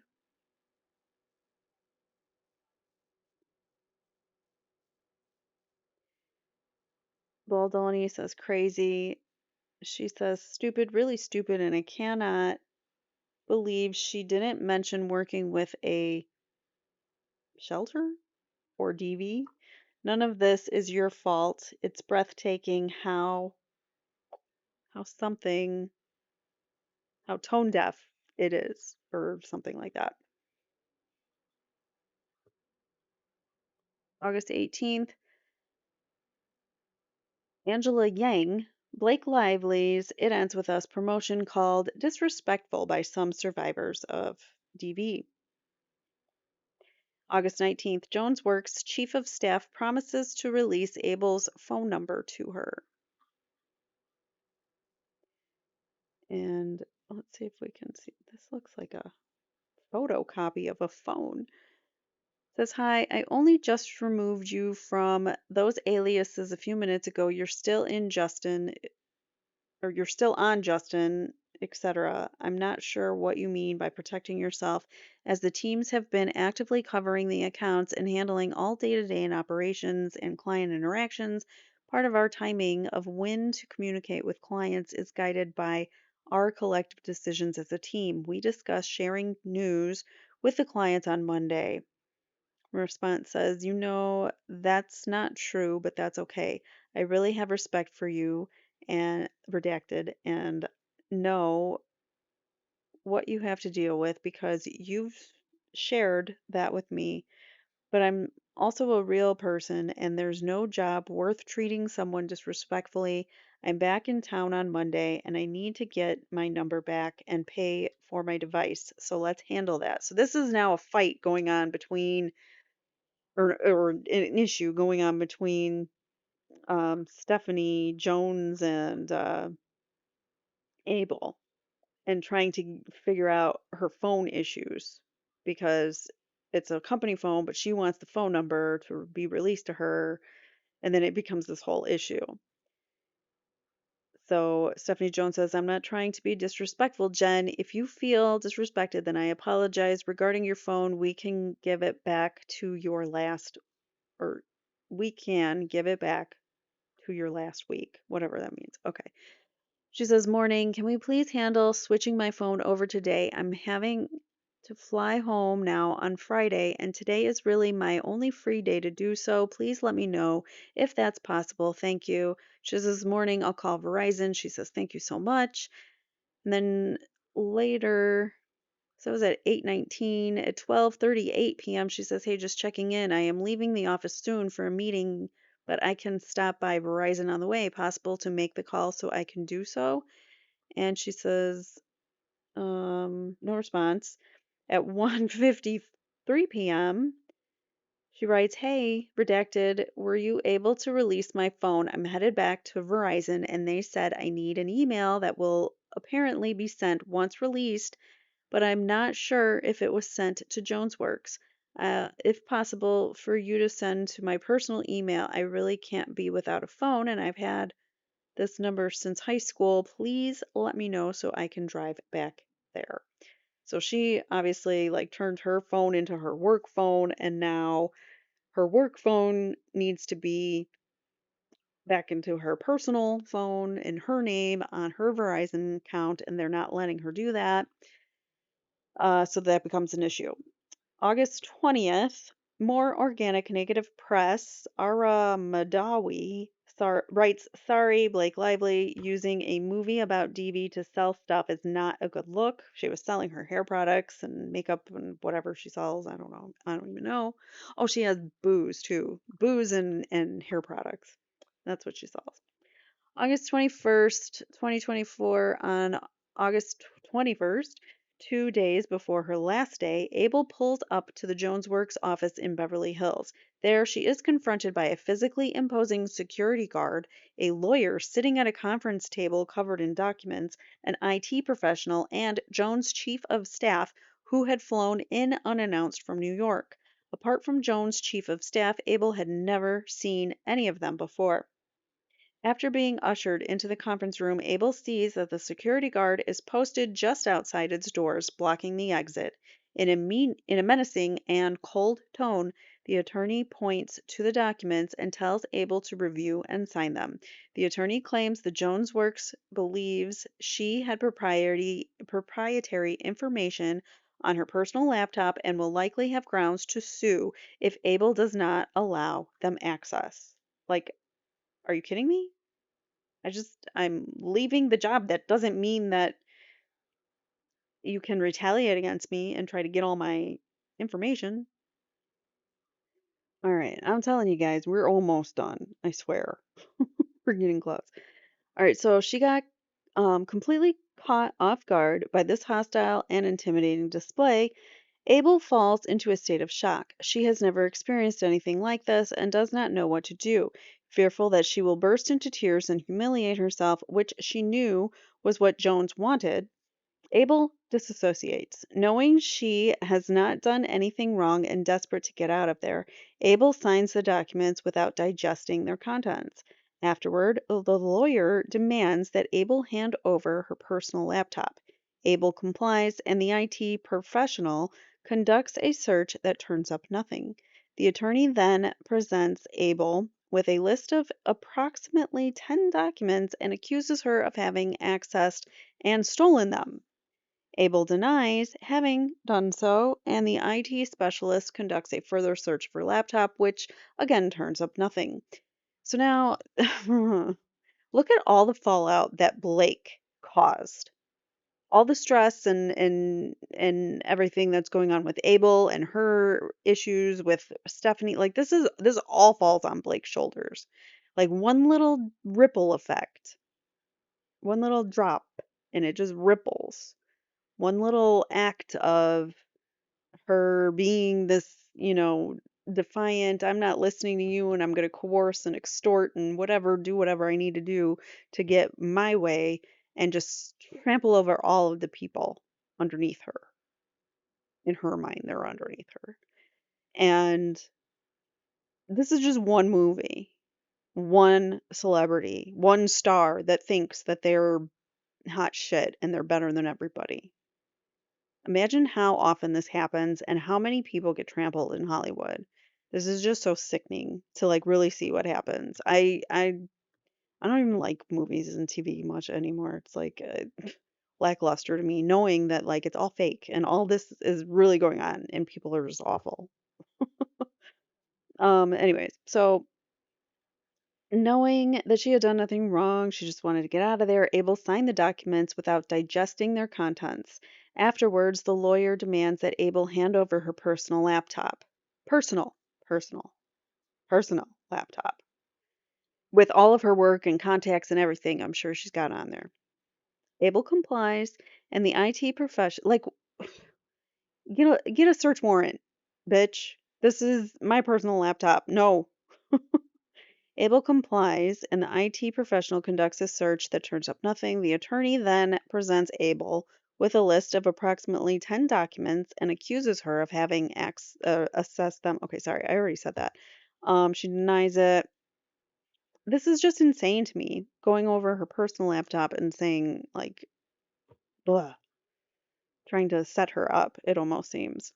The attorney then instructs Abel to hand over her phone, after which security would escort her out of the building. Still utterly shell shocked and desperate to get out of there, Abel agrees to hand over her phone so long as they will confirm that Jones Work will immediately release her personal cell phone number, allowing Jones Works to take possession of the physical device without gaining unrestrained access to its contents. It will also enable Abel to get a new phone and move on with her life without undue disruption. Abel pleads with Jones to release her number in a text the following day. She says, Steph, this is Jen, Abel, my new cell phone. I'm writing you both as a personal plea to please release my cell phone number.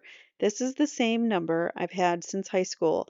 This isn't a work related thing. This is my phone, my personal number that is linked to all of my bills, my medical, Chris's dad's living facility, all of my personal emails and accounts are due to two-factor identification. I can't access anything. Redacted, you wrote me numerous times you were going to release this, and then when Verizon was calling you during the 4 hours I was there yesterday, you never picked up. They said you never even started the process after you told me you did. The lawyer I was ambushed with yesterday even said that was fine to do. I'm I've been nothing but good to you both, but this is just mean and egregious, and I'm begging you to please release it before I travel tomorrow. Please, you have no use for a 904 number that has been my personal number before you took on the billing. It takes one phone call, please. Like, that is, mm, like, it sounds like someone's desperate there. She really wants it released. On August 21st, on the same day that Abel's phone is seized by her employer, first of all, you should not have handed it over. You should have been like, get a search warrant. I'm taking my stuff. If you think that there's something on there that I shouldn't have, deal with it through the courts. I'm just advising you guys. Don't hand over property, especially your own personal property, unless, for whatever reason, I don't know, unless there's a warrant.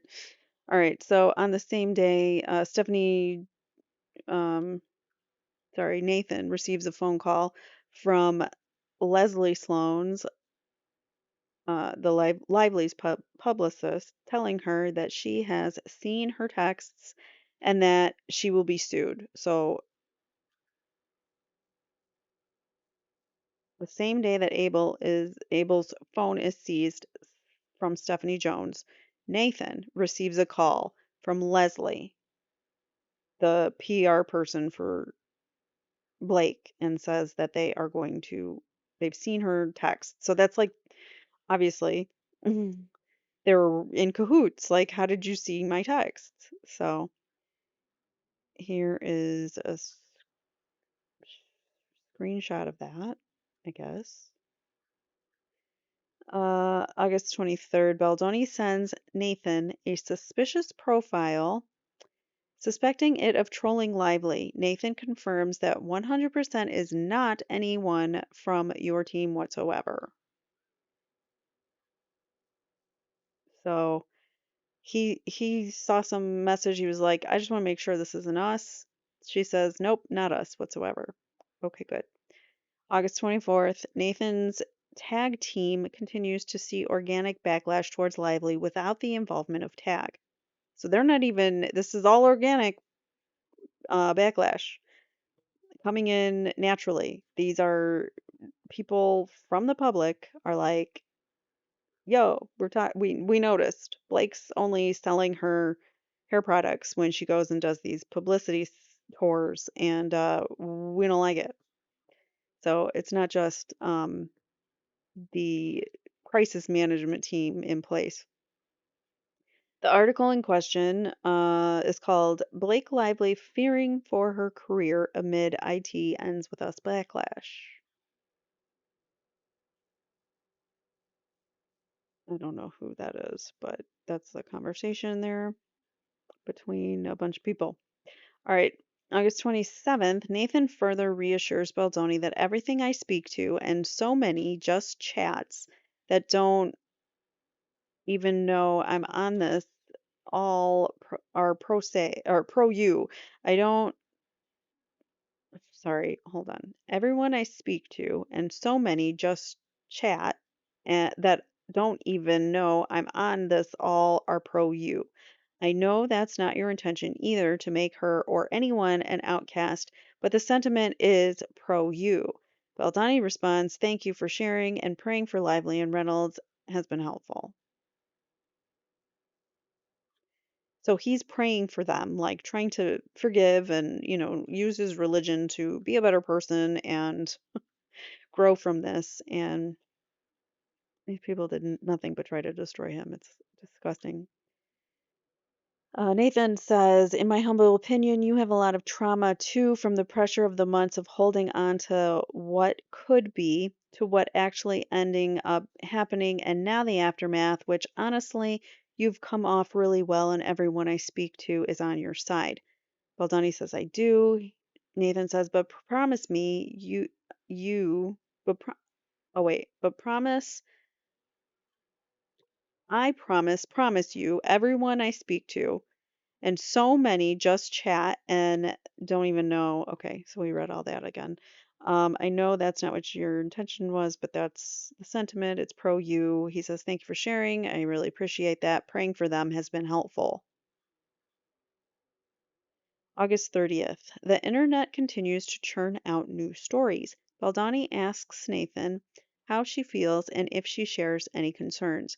Nathan reassures him that there was no truth to anything, so what can they say? Just speculative BS. I'm not worried, and I promise you. So I'm not going to read all of that. You guys can pause, take a look. All right, September 1st, Nathan reveals to Baldoni that she finally watched the film in theaters. She shares a touching message with Baldoni. He also shares a personal story that inspired him to direct the movie and ultimately option the book. Ironically, it was the story that Lively chose to use against him later in her 17-point list when she required that there be no discussions with Lively of personal experiences with her intimate relations. In her complaint, she intentionally misrepresents the story to suggest that Baldoni had engaged in some kind of inappropriate conduct without consent. In fact, it was the other way around. Baldoni was referencing an intimate relationship in which he was the one who did not give consent, not the other way around. And it's very blurry, but you can the something about when I was 20, lost my virginity to my emotionally abusive girlfriend in a non-consensual way, and when I was 35, I started remembering. I struggle with the memories and not thinking it was what happened. Okay, so like really personal stuff. And they're sharing these things. I'm not going to read it all, but you guys can obviously go back, try to read it. It is pretty blurry, but it's there. So she took that story and made it out to be like he was sharing some story about him pressuring someone for relations. Is that what it seems? Yeah. There will be no discussions with Lively of personal experiences of sex. So she like spun that somehow to make it like him sharing some personal story was wrong, even though they already had this open relationship, this open communication that was going on. September 8th, Baldoni sends a text to his original editors, hopeful that one day they will complete the film as intended. He says, if you think about it, we didn't even finish our director's cut because she intervened. So ideally, at some point, we can take a week and all just do it together for ourselves. But that opens up a can of worms. So we will need to let this play out and for a while before we pull that card. And your door will be knocked on. The amount of women who feel seen that it's reaching people all over the world, that men are remembering their own traumas and having conversations with their partners. That's why we did this, and it worked. Still the dream team. So, yeah, like I said, I think it would be great if he still put out his version of the movie and put it behind some kind of paywall, and the public would pay for that, guaranteed. December 20th, 2024, Lively files her complaint with the California Civil Rights Department. December 20th, same day, Megan Toohey, a reporter for the New York Times, reaches out to Wayfarer. So the same day that this complaint is filed, the New York Times reaches out to Wayfarer about allegations made by Lively related to a filed CRD complaint. Please offer any off the record complaint as well as any other information that you think we should know. Additionally, please notify us of any inaccuracies. We need to hear back from you tomorrow by noon Eastern. So I'm not going to read all that, but there you go. Here it says, we have learned that Ms. Lively filed a legal complaint against Mr. Baldoni, Mr. Heath, Steve Sarowitz, Wayfarer, Melissa Nathan, and Jed Wallace, alleging sexual harassment, retaliation, and aiding and abetting of harassment and retaliation, among other claims.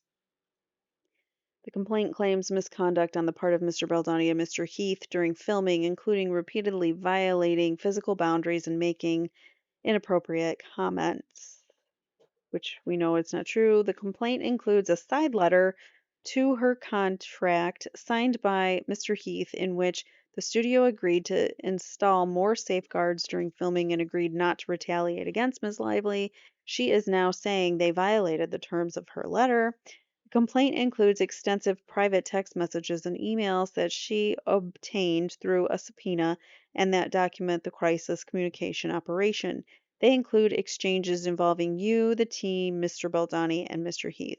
The New York Times reviewed these along with other documents. We are seeking your response to the claims of retaliation through the PR campaign, and we would welcome the opportunity to talk to you on the record. Please offer any on the record comment as well as any other information you think we should know. Additionally, please notify us of any inaccuracies. We need to hear back from you tomorrow by noon Eastern. Among Ms. Lively's allegations, in May, several months after the filming wrapped, Mr. Bildoni was worried when he realized that Ryan Reynolds had blocked him on Instagram. What? We should have a plan for if she does the same when the movie comes out. Mr. Baldoni wrote you in a text message. Plans make me feel more at ease. You were already working as a publicist for Mr. Baldoni and Wayfarer. Mr. Baldoni and Mr. Heath hired Melissa Nathan, a crisis communications specialist, who in turn brought in Mr. Wallace. The plan was to harm Ms. Lively's reputation. Ms. Nathan shared a planning document in early August describing options to pursue if Ms. Lively or her team went public with complaints about Mr. Baldoni and Mr. Heath's behavior. She suggested talking points to use with reporters, including that Ms. Lively used an imbalance of power to take creative control of the film. Mr. Baldoni wanted more. You wrote to Ms. Nathan, I think you guys need to be tough and show the strength of what you guys can do in these scenarios. Like, how do you have all of our texts? Obviously, it was from Stephanie Jones. She suggested talking points. Oh, I read that one. He wants to feel like she can be buried. Oh, yeah, that one. I think you guys need to be tough and show the strength of what you guys can do in these scenarios. He wants to feel like she can be buried. Ms. Nathan responded, "Of course, but you know, when we send over documents, we can't send over the work we will or could do because that could get us in a lot of trouble. We can write it down, or we can't write it down to him. We can't write, we will destroy her. Imagine if a document saying all the things that he wants ends up in the wrong hands. You know we can bury anyone, but I can't write that to him." 3 days later, Mr. Baldoni texted you, flagging a social media thread that accused another celebrity of bullying behavior, and that had generated 19 million views. Mr. Baldoni wrote, "This is what we would need." Ms. Nathan presented proposals to hire contractors to dominate social media through full social account takedowns by starting threads of theories and generally working to change narrative. You wrote to Ms. Nathan, I think we need to put the social combat plan into motion, and she responded, so do I. The team worked to block stories about Mr. Baldoni's behavior that had concerned Ms. Lively, Ms. Lively, and reinforced negative ones about the actress. So many of these things are not true. The press coverage probing Mr. Baldoni's separation from Ms. Lively and the rest of the cast was largely vague and didn't include the most serious allegations against Mr. Baldoni. Ms. Nathan texted you, he doesn't realize how lucky he is. We need to impress him on how effing lucky. The whispering in the ear, the sexual connotations like Jesus effing Christ, other members feeling uncomfortable watching it. I mean, there is just so much. That doesn't mean that that is actually true. Like you could be cherry picking it like all the others, and then not knowing the context makes it sound bad. Ms. Nathan indicated that she succeeded in keeping allegations against you out of the stories and wrote in one text that major news outlets were standing down on HR complaint. You wrote, Ms. Nathan, so are we in the clear now? Did we survive? And she responded, we survived. All press is so overwhelming. We've confused people so much. Mixed messaging. It's actually really funny if you think about it. You wrote, Ms. Nathan, so are we in the clear now? Okay, we just read that. Under the official promotion plan, Ms. Lively focused on the uplifting nature of the film rather than the abuse.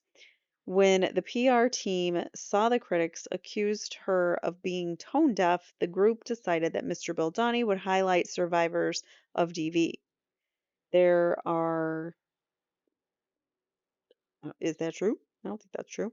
There are references in emails to social manipulation and proactive fan posting, and the text messages cite efforts to boost and amplify online content that was favorable to Mr. Baldoni or critical of Ms. Lively. Ms. Nathan sent you a comment from Mr. Wallace that we are crushing it on Reddit. The next day, one of her employees texted, we've also started to see a shift on social due largely to Jed and his team's efforts to shift the narrative. Ms. Nathan wrote to you, and socials are really, really ramping up in our favor. She must be furious. It's actually sad because it shows you have people really want to hate on women. When a TikTok sleuth started asking questions about Mr. Baldoni, you texted that we've flagged to Jed and his team for more serious action on the social side. You wrote to Miss Nathan, how did they like they really went through these texts. This is a long letter. You wrote to Miss Nathan, the narrative online is so freaking good and fans are still sticking up for Justin and there literally has been no pickup of these two articles, which is actually shocking to me, but I see this as a total success, as does Justin. You did such amazing work. Ms. Nathan responded, narrative is crazy good. So did you. The majority of socials are so pro Justin, and I don't even agree with half of them. LOL. Mr. Baldoni periodically looked for assurances that the crisis team was not deploying bots. Ms. Nathan wrote that they were not using bots and that Mr. Wallace's operation is doing something very specific in terms of what they do. I know Jamie and Jed connected on this. On August 16th, when Ms. Nathan shared a Daily Mail article headlined, is Blake Lively set to be canceled? You responded, wow, you really outdid yourself with this piece. And Ms. Nathan wrote, that's why you hired me, right? I'm the best. The manipulated media coverage and the online commentary became an unusually high percentage of Ms. Lively's online presence. She was branded tone deaf, difficult to work with, a bully. Sales of her new hair care line plummeted. Well, maybe it's because people don't like her. And that was from the New York Times reporter. So those are all things that she wanted. That was a long letter. I said I wasn't going to read it all, but I did. So that was from Megan Toohey from New York Times to Jennifer Abel, uh, what's his face's publicist, Baldoni's publicist. And basically, she wants her to answer to like each and every one of these little like bulleted points. What say you about this? Did this happen? You said that. What was that about? So I doubt she responded to everything, but usually like that's kind of what those are the questions that the reporter has. Like whatever answers you can give me on any of these would be appreciated. All right, so December 20th at 2, so we're as you can see we're getting up close into present day. At 2:16 a.m., Wayfarer's representative responds to the journalist and unequivocally denies Lively's accusations. It is shameful that Ms. Lively and her representatives would make such serious and categorically false accusations against Mr. Baldoni, Wayfarer Studios, and its representatives as yet another desperate attempt to fix her negative reputation, which was garnered from her own remarks and actions during the campaign for the film. Interviews and press activities that were observed publicly in real time and unedited, which allowed for the internet to generate their own views and opinions. These claims are completely false, outrageous, and intentionally salacious with an intent to publicly hurt and rehash a narrative in the media. Wayfarer Studios made the decision to proactively hire a crisis manager prior to the marketing campaign of the film to work alongside their own representative with Jones Works, employed by Stephanie Jones, due to the multiple demands and threats made by Ms. Lively during production. The multiple demands and threats made by Ms. Lively during production, which included her threatening to not show up to set, threatening to not promote the film, ultimately leading to its demise during release. If her demands were not met, basically, she wouldn't promote, she wouldn't complete it, she wouldn't whatever. It was always, changing the goalpost, whatever it was, she would change it if she needed to when it fit her needs. It was also discovered that Ms. Lively enlisted her own representative, Leslie Sloan with Vision PR, who also represents Mr. Reynolds, to plant negative, and completely fabricated false stories with the media, even prior to any marketing had to any marketing being commenced for the film, which was another reason why Wayfair Studios made the decision to hire a crisis professional to commence internal scenario planning in the case that they needed to address. The representatives of Wayfair Studio still did nothing proactive nor retaliated, and only responded to incoming media inquiries to ensure balanced and factual reporting and monitored social activity.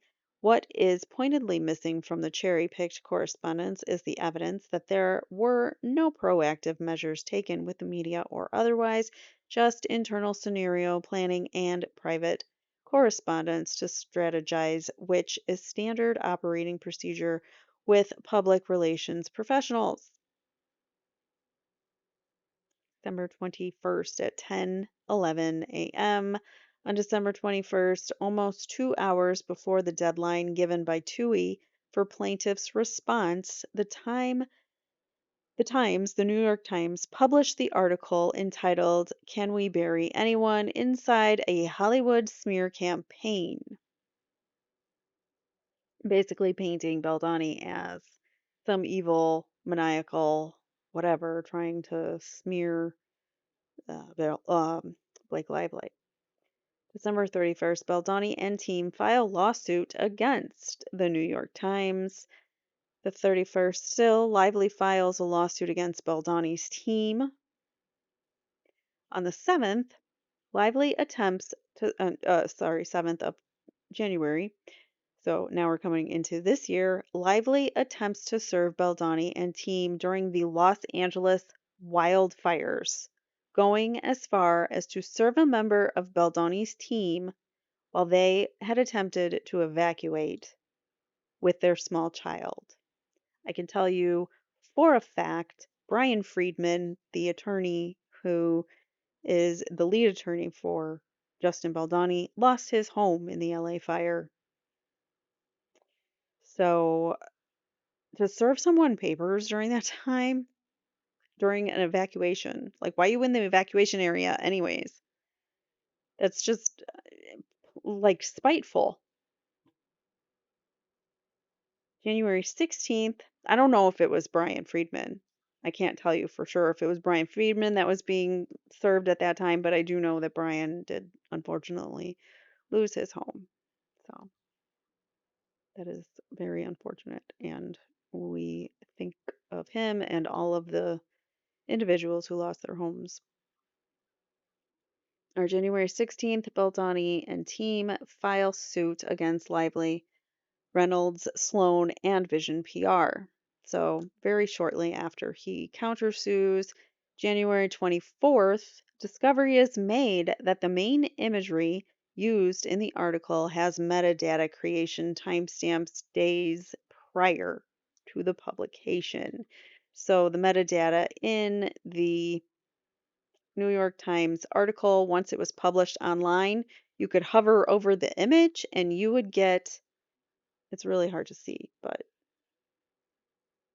I mean, you can do this in real time now. If you go to that article, you can see right there, it says it's the date is 12/16/2024. So 12/16/2024. When did she file? When did she file? Where was it now?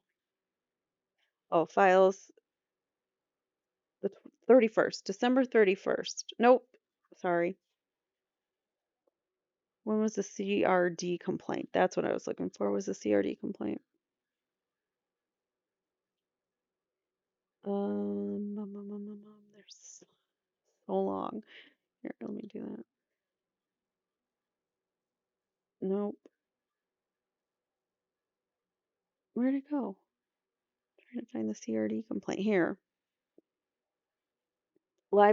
So December 20th, and that image was December 16th, titled December 16th. So at least 4 days before Lively even files her complaint, the New York Times has received leaked info. Whether they received the complaint or they received at least the portions of what's in her complaint submitted by Leslie Sloan, not really sure, but at some point, New York Times got a hold of Jennifer Abel's text messages, which we know Stephanie Jones must have handed over to that side somehow. So, and that was, like I said, the 20th, and now we are skipping ahead to the 16th, or um, not skipping ahead, but going back to the 16th is when this particular image was at least being worked on or saved. It has the date of December 16th, 2024. Additional smear Baldoni imagery existing within the article. This says the 18th. Whoops, it's December 18th. January 26th, it is determined that the promotional video for the Lively Smear Campaign article was finalized on December 12th. Wow. A video preload static imagery for promotion inside the article itself was created on December 17th. That must have like a screenshot of it. What does that say? The 17th. Whoops. The 17th is there. The schema for the video page also confirms December 12th finalization and upload date. So it's in all this somewhere here.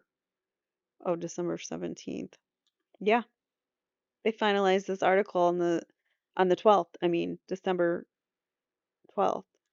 No, I was right. December 17th. December 17th. They finalized the article. And it's apparent in multiple places. You can see. January 27th, the Wayfarer parties found 41 instances of an October 31st, 2024 timestamp related to text message storage and styling into BirdKit, which are believed to be the content management system for the Times. So, does that go back even further? That they had been smearing him, trying to feed information since at least as far back as October. New York Times opinion, Dobbs, Row. What is that? I don't know. I don't know anything about this computer mumbo jumbo, but there are there's dates back that go back to May and April 2023.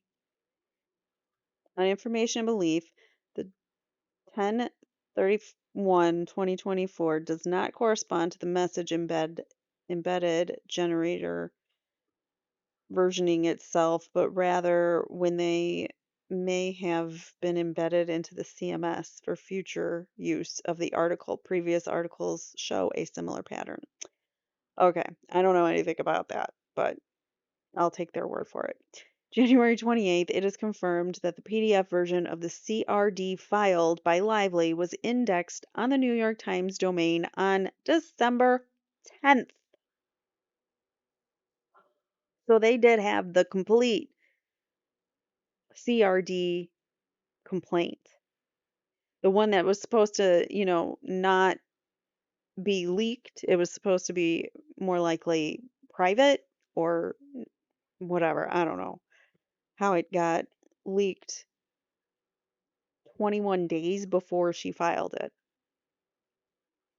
This does not necessarily represent the first time that the file was indexed by Google, just that it was indexed on that date. In order to accurately determine the first indexation, data would be required from the New York Times Google Console account.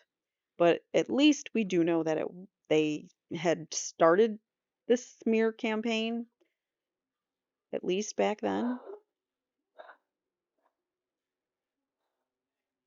Um, oh, here's some screenshots of that December 10th.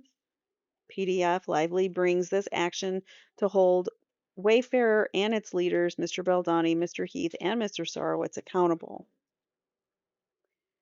Yes, those are screenshots. December 10th.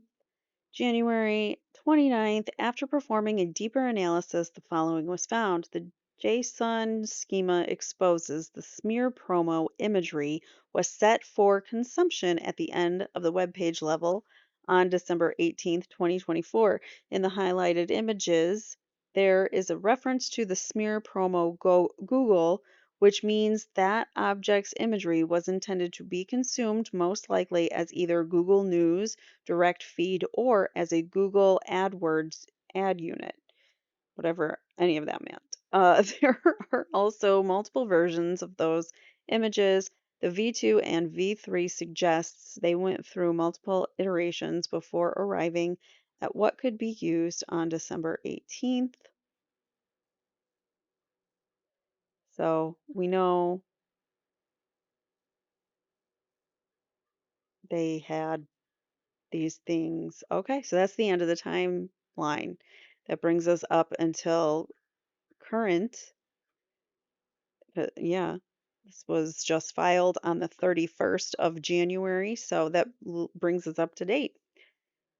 Wow, that was a long one, but what do you guys think of this particular timeline? I mean, holy cow, it is jam-packed with good information, good receipts. I really do think that Baldani is going to be successful in this if they don't even just flat out say, I give, you win, and let's settle this for an undisclosed amount. Because I don't think they want any more of their horribleness to come out to the public. But um, cat's out of the bag, people know now. And the internet is ablaze talking about what horrible people Blake Lively and Ryan Reynolds are and that we should cancel them. And I think we should cancel most of Hollywood, to be quite honest. I think a lot of celebrities don't know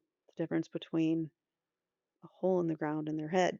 But um sorry to celebrities out there, but you don't live in the real world like the rest of us. So we can love them from afar, but we don't know who they are, obviously. Like Ryan Reynolds plays a nice, funny guy. He tries to portray himself as a nice guy, but he's like sarcastic and funny. But really, now we're understanding that that sarcasm is actually like deep-rooted anger that he's um, throwing out at other people because he's done that. His humor is insulting others. He did like a promo. Candace Owens went over it on her channel where he did some kind of promo where he was like basically demeaning his wife in like a skit. It wasn't really her, it was like someone sitting in as her. And he was like using the words in like a sarcastic, funny way to belittle his wife. So this isn't the first time that he's done things like this. It's probably not going to be the last if he is not canceled from Hollywood. As we know, I've gone over the whole Nice Pool character, which is in Deadpool. He's the only Deadpool that dies, by the way, which I found odd in the movie when it happens because Deadpool is invincible. But in this world, there's like a whole bunch of Deadpools of like all the different universes, and they're all together. And this Nice Pool is based on he's sarcastically making fun of Baldoni in this nice pool character.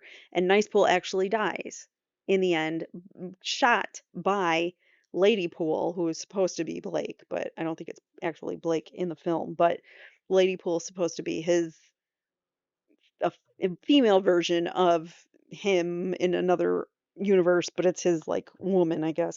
I don't know, but she shoots him. So he's the only Deadpool that dies in the movie, which I always found odd. And now I know because it was done like right in front of a floral shop. So there's like so many symbolisms and signs that it is supposed to be a joke on Justin Baldoni and the nice person, the nice man that he is. And my God, he has some self-restraint. And thank goodness there are good people in the world like Justin. And I am Team Justin all the way. So let me know if you are Team Justin, Team Blake, Team Ryan, or Team, I don't give a crap about Hollywood, but this is fascinating. So that's kind of where I'm at. So let me know what you guys think in the comments below. Thank you so much for watching. I really appreciate you guys. Please hit that like button on your way out, and I will see you guys in the next one. Take care. Bye now.